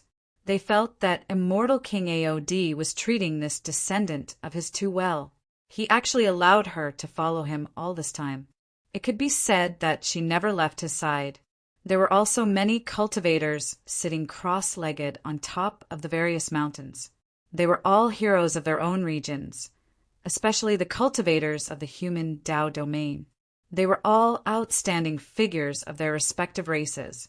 It was like those who towered above the immortal Tao domain. They were all closer to the Tao platform ahead.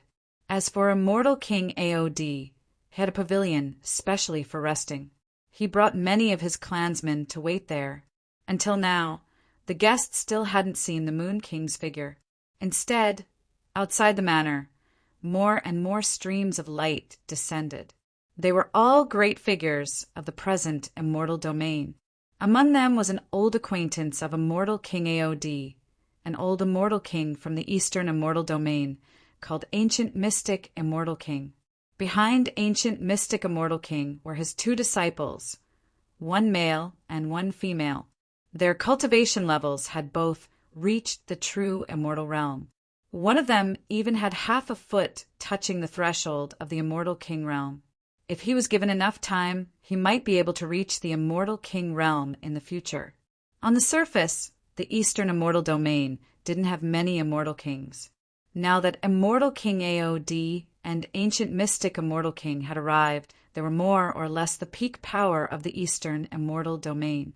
Soon after, the immortal kings of the northern immortal domain also arrived.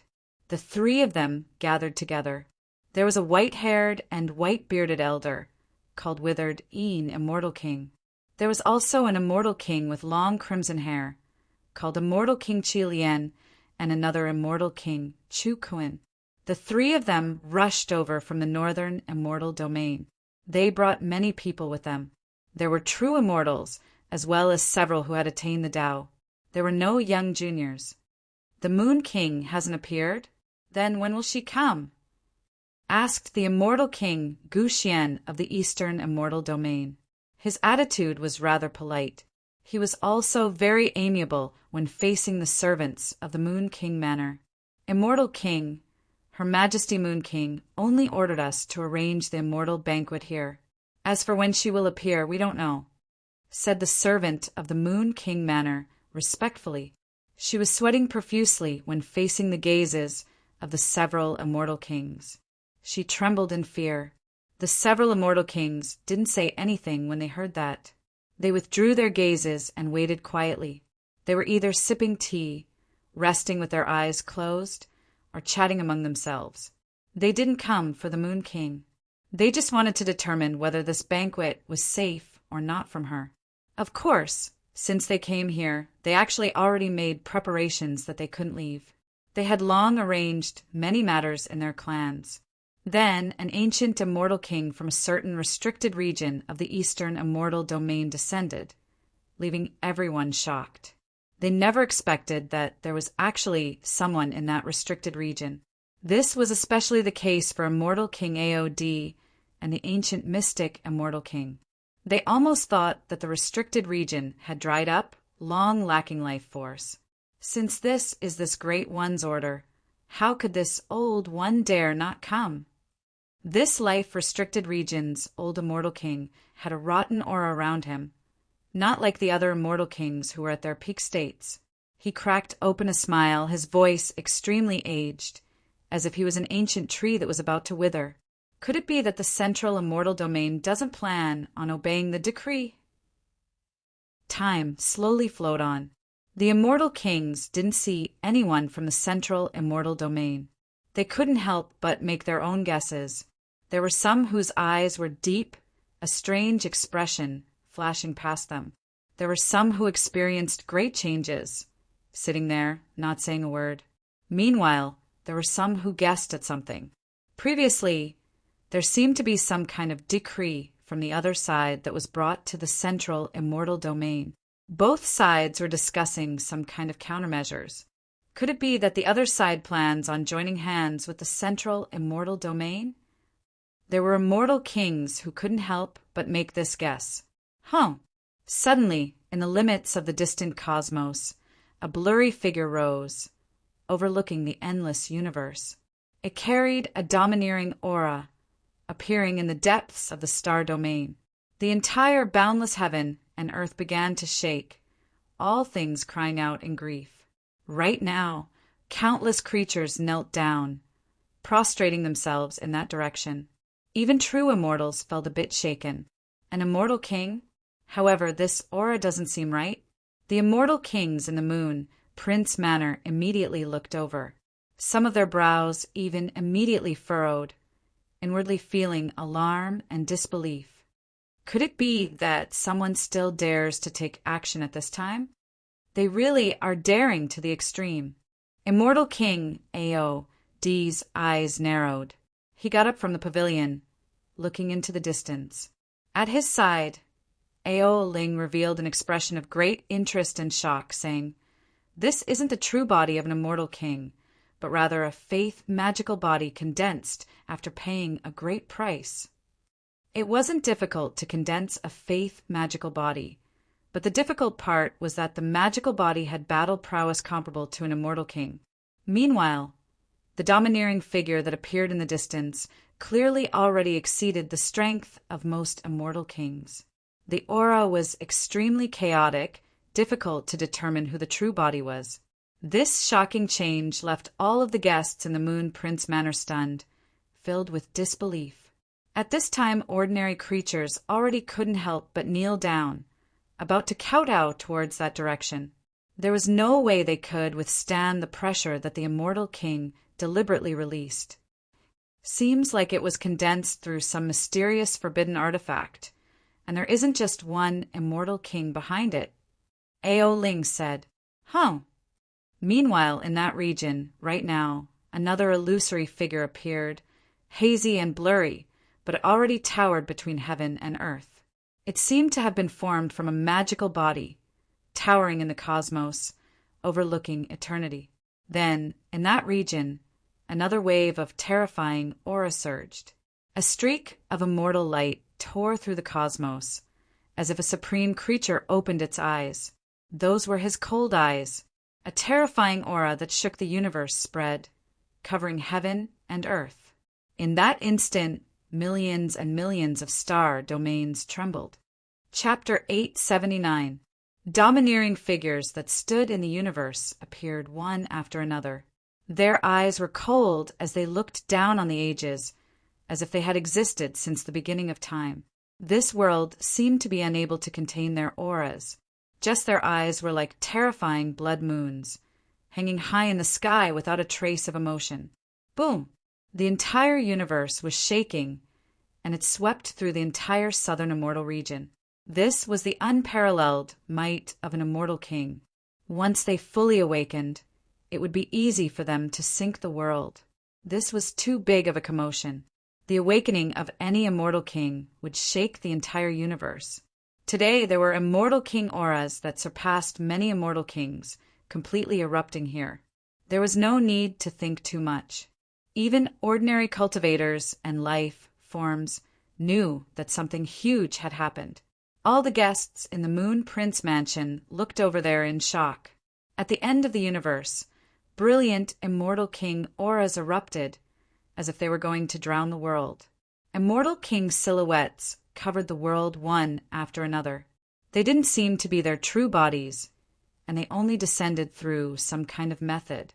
However, they were still powerful beyond compare. Even the immortal kings in the Moon Prince mansion couldn't tell who those silhouettes that appeared at the end of the universe were. They're crazy! Aren't they afraid of the consequences? In the immortal bamboo forest, an ancient true immortal's voice trembled, filled with fear. There were immortal kings revealing their auras at today's banquet. What were they trying to do? Were they going to attack that person in the Moon Prince mansion? To them, this wasn't enough to describe them as audacious. They were trying to drag everyone in the immortal region down with them.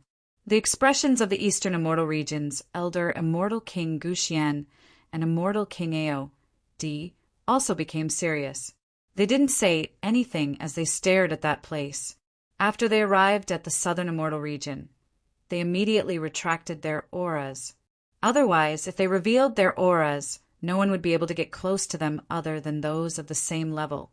This was their way of expressing their respect, and they didn't dare to overstep their boundaries.